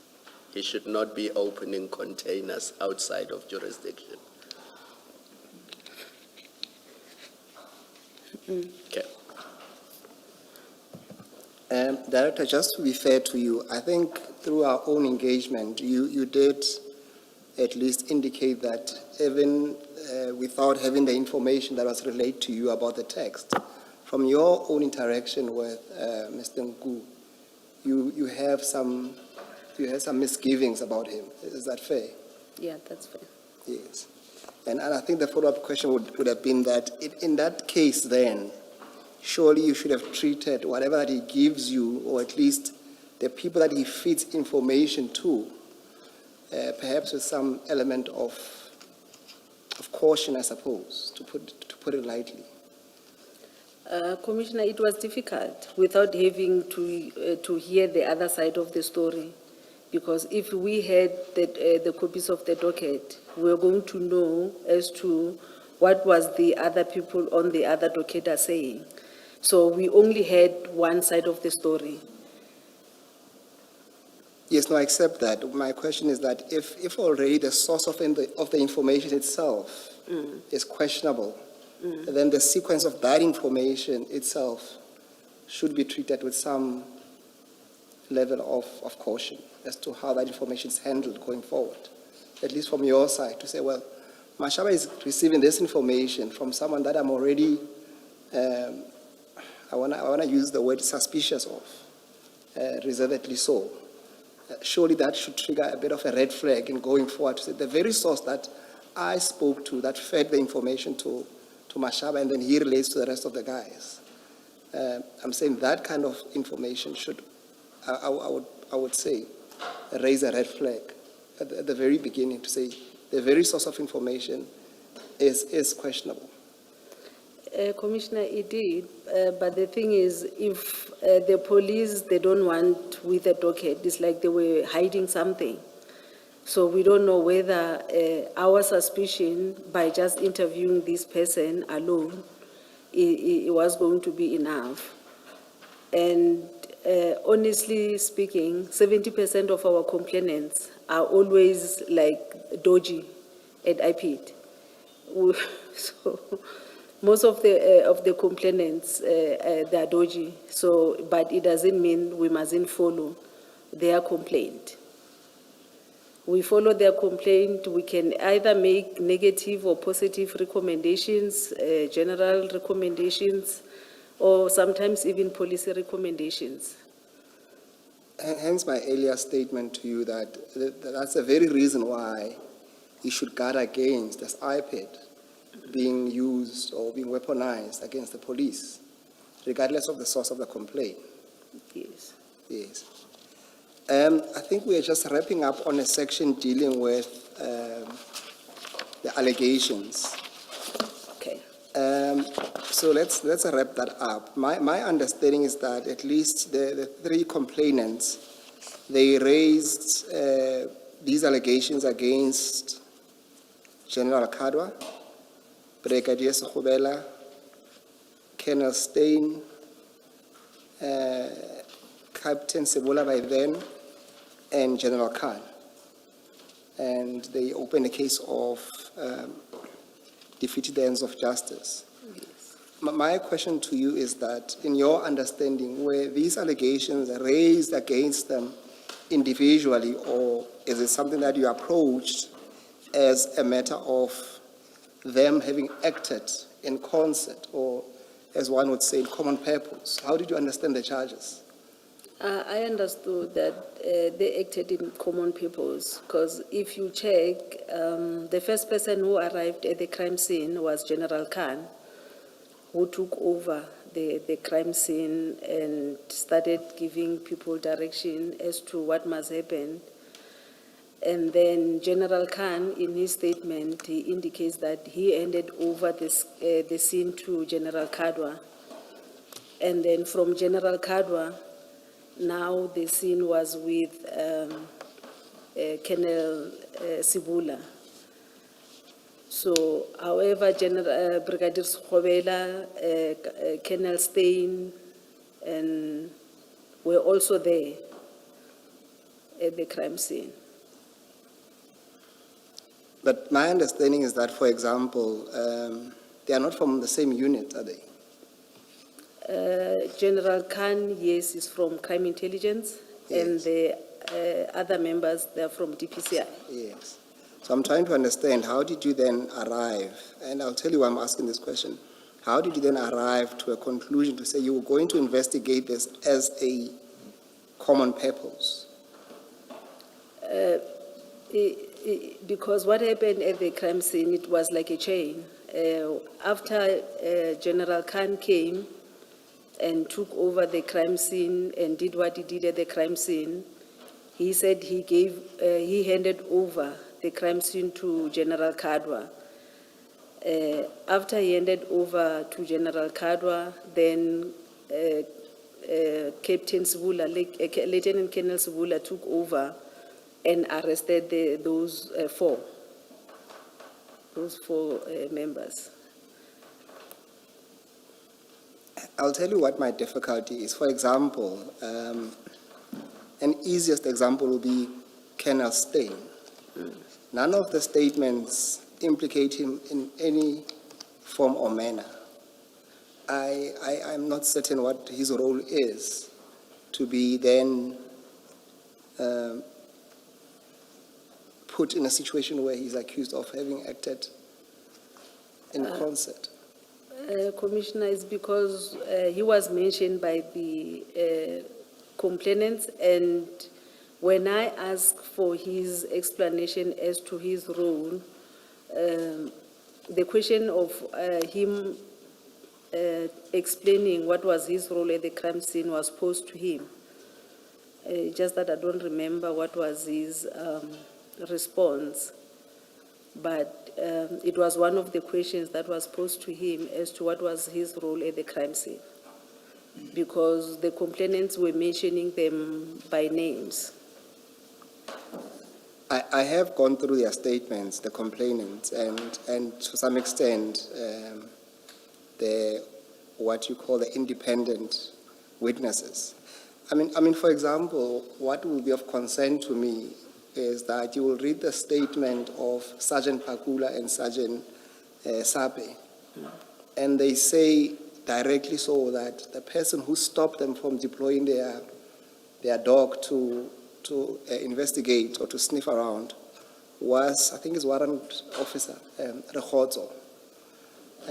That seems to be that one person, at least, at the very least, there's a direct allegation against him. And Sape and Sergeant Sape and Sergeant Pakula, they gave you a statement to that effect. That, to me, at least, is the closest you'll come to defeating the ends of justice. But that is not reflected anywhere in your findings. Do you want to comment? Yeah, because with regard to Rekhozo, they didn't know where to find Rekhozo. I was hoping that maybe if I can get the copy of the docket, Rekhozo's information will be in that other docket. Because at some point, I don't remember who mentioned the issue of Rekhozo calling, who indicated that General Khan is on his way. So that is why one of the questions that was posed to General Khan was for him to indicate as to how did he know about the crime scene. I was hoping that he was going to indicate that Rekhozo is the one who informed him. However, instead of mentioning Rekhozo, he mentioned somebody else. He mentioned... I think it's Rickett. No, not Rickett. He mentioned a certain sergeant who worked at the 10111. And I followed on the issue of that person to obtain his statement. I thought maybe he was going to mention Rekhozo, because we don't know. We don't have the details of Rekhozo. We don't know where to find Rekhozo. Regarding what constituted the defeating of the ends of justice, all I heard you say, I hope I understood you correctly, was this one handing over the scene to this one and that one handing it over to yet another one. I didn't hear you explain where exactly the defeating was and what exactly it consisted in. Commissioner, in them arresting these people who made Because the bust. it could not have just have been about the arrest, because it must also relate to what was sought to be achieved that was then defeated by the acts or conduct of the people complained about. What exactly was, where exactly did the defeating lie? Okay. Commissioners, I'm not saying the arrest was irrelevant, no, Yes. but surely it could not be the The only beginning and Yeah. end. yes, and the issue of, No, the handing over of the scene.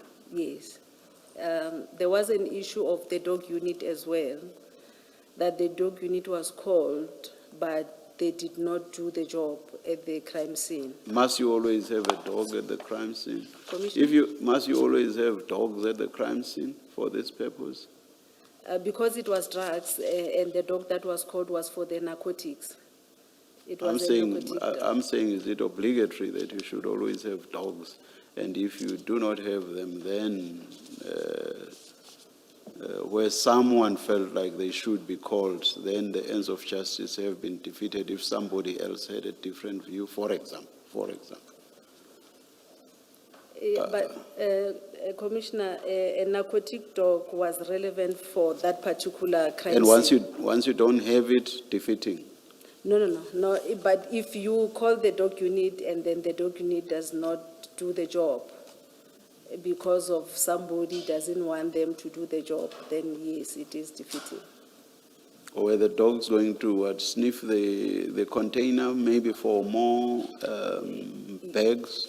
Yes, the dog was supposed to have checked the whole area to check if there are any other drugs that were maybe stored in that particular warehouse.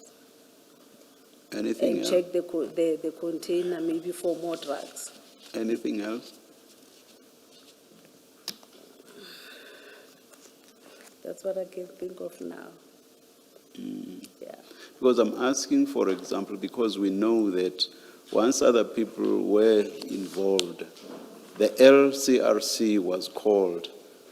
LCRC, which ought to have been called right at the beginning, before the bags were loaded onto Warrant Officer Mohana's van. Yes.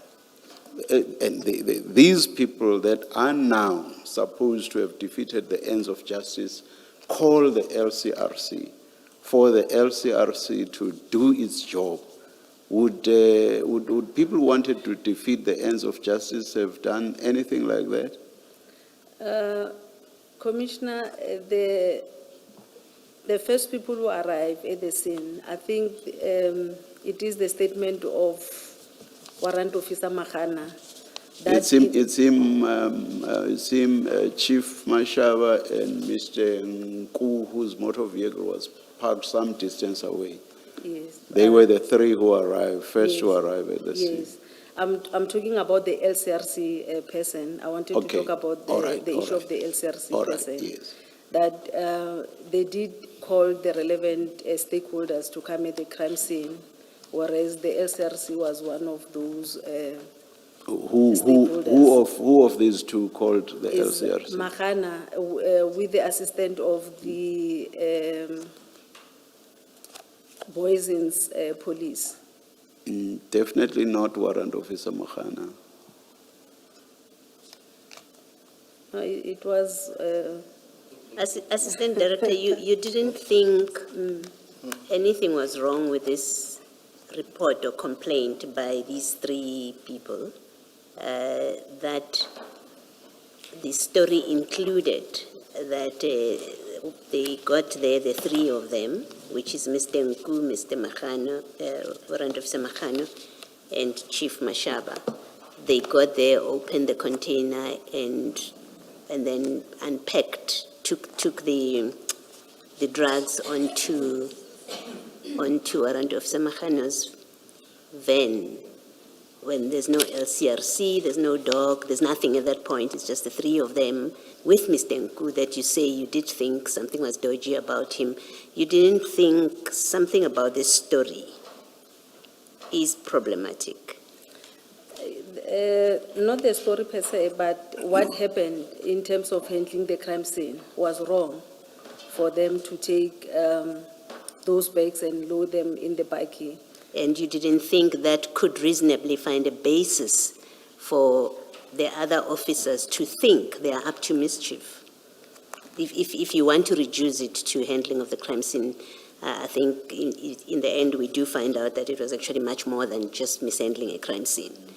But we're talking about you. You receive a complaint. They tell you that they followed this truck. It parked. Magano backs up his van. They instruct the employees of that place to put the drugs onto Mr. Magano's, onto Warrant Officer Magano's bakkie. There's no LCRC. They're not calling any. There's no one else. Just the three of them. You're saying you didn't think something does not seem right here. Maybe I need to interrogate this complaint further. Because to me, I'm not an IPID officer. I'm not a police officer.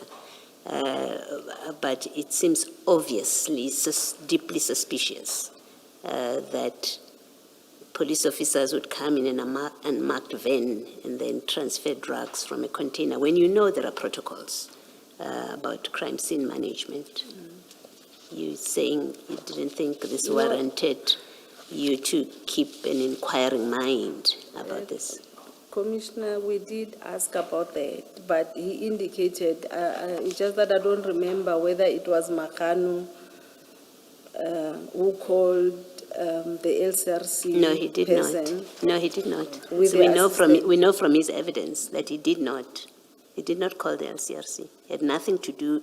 Magano had nothing to do with calling the LCRC. In fact, his evidence is he knows nothing about The LCRC. drugs and crimes, the management of a drug bust scene. Yes, that one indeed, from what happened at the crime scene, you can tell that he had no knowledge of managing the crime scene. But from what we have, the LCRC person was called. The only challenge was that they've already contaminated the scene by taking the drugs from the container into the bakkie. But when we asked them about that, they indicated that they were waiting for the LCRC person to come and take pictures and package the drugs. I must say that I'm surprised that you didn't think that that kind of conduct is sufficiently suspicious to have you inquire further. I know nothing about this stuff, but I must say that the first time I heard that's what happened, it made me ask the question, why would he do that? He knows the protocols, and that's why we engaged him on, do you know anything about crime scene management that involves drug busts? And he told us, I've never done this before. My job doesn't involve this. So I ask you in that context that I would have thought you would know more than I had the first time here, to have an inquiring mind about what in fact was going on here. Let me find out before I make conclusions that there was a defeating the ends of justice case here. But I've heard what you say. Okay, Commissioner. And what, if anything, did you make of the fact that they had already loaded these bags onto Warrant Officer Magano's van? We asked about They that. take them, they handle them, there are hands all over them, there are fingerprints all over them. and then they load them onto Warrant Officer Makhana's van. What did you make of that? Because it's something that you were aware of. It's at page 37 of your statement, at page 10. What did you make of that? So any chance of fingerprints being uplifted, DNA being uplifted, were almost gone, if not gone altogether. Well, what did you make of that? We did ask commissioners about this conduct, but it was the issue of. No, the what police- did you make of it? What did you think about it? I'm not asking about whether you asked them about it. It was the issue of saying that they don't know how to handle the scene. Surely they've never even maybe attended the crime scene management. Would that not tell you then that perhaps people who have better knowledge, who come in and say, get out of the way, were not necessarily defeating the ends of justice?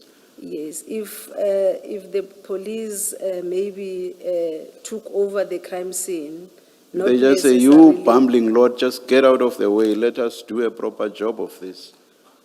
Would that not have told you that those who came later were actually the people who were doing what ought to have been done? Yes, Commissioner. However, the conduct of not knowing how to handle a crime scene does not necessarily make it a criminal offense. I'm not suggesting that it is. That's not what my question is suggesting to you. The thing is, the police who came, the Hawks who came later to come and handle the scene, did not only handle the scene, they also arrested these people. So the only problem that leads to the charge of defeating the ends is because they were arrested. Not so much that something wrong was done with regard to what ought to have been done. Not so much that. Yes. It's just because they were arrested. That's the issue. Not. I'm not suggesting, by the way, that it is right or correct to arrest someone who should not be arrested. That's not what I'm suggesting. Okay. Commissioner, it's not only that.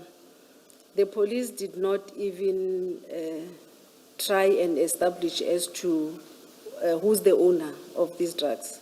Today, How would you have been established? How would you have been able to establish that there and then? No, I mean now, even now. Yes. Because of the drugs were in the Scania container. Yes. I don't know whether they did follow up on the Scania issue, but from the information that we received, like on the street, was that the CEO of Scania at that particular time was from Brazil, who later resigned or something like that and left the country. So I don't know if maybe at that particular time they've made follow-ups on this matter. Maybe we were going to have the real That's- owner of those drugs. None of that is answering my question, but I will leave it. Thank you. I think to be fair to you, Director, I think on the issue of the dogs, I think there was a mention that there's a suspicion that there could have been more containers. I think from the information that you received, that there could have been about 3 containers containing, I think other ones containing guns and other ones containing drugs as well. Drugs as well, yeah. And I suppose the stopping of the dogs at least shut that window of opportunity. That's true, Commissioner. If that was the case. But that would be only in relation of the one container, because from the evidence, there's only one container that came up, or that's at issue in Ayrton. It's an issue in Ayrton, Chair. One container. That it could have been 3 containers on the premises. At least the information that was relayed. It comes across later on when we get affidavits from people from Scania that were expecting 3 containers.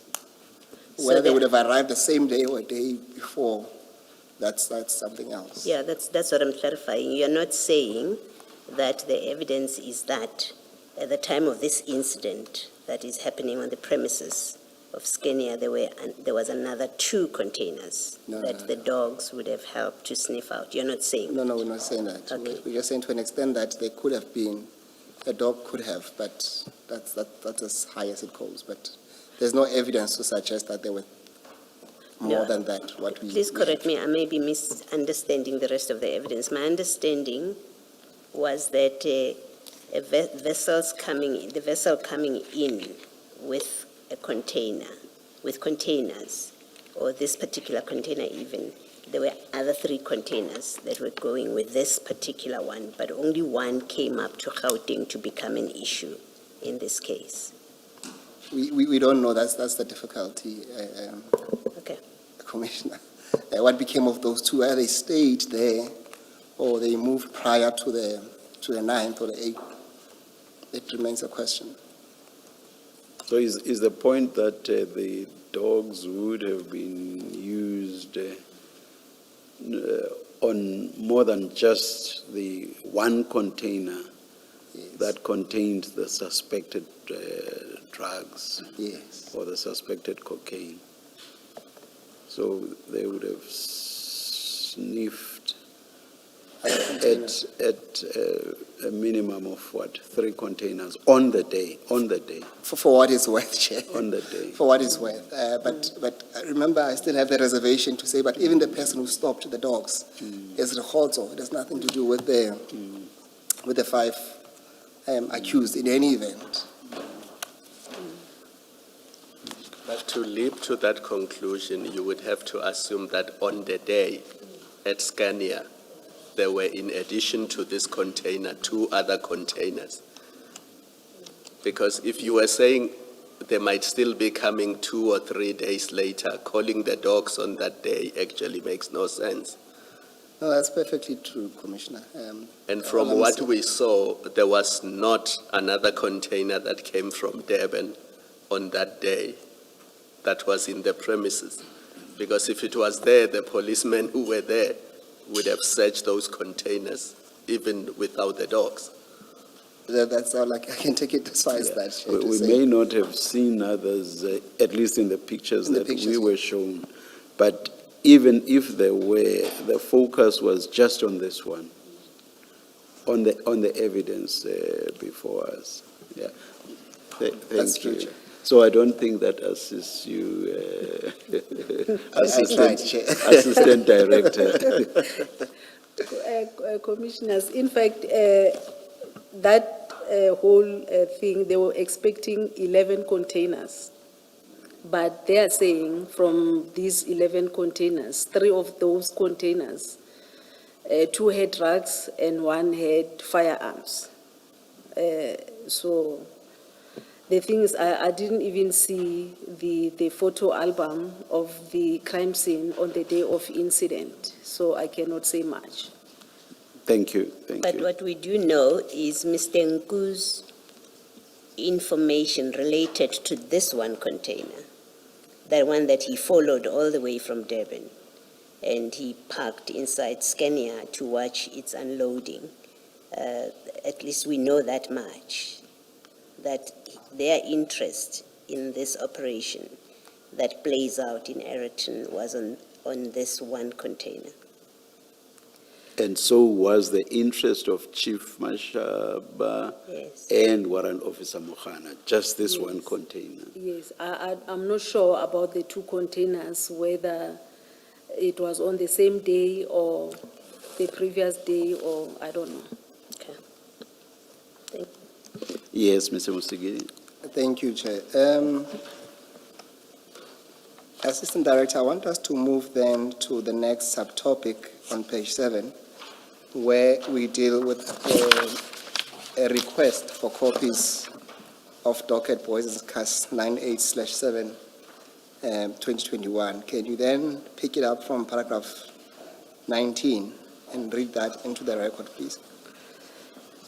On 2021-10-21, I've made contact with Investigating Office of DPCI Captain Svula, requesting the copy of the docket. He said we must come to his office at Germiston on 2021-10-22 to collect it.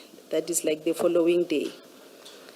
My colleague and I went to Jamestown as agreed, but to our surprise, on our arrival, Captain Subula was not in the office. He was contacted on his cell phone and he indicated that he was not going to give IP copies of the docket, copy of the docket. I just find out, well, surely there is a protocol of how you go about getting dockets.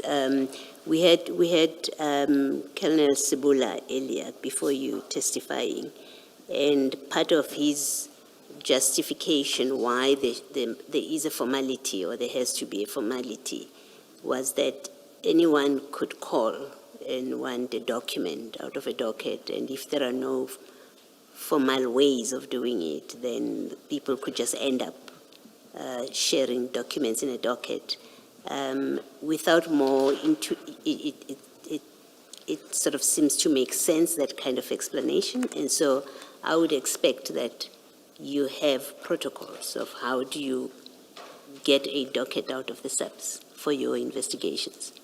Okay.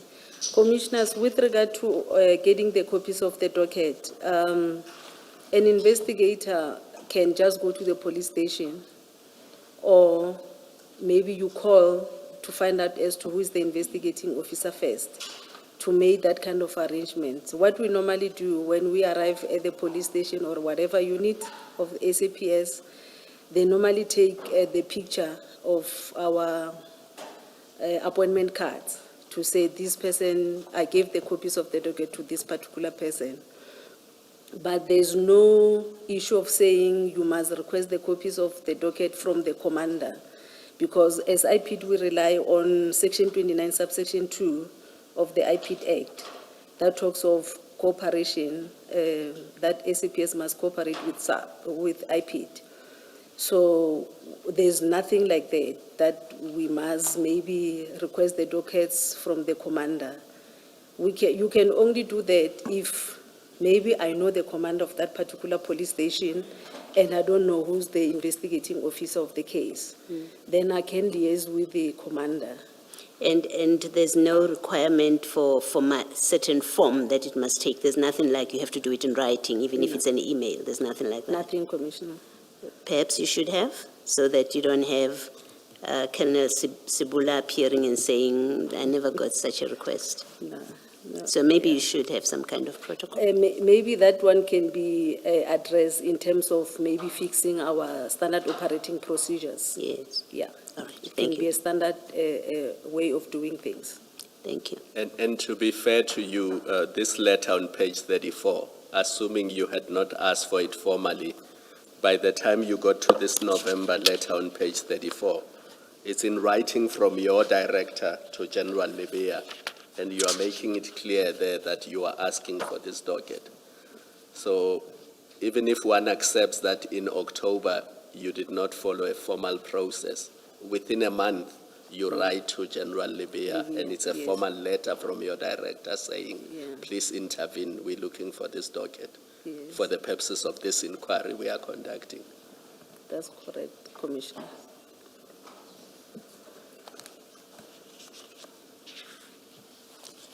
Yes, you may proceed.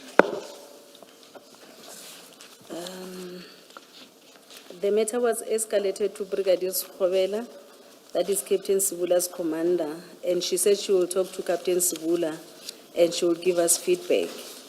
A follow-up was made with Brigadier Skhobela on her cell phone, but the phone was always on voicemail and she never returned the call.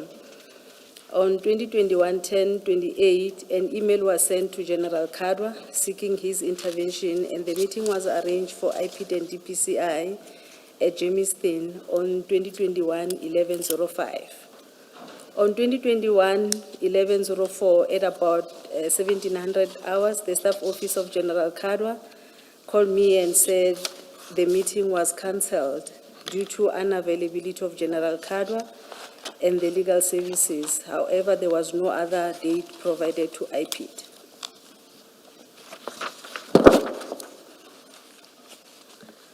On 2021-11-17, my supervisor drafted a letter to General Libya who is the National DPCI head, and was signed by the IPID Executive Director.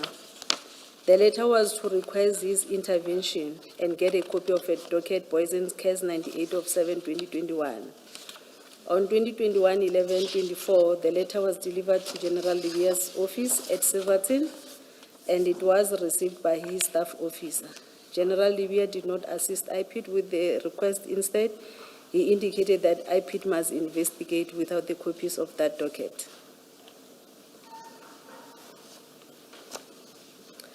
It must be noted that most of the cases that IPID investigate emanates from cases investigated by the police. It is a standard practice that IPID always requests the copies of the docket in terms of Section 29, subsection 2 of the IPID Act 1 of 2011.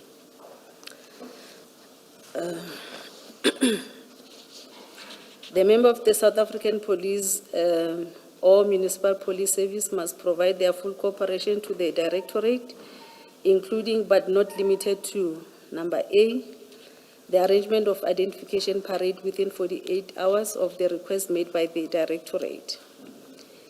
B, the availability of members for the taking of an affidavit or an affirmed declaration to give evidence or produce any document in that member's possession or under his or her control which has a bearing on the matter being investigated. C, any other information or documentation required for investigation purposes. Whereas Section 33, subsection 3 of IPID Act 1 of 2011 stipulates that any police officer who fails to comply with Section 29 is guilty of an offense and liable on conviction for a fine or imprisonment for a period not exceeding 2 years. IPID has this power in Section 33(3). It gives you quite serious power to compel compliance with 29(2). Does IPID use this power? Has it ever used this power? Yes, Commissioner, this Section 33, we also have the regulations. In terms of the regulations, because Section 21, we've got subsection 1 and 2. With subsection 1, it deals with the reporting of the cases to IPID. So the regulation in terms of Section 29, subsection 1, is clear as to what must happen if the police fails to report the case. However, in terms of subsection 2, it doesn't give us a clear directives as to what must happen. It talks about talking to the person, requesting the reasons for not giving the documents, and then the NHI or the provincial management in terms of the province will give advice as to what must happen. Well, I mean, implicit in 33(3) is that a criminal charge can be laid, a criminal complaint against a non-cooperative or uncooperative police officer. Yeah. And so whatever the regulations say, maybe the regulations say you must first follow these steps, try and persuade intergovernmental relations kind of provisions. Maybe it says that, but my question is, let me assume on the back of what you've said that the regulations require you to follow, they provide for a certain process before you get to the drastic step of laying a criminal complaint. Yes. My question is, I'm now at the criminal complaint stage, the way General Libya has ignored you. I think it's also General Schobela or Colonel General Kadwa. Kadwa has ignored you where there's been formal correspondence. Yes. And I'm assuming you've already exhausted whatever processes Yes. there may be that try to find a resolution, a friendly resolution to this. My question is now at the tail end. Has IPID ever invoked that provision that permits you to lay a criminal complaint and have people prosecuted. Yeah, in terms of section 29, subsection 1, we do have most of those cases of non-compliance. So you have laid criminal Criminal complaints. complaints, yeah. But the thing is with subsection 2, this one was, I will say it was a peculiar case. It has never happened before where we request a docket and somebody refused with the docket. It was one of its kind, And nothing happened here? and nothing happened. No criminal complaint was Yes, laid? Yes, because the NHR was supposed to give me instruction of saying, go and open a case. Okay, thank you. Thank you, Commissioner. Perhaps to that, we can add, there should be a copy of a government gazette next to you there. I just need to refer you to that section. Commissioners, you should have a copy of the government gazette dealing with the IPID Act. Just to piggyback on section 33.3, can you also look into 33.1 and perhaps read that into the record?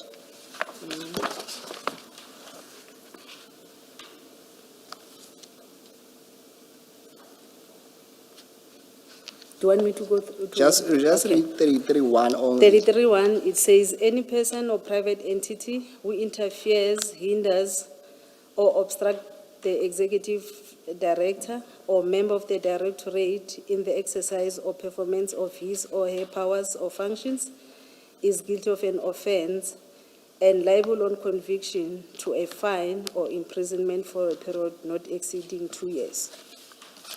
Yes, so my concern is that, I think just to follow up on the point raised by Commissioner Baloyi is that there seems to be somehow some teeth being given to IPID. But the question is really, are they using same to bite? And I'll tell you why. I mean, if we go, for example, to the letter that you referred to by Commissioner Kumalo on page, I need to go to page 35.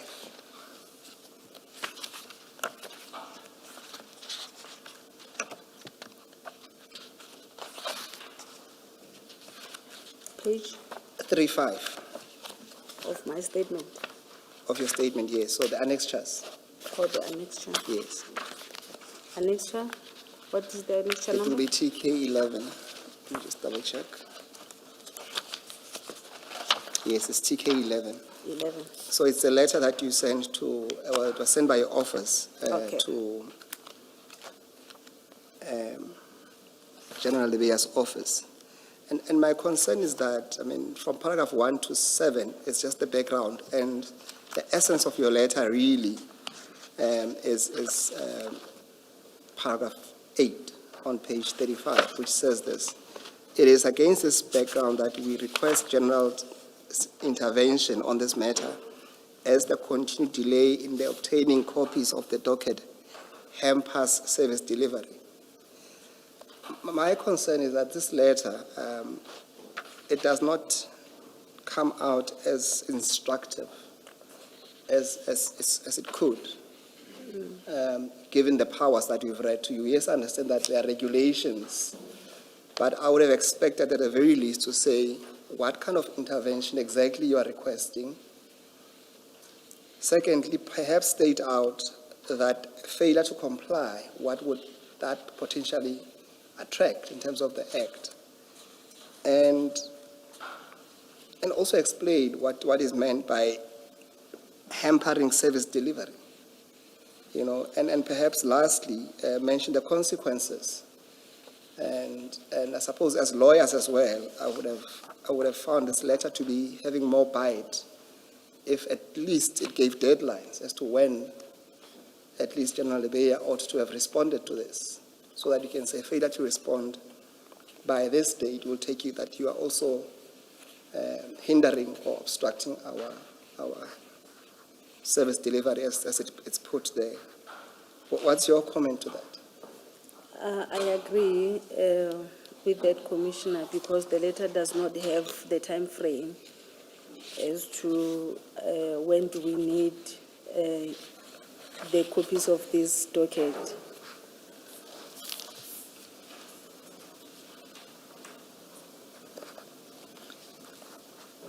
And I've mentioned it's not only the timeline, it's other issues as well, that you don't set out what you require, but also the consequences of failure to comply. Now, going back to your statement at paragraph 24, that's on page 8.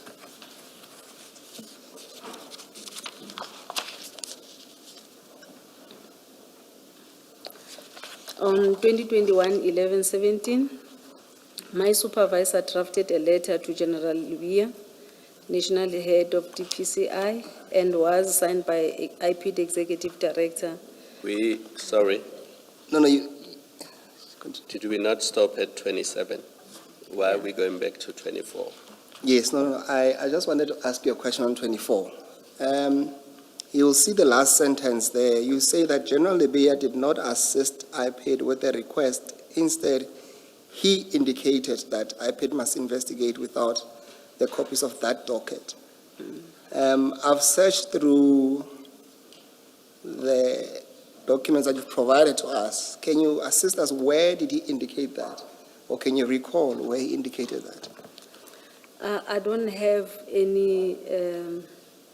anything in writing with regard to that, but I remember we had the meeting with the NHI as a team, as the NC team, and the message was conveyed to me that General Lebeya said we must investigate without the copies of the docket.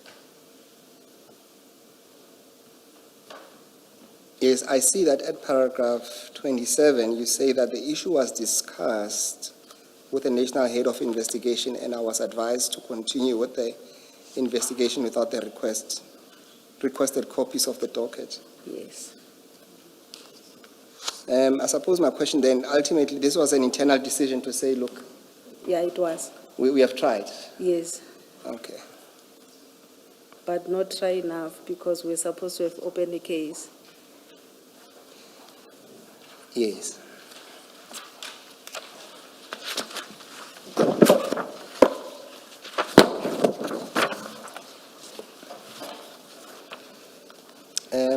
I want us then to move to the next topic, which relates to your investigation.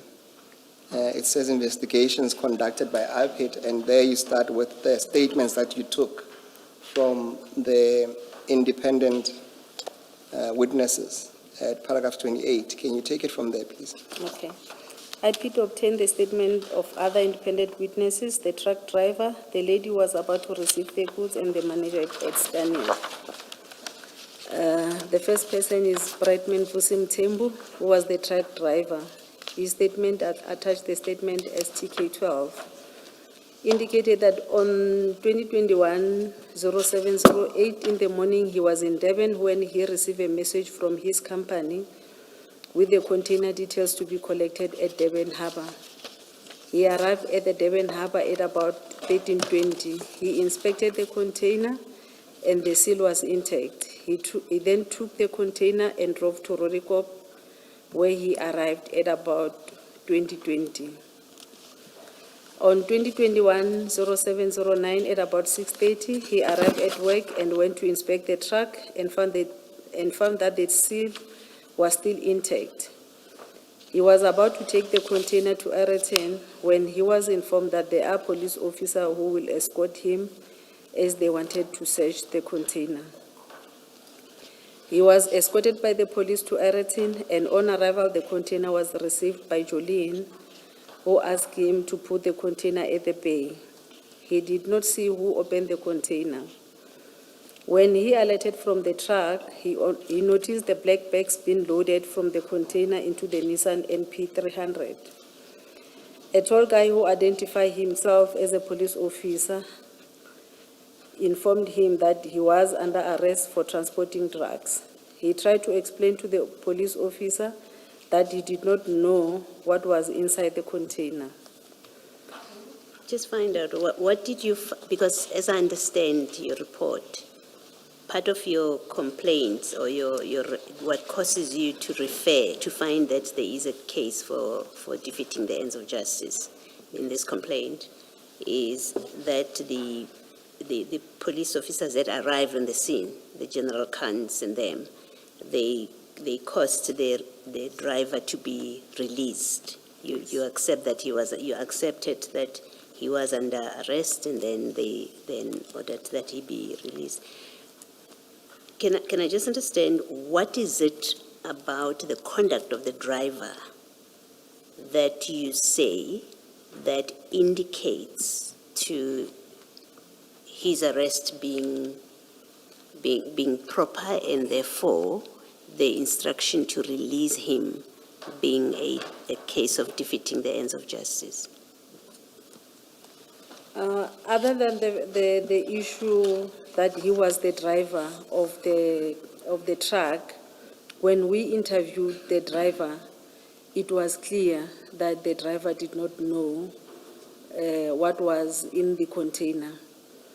So even the first members who arrived first, they were supposed to have made like a proper investigation before they can arrest people. So was your conclusion then about the driver that his arrest by Mahano Pakula team, Mashaba team, should not have happened? It was premature. Yeah, it shouldn't have happened. Yes. You used the word premature, but Yes. my question is, Yeah. given his explanation. Yeah, Okay. because I think at that particular time, no one had interviewed him. They didn't even know the processes as to how does this person get these notifications with regard to collecting these containers and stuff. Okay, thank you.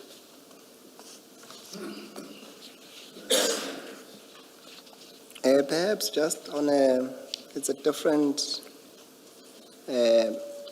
subject, but still affecting the driver. I've read from you've provided us with a copy of your diary entry where you interviewed Mr. Nku. And he seems to suggest there, if my memory serves me well, that the driver is involved or somehow is implicated. Did I capture that? Is my recollection correct? Yes, Commissioner, he did mention something like that. Yeah. Because he was indicating that the driver did not pass through these way bridges. So he drove from Durban to Rodikop without stopping at any way bridges. And according to him, because of him doing that, he knew what was inside the container.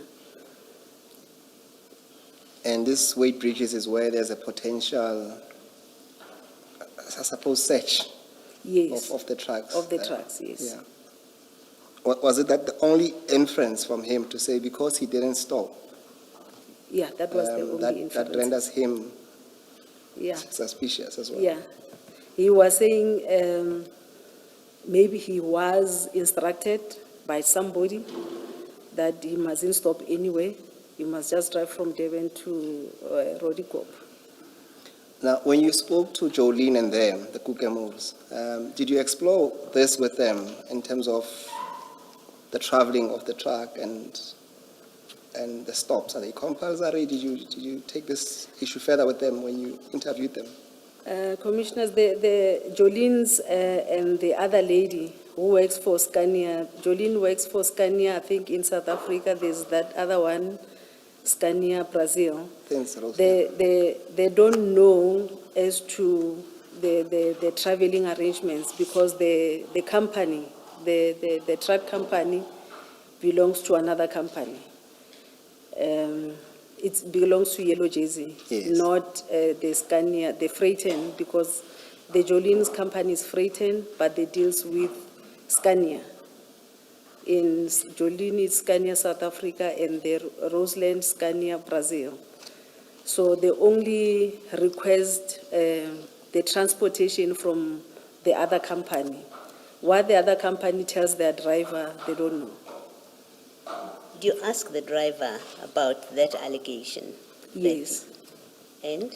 And he said no, he didn't get any instruction from anyone. No. He was- No, sorry. Let me clarify my question. Did you ask him about not stopping at way bridges? Yes, we did. And? And he said he was in a hurry to go back home. He was tired. He didn't want to stop anyway. Okay. But then later on, and I'm sure Mr. Msikidi will get there, but it's a topic that's related to this. You seem in your conclusions to have accepted that something was wrong with him not stopping at way bridges along the way. Yes, Commissioner, because normally I don't know what is the purpose of these drugs going to these way bridges, whether there's a reason for them to go. Normally when I drive, I just saw the trucks going through way bridges. I don't know what is the purpose of those trucks going there. But if this one is saying this person did not even go to the way bridges, I went and asked the driver, why you didn't go to the way bridges? And his answer was that, no, I was tired. I just wanted to reach my destination on time. Okay, you may misunderstand what I'm saying.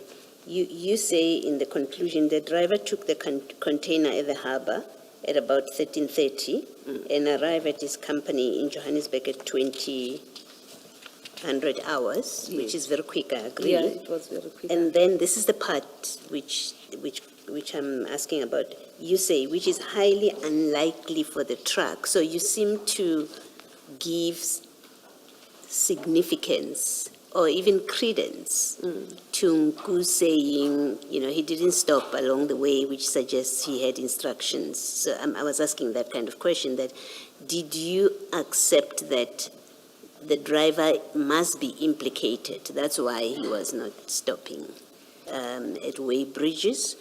Or in the way that you now, as you're sitting there, seem to speak about it, you now say, well, that's what Nku said. And yet your conclusion in paragraph 90 suggests you accepted what Nku said, that, yeah, indeed it is suspicious.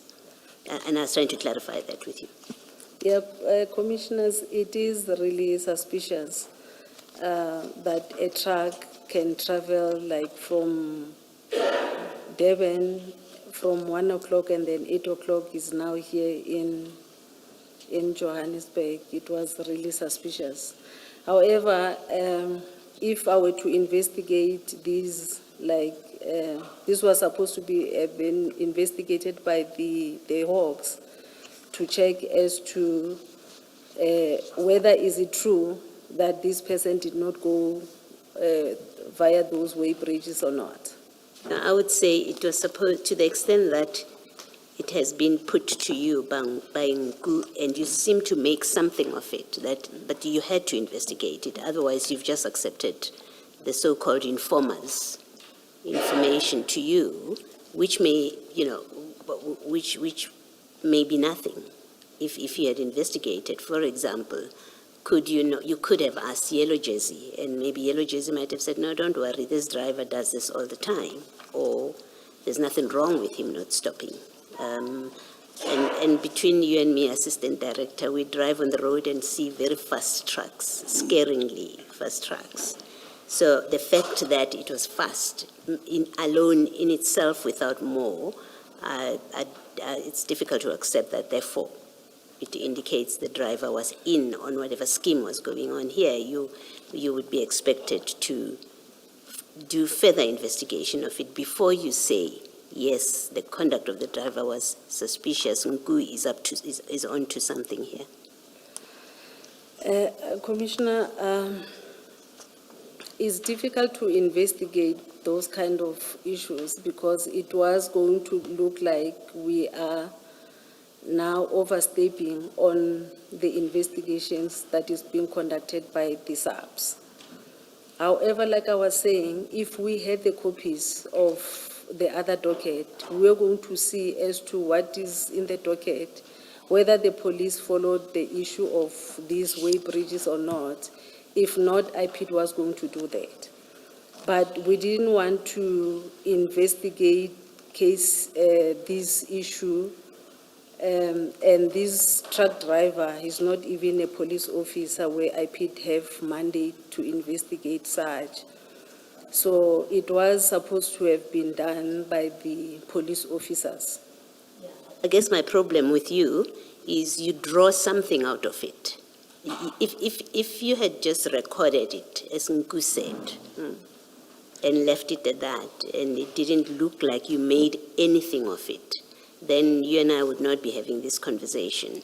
We are having this conversation because Nku says this, and then you make something of it in paragraph 30, that yes, of course, that it was suspicious, the driver was suspicious, but you can't then sit there and say, well, it wasn't anything that I could investigate when you're drawing certain conclusions about the travel time. That's my concern about it.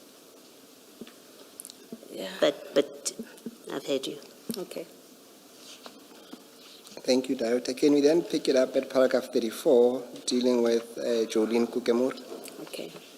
Jolene Kukemur-Wenzel, the lady who received the container, see attached annexure TK13, state that she is employed by Freight and Logistics Eretin. Her duties include, amongst others, receiving the goods, warehousing, and distribution of Scania, South Africa. On 2021-0709, at about 9, the container arrived at the warehouse from Yellow Jersey. The truck was accompanied by the police officer.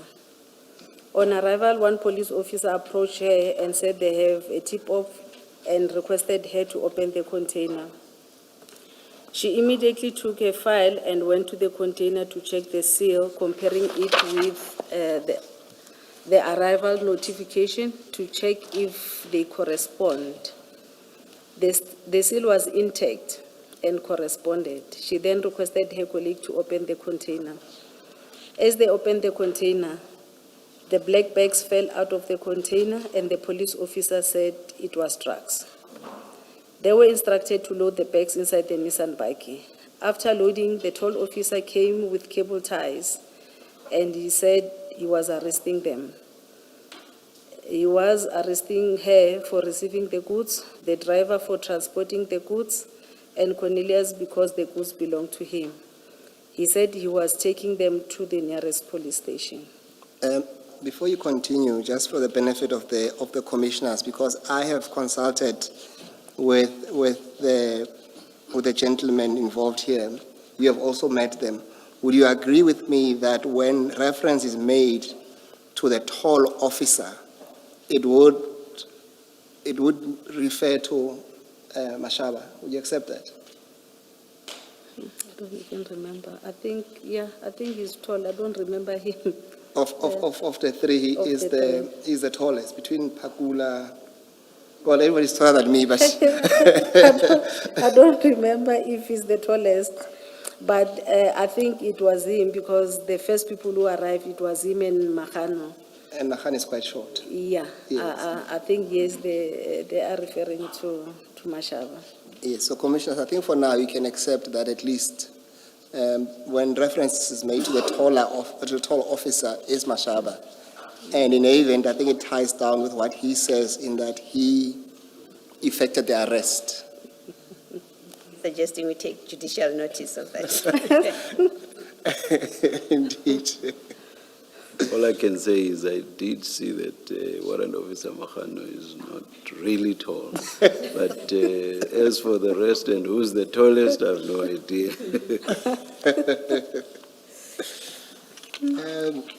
Deputy Director, can you then continue? I interrupted you when you were about to move to paragraph 38. Okay. She informed her director about the arrest and that they must meet at the police station. She told them that she can't drive with them, and she went to her office to collect her belongings and went back and found Boysen's police. After some few minutes, police officer in red vehicle arrived and obtained her statement. While the police were busy obtaining her statement, police from Flying Squad and Hawks also arrived, and they dealt with the situation.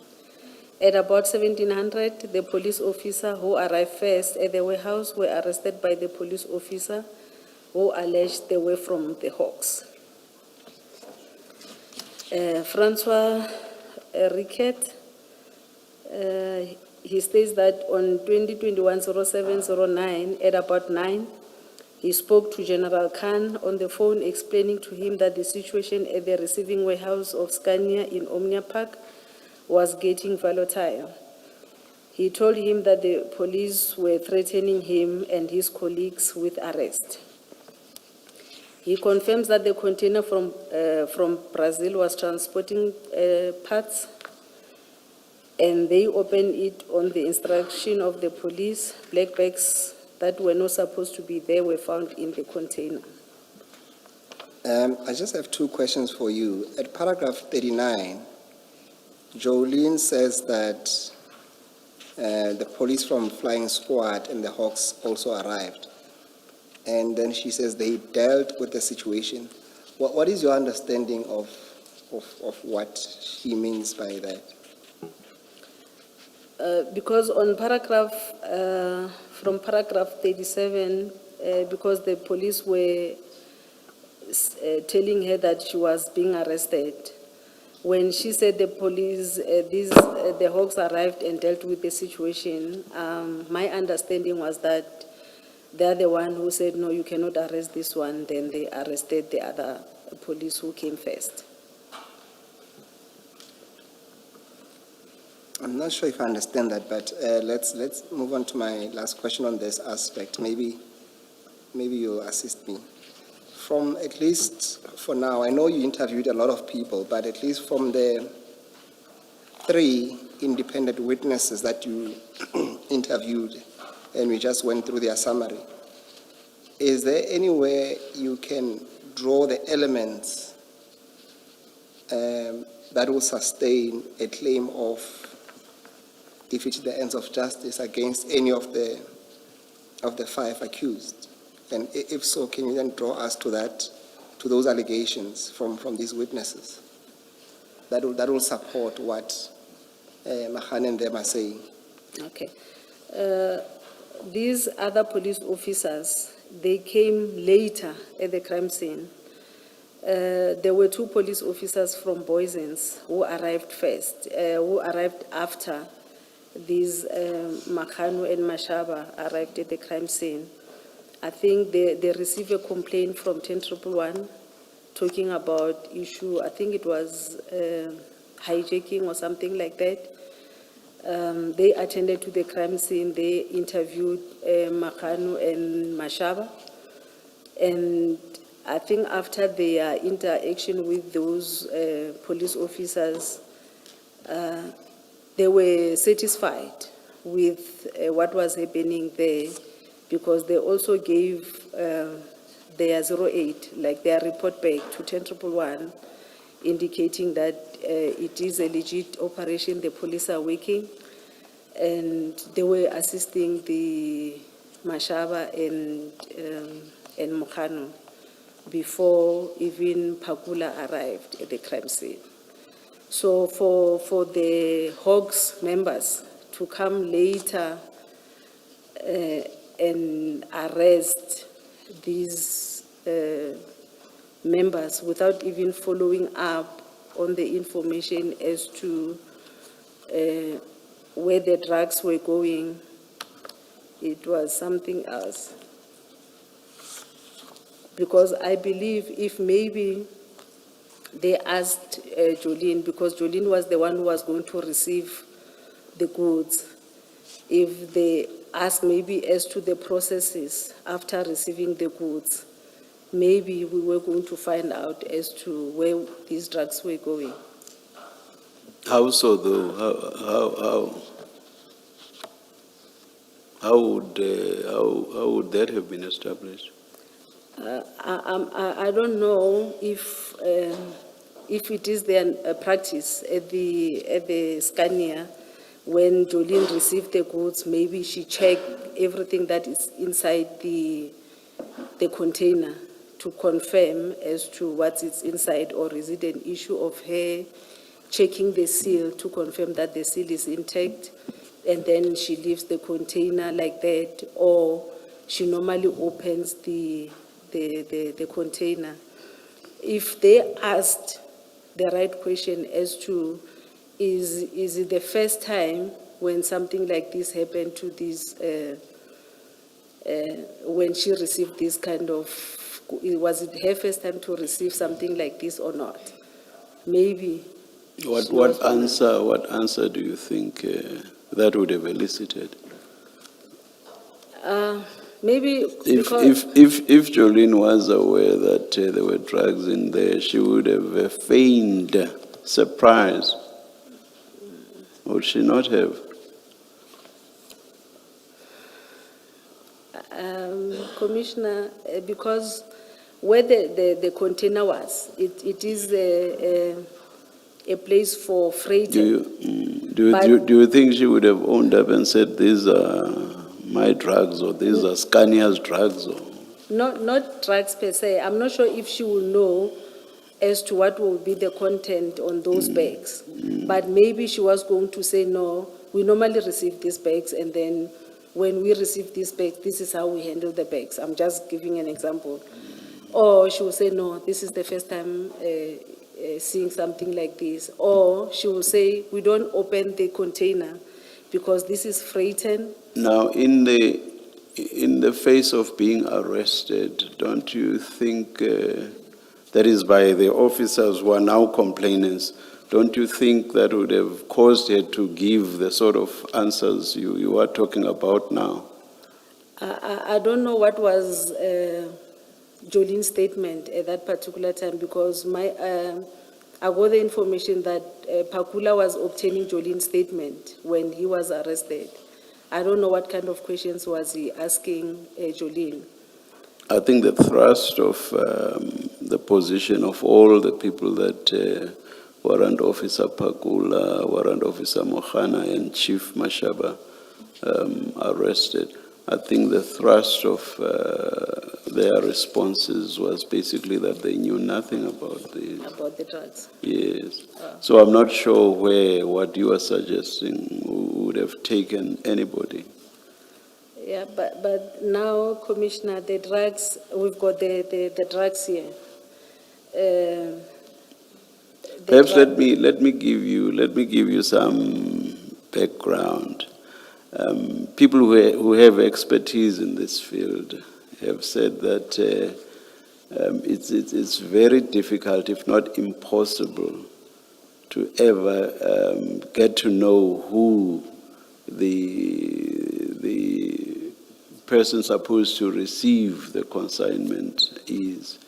And in fact, I think,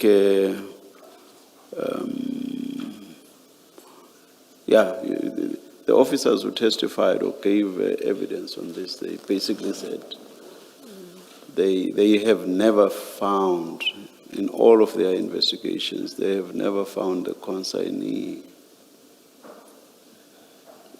So I think what you are saying probably has everything to do with the fact that you have no expertise in this field.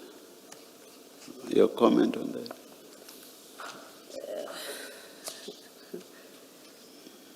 Commissioner, I don't have expertise with drugs, but when you talk about this consignment coming from Brazil. To give you names, I think it was Uflin, and then also Sander. Yeah, both of them said they have never. Yeah, I think even Colonel Jacob, they have never been able to apprehend the consignee or the owner, as you put it. Yeah, I accept that, Commissioner, but if the Hawks, maybe they dealt with the scene not the way they dealt with to maybe the statement of those people, I don't know whether they know more than they are saying at the moment because they were arrested. If maybe the police were working with them at that particular time, maybe, I'm just saying maybe because I don't know, Maybe they were going to say more. Indications, and you say which people probably know more? Commissioner? Which people do you say maybe know more? Know, Mashaba and oh, okay, Tumelo. okay, Yes. all right. Because I cannot talk of Mahanu and Pakula because they only came later.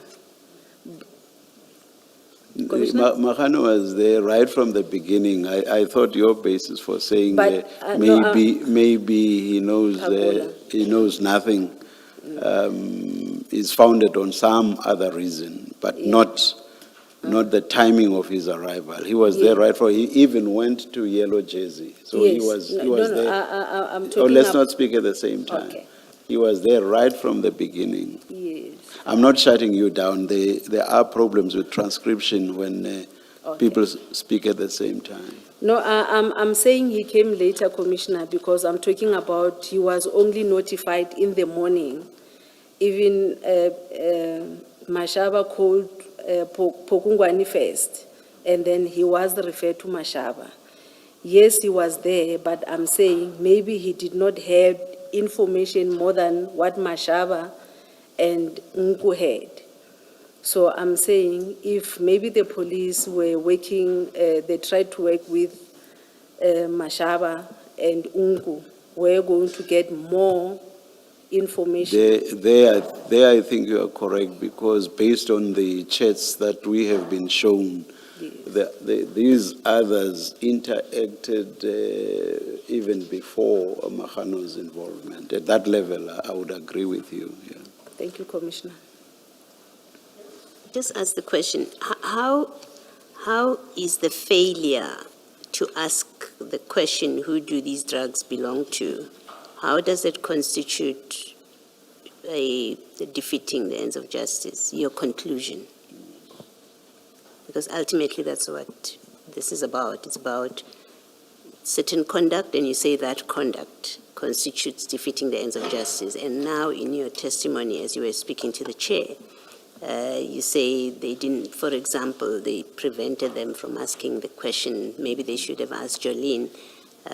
You're surely not saying the failure to get that question asked is to defeat the ends of justice.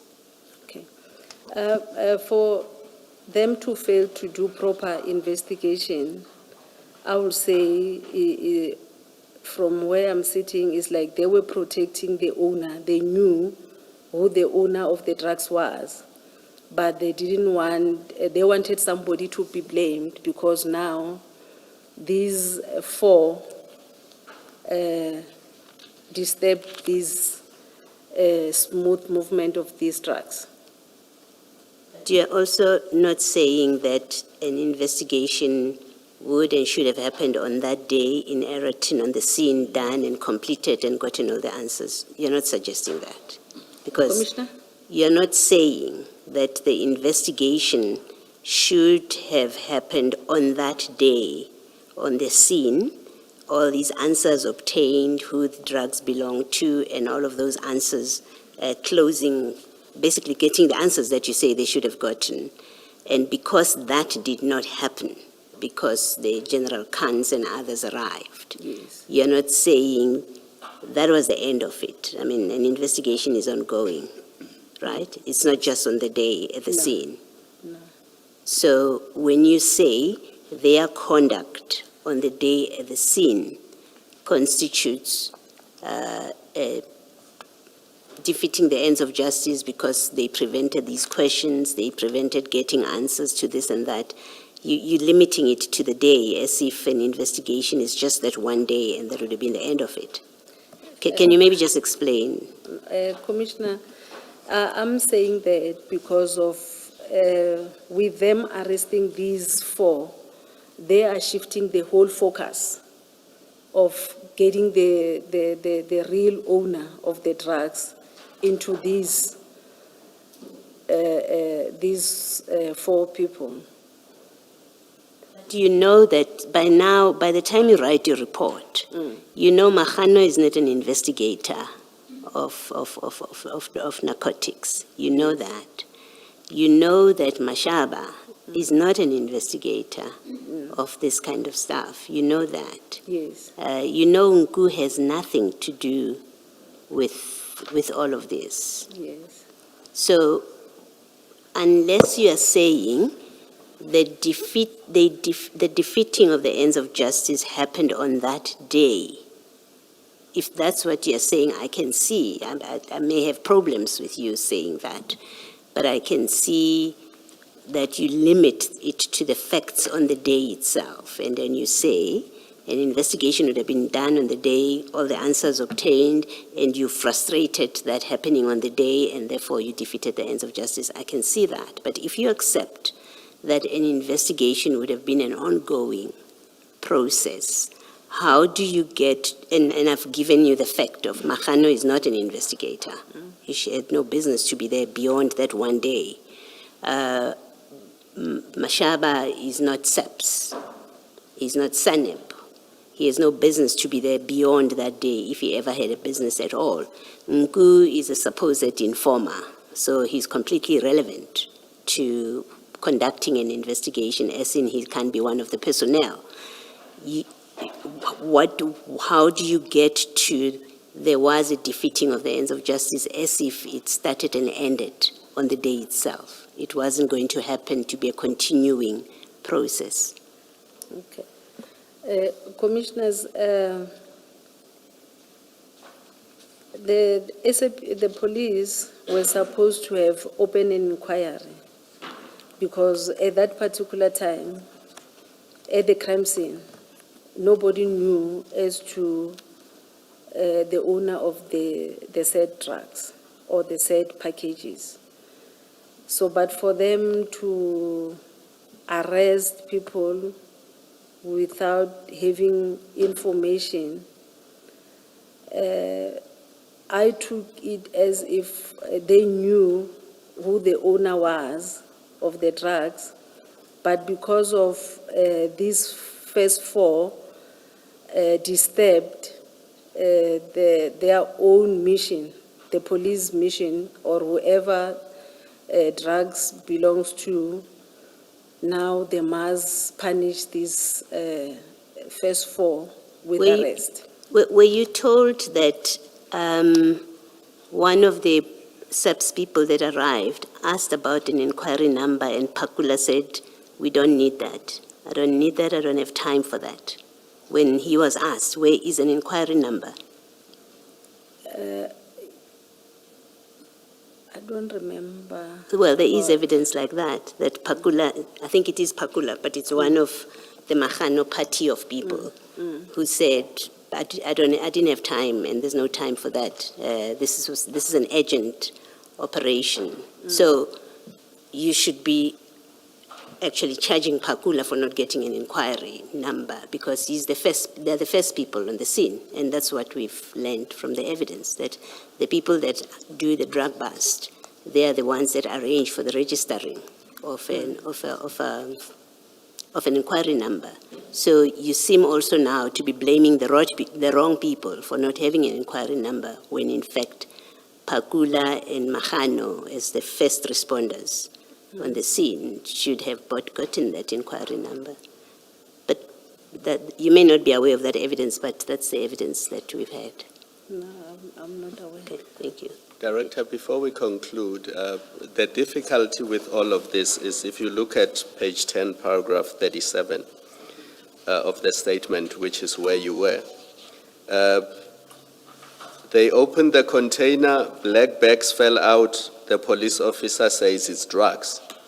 Instruct that they be loaded in the Nissan Baki, the tall one starts taking out cable ties and arresting people. There's something seriously wrong with that.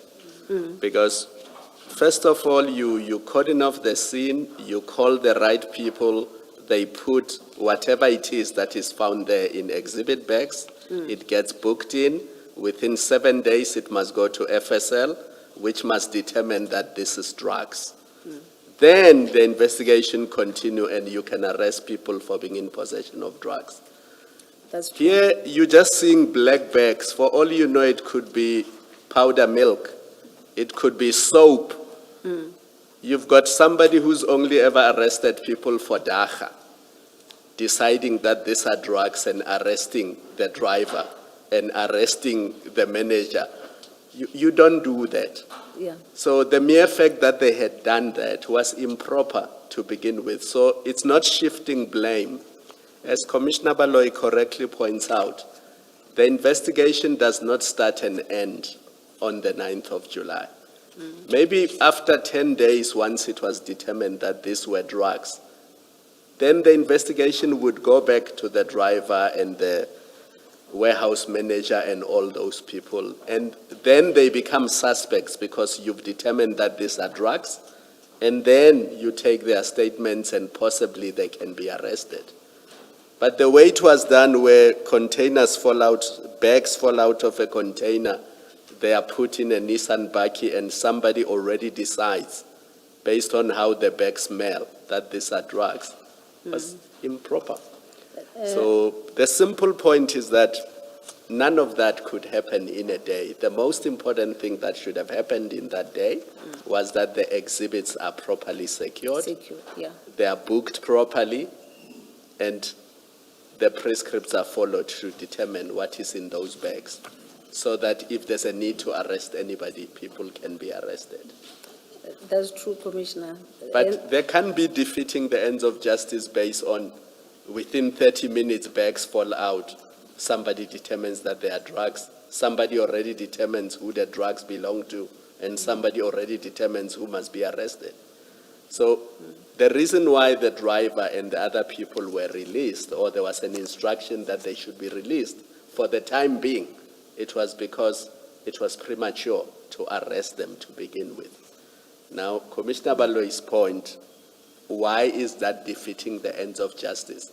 If the investigation is not closed on the day, it's a continuing investigation, and the very people can still be arrested on some other day, or their statements can still be taken on some other day.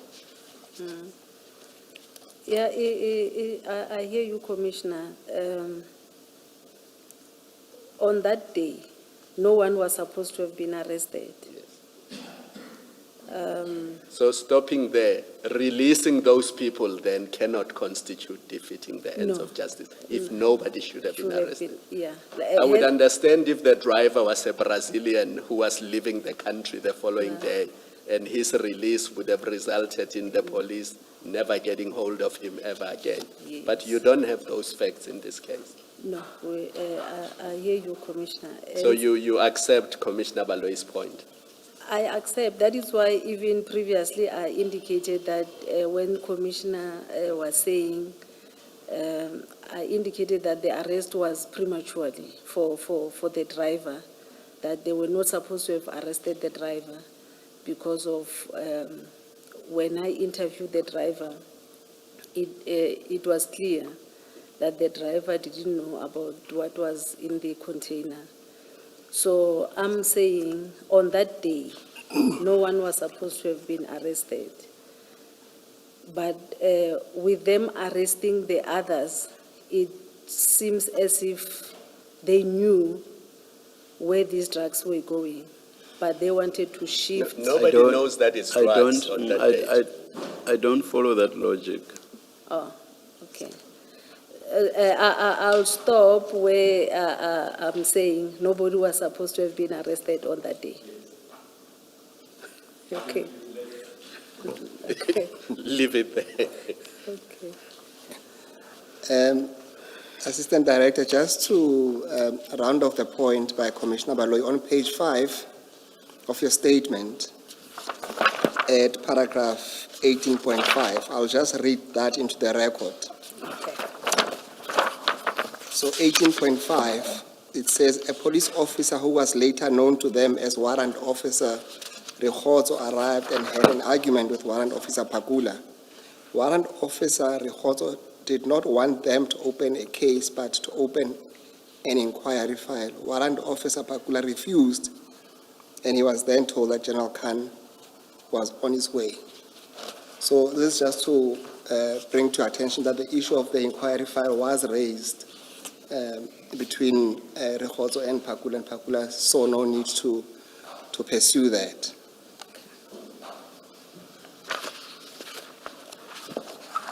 And I suppose to round off the last conversation you had with Commissioner Khumalo is that we then accept that what if you say that no one was supposed to be arrested, we can accept that you were not investigating a case of unlawful arrest No. in this case. No, IP does not have mandate to investigate unlawful arrest. Yes. Can we then move to paragraph 42? The topic is statements of... Sorry, oh, you're starting a new heading now. Yes, Chair. Statements of sub-stock unit members. Yes, Chair. Let's do that tomorrow. Let's adjourn and resume at 9:30 tomorrow.